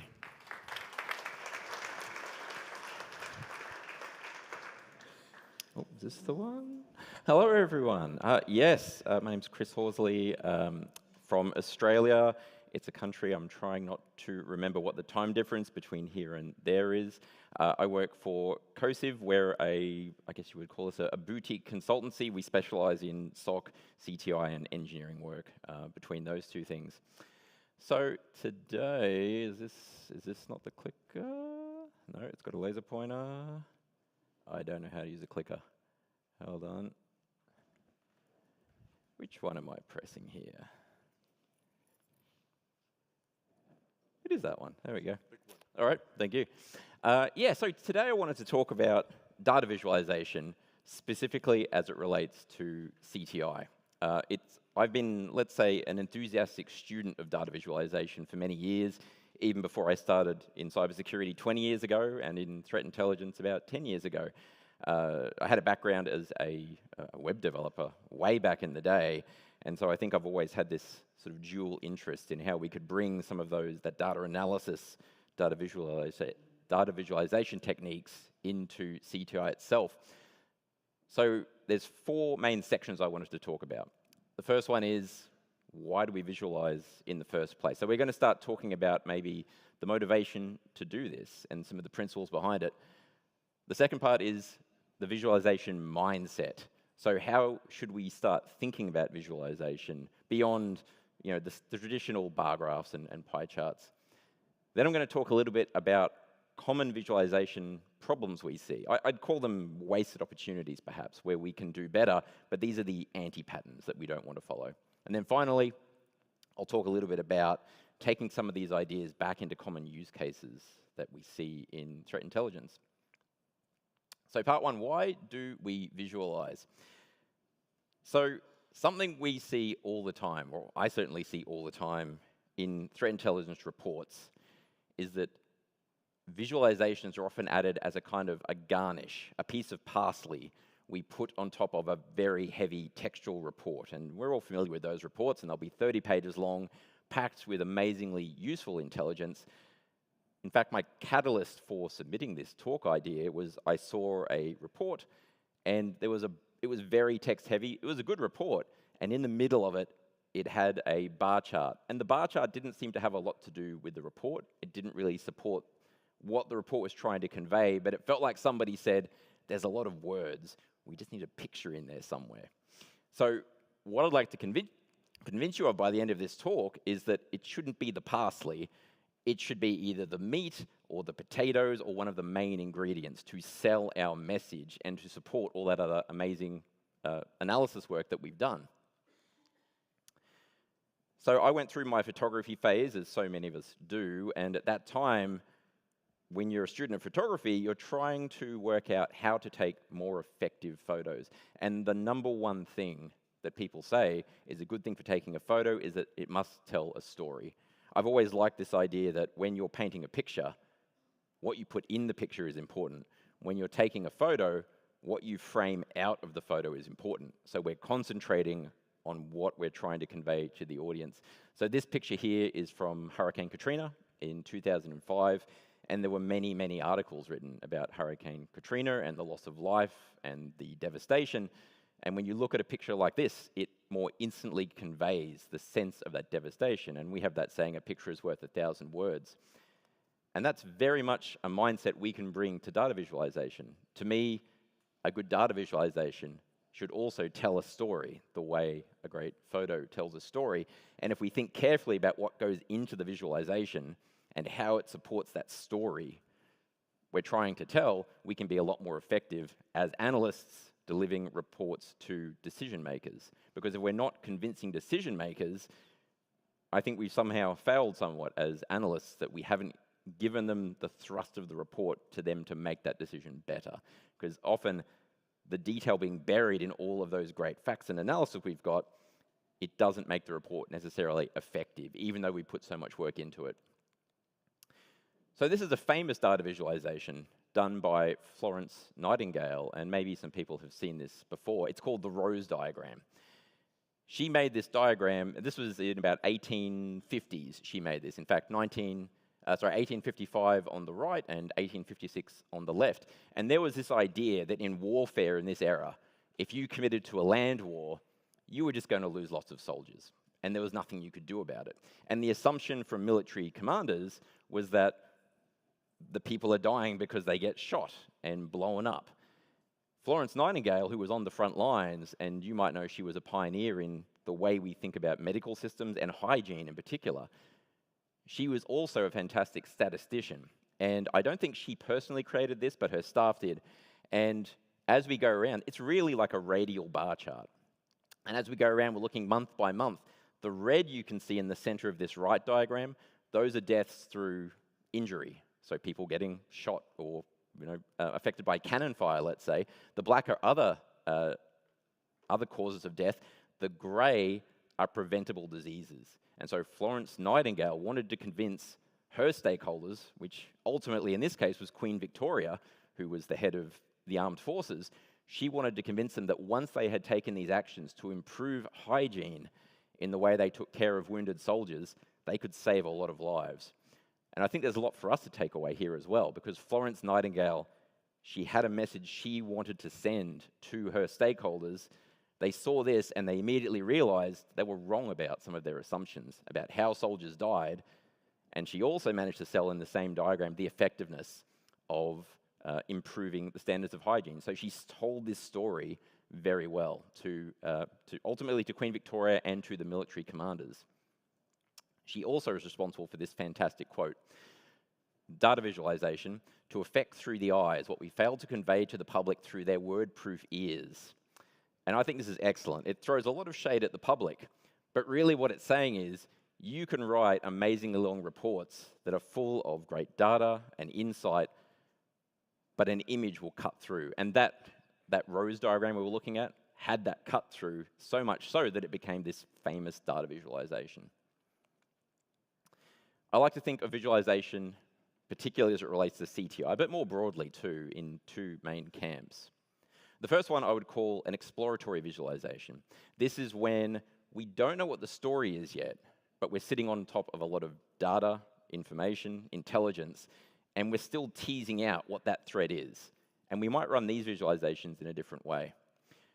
One of my favorite visualizations is this. This is called the tree map diagram, if you haven't seen it. And I suspect a lot of you have seen this particular tree map, especially since April 2 and Liberation Day. It is a map of the US stock market. I love this visualization because in one glance, I can see the state of the entire stock market, how bright red in terms of loss or how bright green in terms of gain it is. It's broken into regions of industries. So I can see if technology is doing worse than, let's say, pharmaceuticals. I can look at any particular company and see its performance. And if I mouse over, like we are with Tesla here, you can see a line chart for how is this company doing versus the other companies. It doesn't necessarily have a pre-formed opinion of what the message is, like Florence Nightingale's visualization did. But it's a great exploratory tool because I can both see holistically on the industry level and then on the individual stock level, where do I want to start looking and do some more analysis. The other great way of doing exploratory visualization is Python notebooks. That's at least the way I prefer to do it. Python has a lot of great tools to help us here. If you're doing Python notebooks, I highly recommend Marimo, which is an alternative to something like Jupyter notebooks. It's very good for data visualization. It does some very clever things, like when I change my data, all my graphs and visualizations automatically update. It's really good. The second type of visualization I wanted to talk about is narrative visualizations. This is more akin to what we were talking about with Florence Nightingale's visualization. So at this point, we've done the analysis. We know what we want to convey to our stakeholders, and we're trying to find the right visualization that cuts through all the complexity and sells the message to leave it in people's minds. Their word-proof ears. This is a visualization we did in COSIV, in fact. We do a lot of work with MISP, and we were finding that a data processing pipeline we had was failing when it sometimes on first run on certain feeds. So we did some data analysis and some visualization to work out when does it fail and how big are MISP feeds anyway? Because we were under this naive assumption that maybe some are MISP event, the JSON files, are they tens of megs? We really didn't know. So we visualized a bunch of feeds. This is called a box and whiskers plot, another great type of visualization, which pretty much tells you where the center of a normal distribution is, and then the long lines are the tails of the distribution. What's really interesting for our purposes is see all those circles there, they're the outliers, things that sit outside of that normal distribution. And that's where we want to focus when we've got a failure, because it's probably the outliers that are doing it. And we realized that one of these feeds had a 418 meg MISP package, something we hadn't thought about. And so our little, I think we had a Lambda, and it would just fall over trying to load this file into memory. And this helped us to identify it. So the narrative helped us to explain to our developers the decision we had to make in terms of how we would do this data processing and where those outliers were. All right, in part two, we're going to talk a little bit about visualization mindset. Because a bit like a photographer's mindset or an artist's mindset, we have to think a little bit differently when it comes to visualization. So I like to think of it also as thinking like a journalist. Years ago, I knew a journalist, and she wrote for a suburban newspaper in Brisbane. And she said, we always keep in mind that our audience has the reading level of a 10-year-old. So whenever we're choosing our words and choosing the stories, we know our audience and we write to that.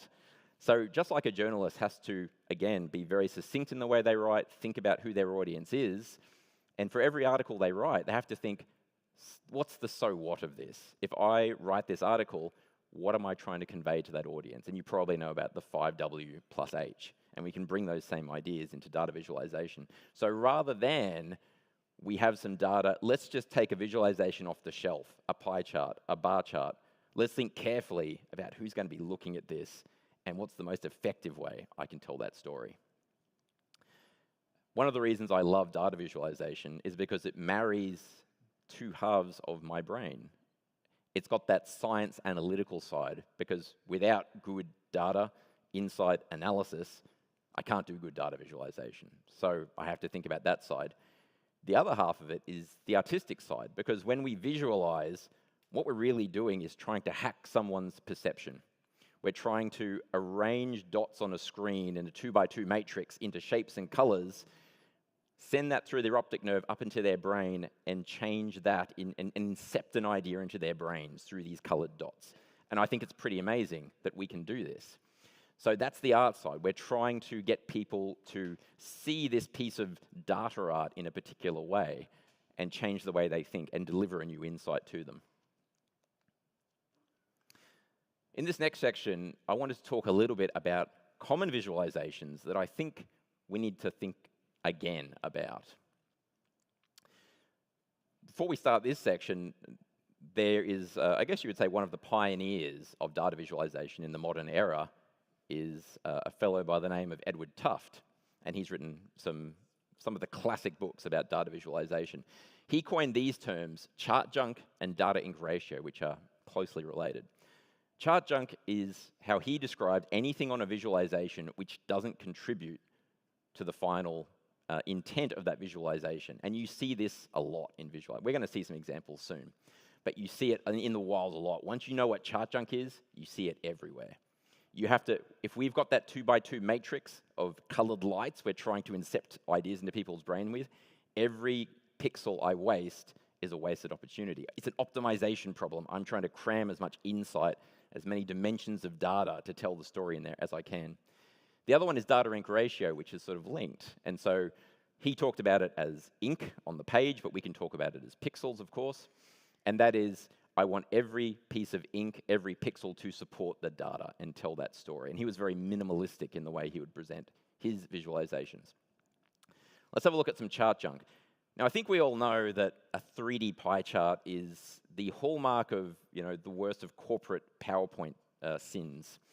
The reason it is a sin is because that whole width at the bottom, that's chart junk. It doesn't tell me any more about what these percentages are. These are pixels that are wasted, and I could do something much better with them. So once you know what chart junk is, visualizations you kind of know are bad, you can understand why they are bad. So that's chart junk. I mentioned before about perception hacking. We have to understand how human brains perceive and contrast ideas on a page. So this is the same set of data presented twice. On the left, of course, we have a pie chart. On the right, we have a bar chart. They're about cohorts of age, so 0 to 9 and 10 to 19 and so on. On the right, if I was to ask you, what's the biggest age cohort? You might come up with maybe one of 3 or 4 different answers. And that's because human brains are bad at comparing angles. If we're trying to tell people what the biggest is, our brains just aren't good at doing that processing on the fly. If you look at the bar chart, it's immediately clear that the 20 to 29-year-old cohort is just by a very small margin the biggest. And that's because our brains are good at comparing lengths. So we have to also understand how we visually process data and how our brains perceive data to be good data visualizers. I don't want to knock pie charts altogether, though. This is from a PwC report, and it talked about the motivations of threat actors affecting or targeting different industries. And in aerospace and defense, their analysis said that espionage by far was the big motivation. And this pie chart tells this story very, very well, because it shows that overwhelmingly there is one there's one motivation here. So it's not that pie charts are bad, it's just that for any visualization, we have to use it in the right situation. One thing I'd like to urge everybody here to do is to improve your vocabulary when it comes to data visualization. We always reach for those same tools, which are bar chart, line chart, sometimes a scatter plot, pie charts, maps. There's so much more out there. And if we had a full-day workshop, we could go through all of them. What I would suggest you do instead is go to this site. It's eCharts. It's an Apache Foundation project. It's got this fantastic gallery. These are all interactive web visualizations, and interactive web visualization is my preferred way to do these things, maybe just with history and bias. But you can take any of these visualizations and adapt it to your own needs, because all the code to recreate these is there. So I highly recommend it. Let's talk about pew-pew maps. I suspect everyone here knows that pew-pew maps are terrible, because it's become a meme, hasn't it? But let's use our new knowledge about chart junk and data inc ratios to understand why. So if you've never seen a pew-pew map, and I'd be surprised if many haven't seen them, this is what they look like, and they look like missile strikes from source to destination internationally. And so on the map, we're looking at just these lines that look like missile launches. There's a few reasons now why this is bad. One reason is that it's not delivering insight. It's delivering data, or at best, information. It's not intelligence, because it doesn't deliver a message. We're just looking at the blow-by-blow sequence of what happened. But I don't form any new insights because of it. I can't make any decisions because of it.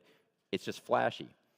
The second problems with things like pew-pew maps are, we talked about chart junk, data inc ratio. If 70% of the world is made of ocean, and there are very few computers in the ocean, I've immediately lost 70% of my pixels to tell my story. So that makes maps generally a poor choice, even though we want to reach for them because they just look cool when you put them on the wall of your SOC. Another type of misuse of maps is, so this map, and I've made up this data, I should add, you'll see in a second. This might be infections by country, and we think country, and it triggers that thought of like, it's a map. I'm going to visualize it as a map. So if I was to ask you, what are the top 3 countries on this map? Does anyone want to call them out, what they might be? Oh, did I hear anything? No? I would guess Australia, China. If you've got very good eyes, you can see Portugal there. If I was to show this as a bar chart, though, the top 3 are Luxembourg, the Cook Islands, and Singapore.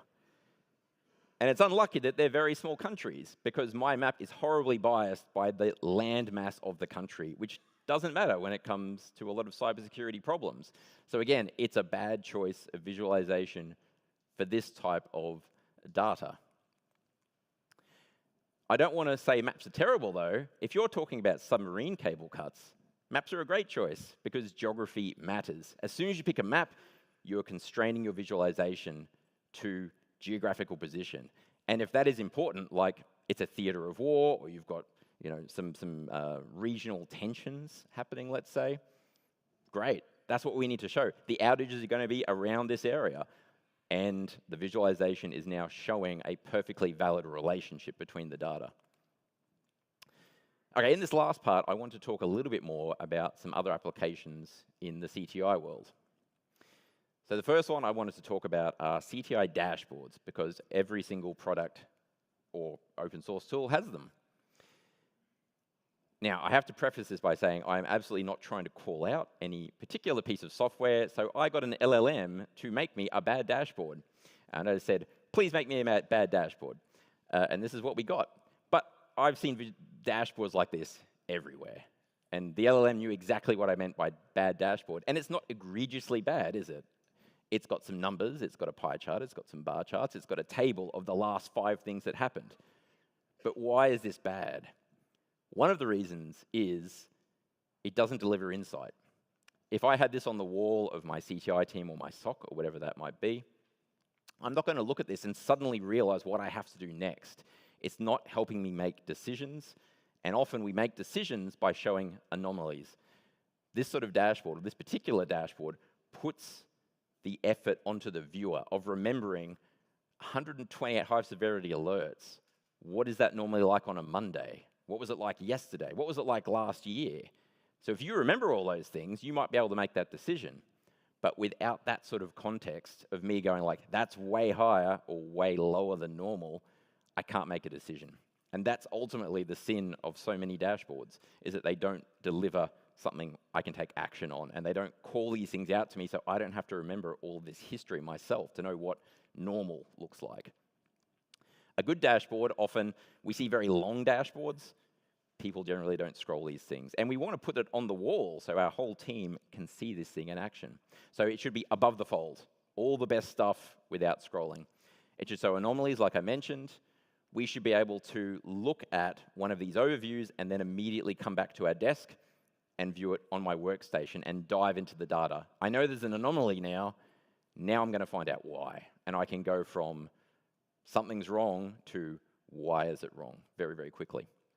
And like I said, it has to enable decision making. My first cut of asking the LLM to make a bad dashboard went too hard, and it looked like that.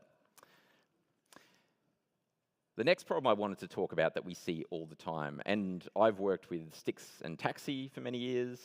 We're talking about Stix here in particular as the data format to show relationships, because in CTI we talk about relationships a lot between entities, objects. We often get things that look like this. This is APT1, and I've deliberately made it look a bit worse than it might do in a lot of tools, but it sort of shows the point that it doesn't cut through to give us insight.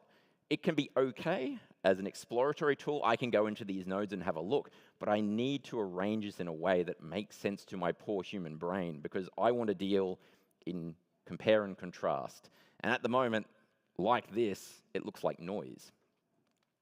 Speaking of yesterday, I found a great example. I'm trying to come up with a slightly better way to visualize Stix data, and a big problem are big data sets. And yesterday, I found out happily that Intel 471 has, for their General Intelligence Requirements Handbook, have a Stix representation. So I now have a great test case. And if I can re-visualize the way this looks, because this is just your generic circular representation, but this is a great test case, which I'm looking forward to exploring some more.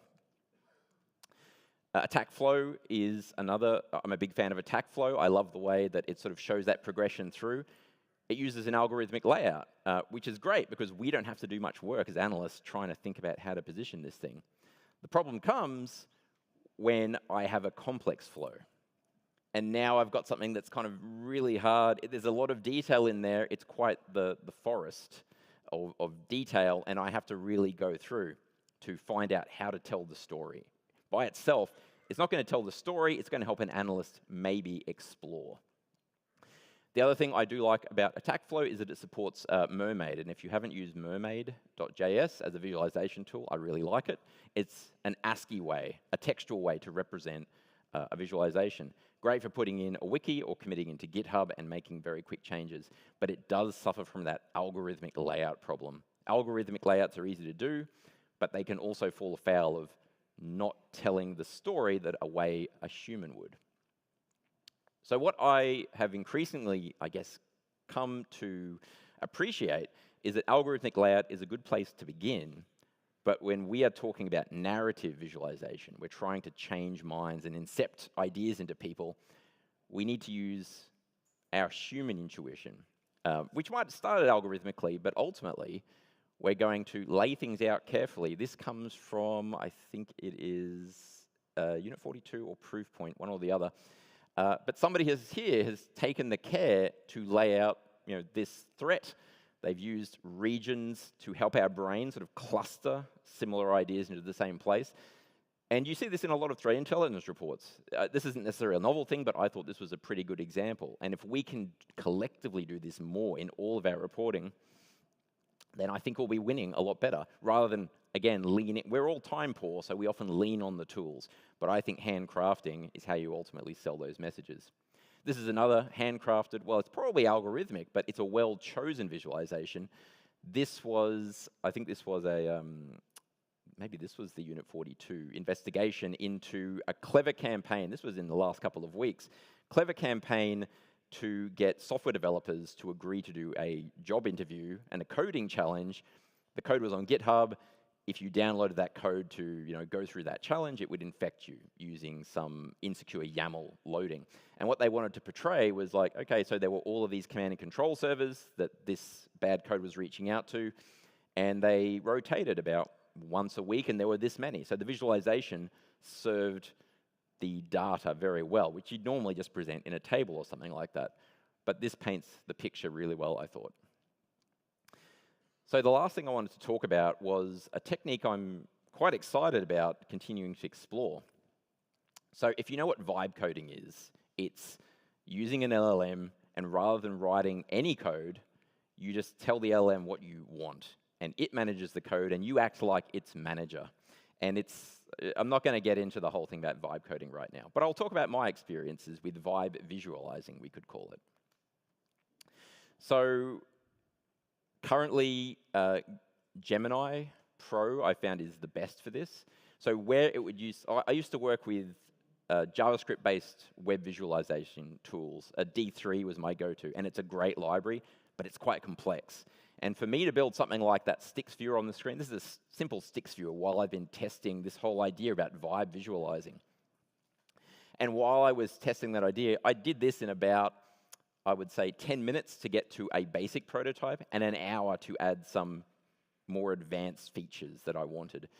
This would take me a week to build easily because so often you're fighting the API and just the complexities of coding generally. Working through all that boilerplate, this just spits out prototypes so much faster. So now I'm thinking about that perception hacking, how to get those ideas in people's heads rather than fighting code. It lets me just sort of open the way I can think about visualization rather than just worrying about writing JavaScript. One feature I added, for example, was when we've got that hairball, this is an experiment. When we've got that hairball, when I click on a node, can I just start to isolate the nodes around it? The other really good technique for doing this, and again, Gemini is the best I've seen. I've seen other LLMs which don't even execute the code, and it depends on what week we're in at the moment with the progression of LLMs the way they are, and some of them get better, and then they get worse, and they release a new model. But right now, Gemini Pro is the best I've seen. Give it examples, and it will do a great job. So that e-charts I showed you before, that's a great source. So I get the URL of one of their galleries, and I give it to the LLM and say, take this, now do this. Take a sticks file, use this visualization style to show it. This is another great library called Cytoscape. It deals with graph networks, and it does a really good trick of doing what they call a compound graph, which pretty much puts a region around clusters of nodes, again, helping us poor humans to do compare and contrast and groupings. So thank you very much. The messages I wanted to sort of leave you with were thinking about audience like a journalist would. How is this going to be perceived on their end? Learning, and this is more time than we have today, but hacking the way or understanding the way we process data in our poor old human brains, expanding the visualization types, expanding your vocabulary. Have a look at that eChart site. I think it's great. It's a great way to study visualization. And finally, when we deliver our reports and we're trying to change minds, the point of CTI being to help the organization make good decisions, how do we sell that message better with data visualization? And if you are a like-minded person who loves visualizing, I'd love to talk to you. I'd love to collaborate with you and maybe do some development together. So thank you very much, everybody.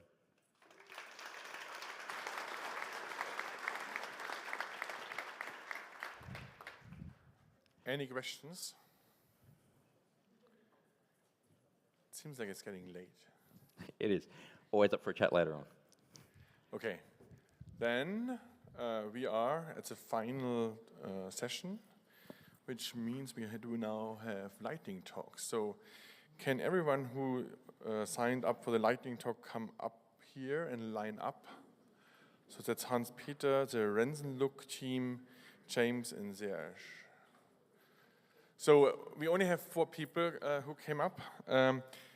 And I hope I can convince 2 more by showing you that we have these really nice, shiny challenge coins for this conference. So everyone who is doing a lightning talk will receive one of these nice challenge coins.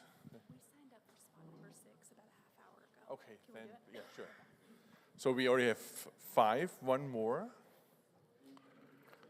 We are welcome. You don't get another one, you get only one.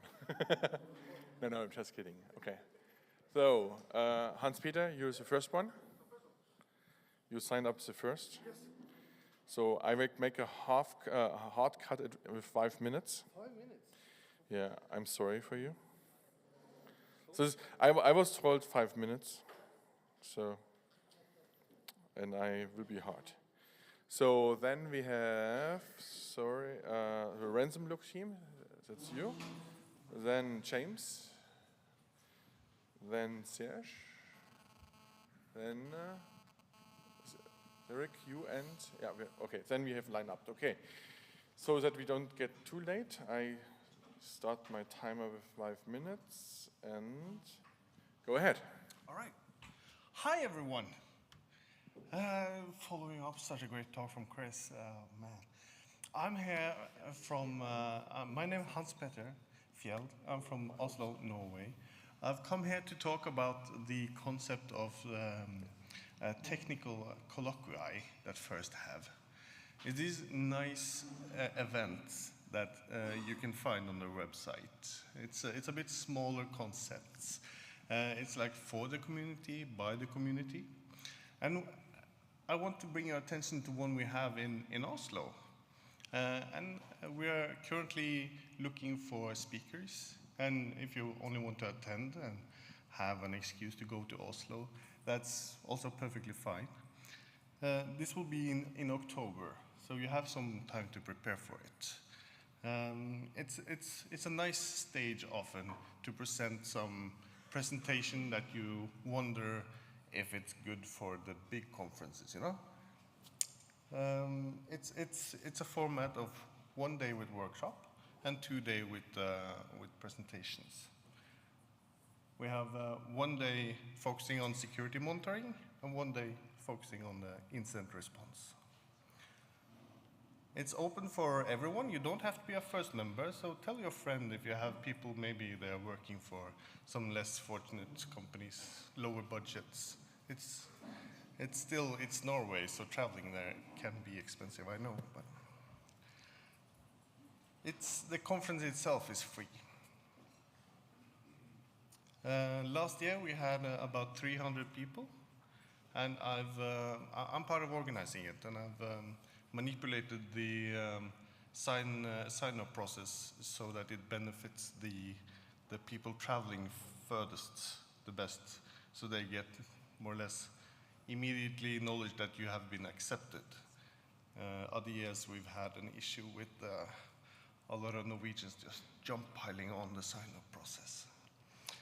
So that is the Cold Incident Response is the event called. coldincidentresponse.no. If you want to speak, or if you want to just have an excuse to come to Oslo, I'll see you there.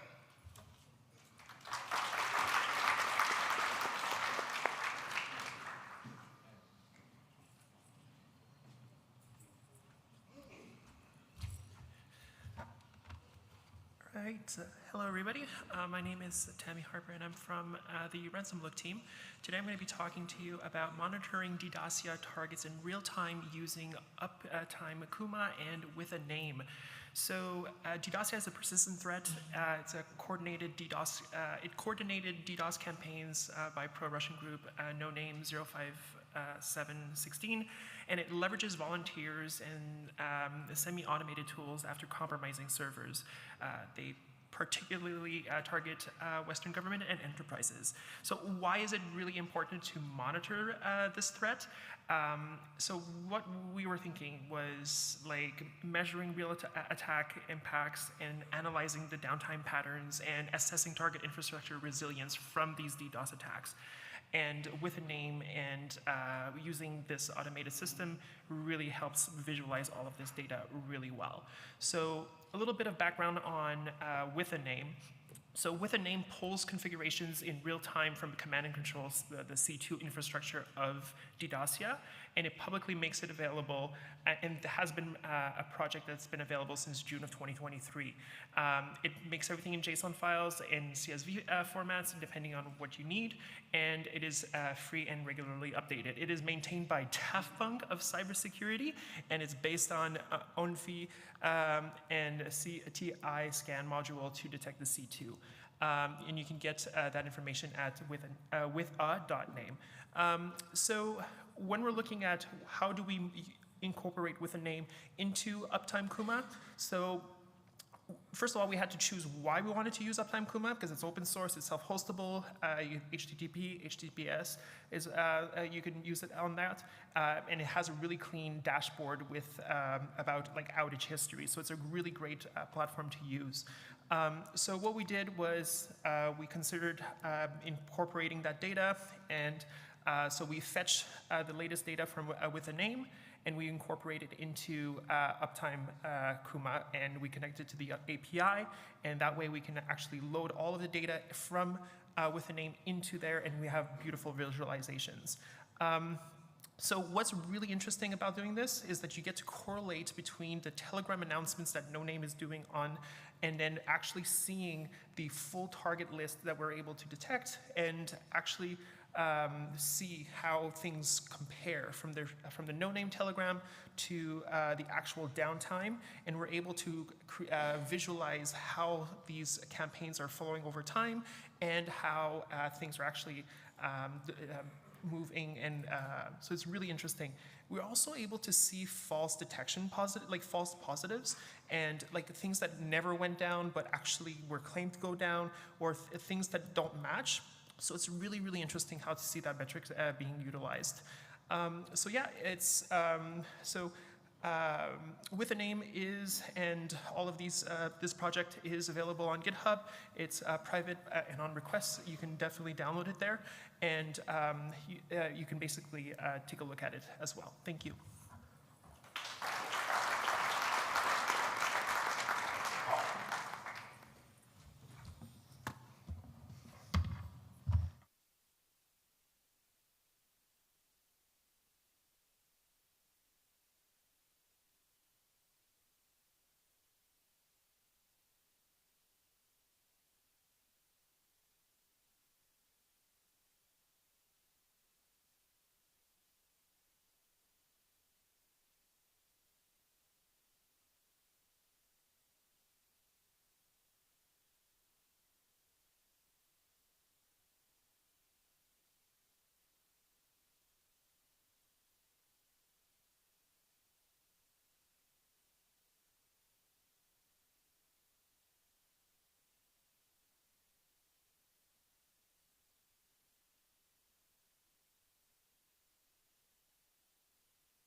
have your 5 minutes. Yes. So hello everybody. I'm Serge Haumont from VMware. And what I want to convince you today is like when you face an attack, take it as an opportunity to learn. So let me explain. Basically, we all have a lot of tools, which I will call the XDR, that combine our firewall, our EDR, our NDR, security gateway, email gateway, and so on. And all those tools are great. They do the heavy lifting. They will detect the attacks. They will block the attack. Fantastic. But once you block the attack, you lose the visibility. You don't know what the attacker will do next. And typically, what you will find out that a lot of attackers, especially the dangerous one, will be persistent. They will come back. Because whether it's a state actor, whether it's ransomware actor who identified you as a good business opportunity, or maybe just a Chinese competitor that asked to get some competitor information from special consultancy firm, they will try to come back to your network. So what you should do is take advantage of the attack to let the attacker believe they succeeded. So basically let the attack run in a sandbox. So you need a sandbox that can do the recursive dynamic analysis to see the full chain of the attack. And then you will learn actually who is the threat actor. You will learn the IOC. The IOC that your network is facing in real time. So file hash, IP, DNS. And all those information is very important. So of course with the IOC you can directly block the attack because the attacker come back with the same file that he wants to drop as his second stage. Third stage malware, it will fail. But also knowing the threat actor, you may know what kind of techniques they typically use. You may guess that, okay, this threat actor is probably going to try to do some social engineering combined with phishing to come back to the network or to brute force some ports. So there's a lot of learning to get out of that. And of course, what is very important is that you need a sandbox that not only can do the recursive dynamic analysis, but which is very good at preventing evasion because threat actors put a lot of effort to evade sandbox. You also need a sandbox that is noise-free because a lot of sandbox out there will provide a lot of IOC which are not all relevant. So if you have too much more noise, that's for your automation. So those are quite critical. Of course, if the sandbox can in addition be good at identifying threat actor, it's a big bonus on top. And how you can do that? So when you have some phishing campaign going on, when you have some EDR, you can just use your tool you have in place, forward to a sandbox, like VMware, so we are a sandbox vendor, just no surprise. And you can come to see us at the booth to see why we think we're pretty good at those things. But just forward the phishing link, the email, or the malware automatically to a sandbox. I will provide you the analysis. So basically, 2 weeks ago, I was in Lille, and I demoed how we integrate, for example, with Microsoft Defender. And of course, we can get the malware. We can put the information about the malware back in the EDR so that the SOC team can see the information. We can also get the information about the threat in the sandbox. So if later you want to come to see what was happening during the attack when the command and control center were up and running, you will find the analysis ready. But also the most important, that we can feed back the IOC. And in that case, we fed back directly to Defender, but of course we integrate, or you should integrate with your threat intel platform, whether it's Threat Connect, Anomaly, or something else, to be able to leverage this information in real time. So that's basically what I wanted to explain. So if you are a CTI team, remember that your SOC team see a lot of the very important information that you have, and try to take advantage of it to learn what you are facing. And then you will get basically the best possible threat intelligence, because it's threat intelligence about the attack which is happening into your network.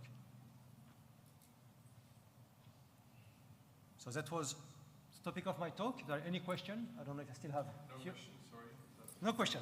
Thank you.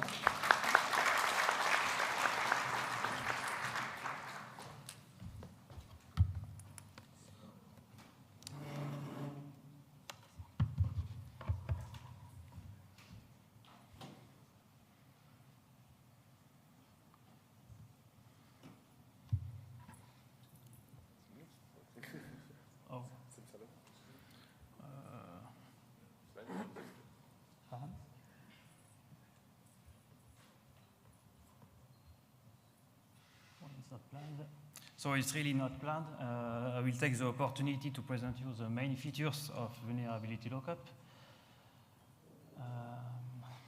What is resolution? The colors are not. Here what you can see is the main dashboard. When you're going to vulnerability.circle.lu, we have different kind of charts, and the data, the source of the data is our various citing tools that are installed on other servers, and we are collecting sightings from the Fediverse, Blue Sky, as we said before.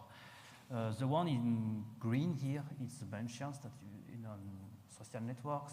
In red, it's exploitation. So mostly it's coming from shadow server, and confirmations from it's another citing source.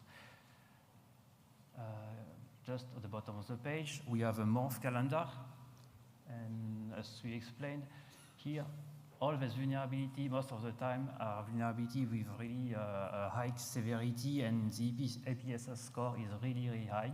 For example, this one, you can see it pop up the 3rd of April with 39 sightings just in one day.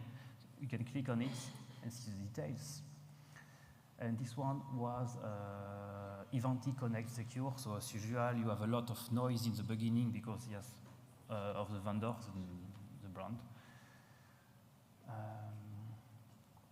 If you look another type of citing, checking the time, I can see. For example, this one, I will take a random one of the type exploited. It will be a citing mostly from shadow server. So we have 268 sightings. I guess it's every day. It's for what? A UAY. And we have a constant exploitation. So we are getting every morning reports about this. So now we'll leave the sightings. If you go here, you have the recent vulnerabilities. And on this view, you can select the source of security advisories.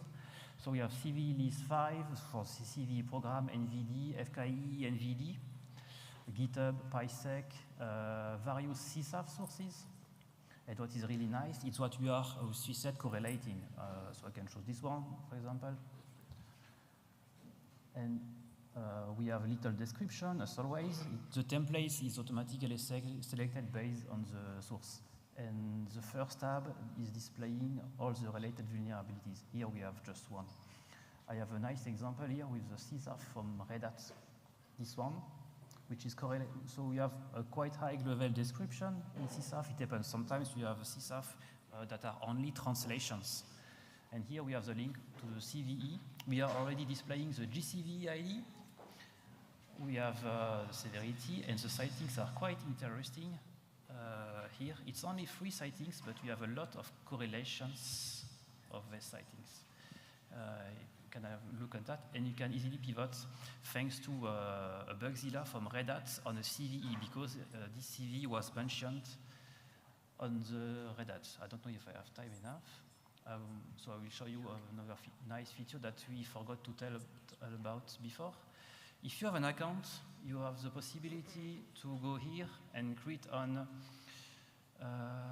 your notifications, and then you select a vendor and a product, and you will be we get an email when you have a new vulnerability or an update, or we get new observations related to this security, to this product.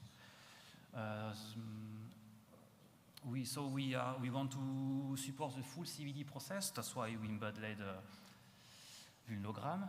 If you want to create, it's a bit slow to load, a real advisory. But the new feature now is that you are able to report a vulnerability aligned with NIS2. It's just here, you go to new vulnerability disclosure. You say that you want to report if you are a natural person or an entity. Okay, and then you can report it, and you will get an email with a UUID, and you will know when we will disclose it, like it's 47 days, for example. It's done? So for example here, but this one was rejected, this was an example, Alexandre did it, it was by default 60 days. And if it's not rejected automatically, it will be disclosed here. And you can even, if you are the reporter, get comments from the platform. Okay. And reply to the comments. Thank you very much.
couple of lightning talks. Many thanks for this great ending for today.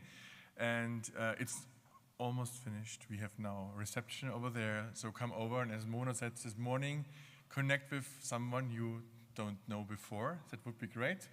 And then we see us tomorrow at 9 a.m. Enjoy the rest of the day.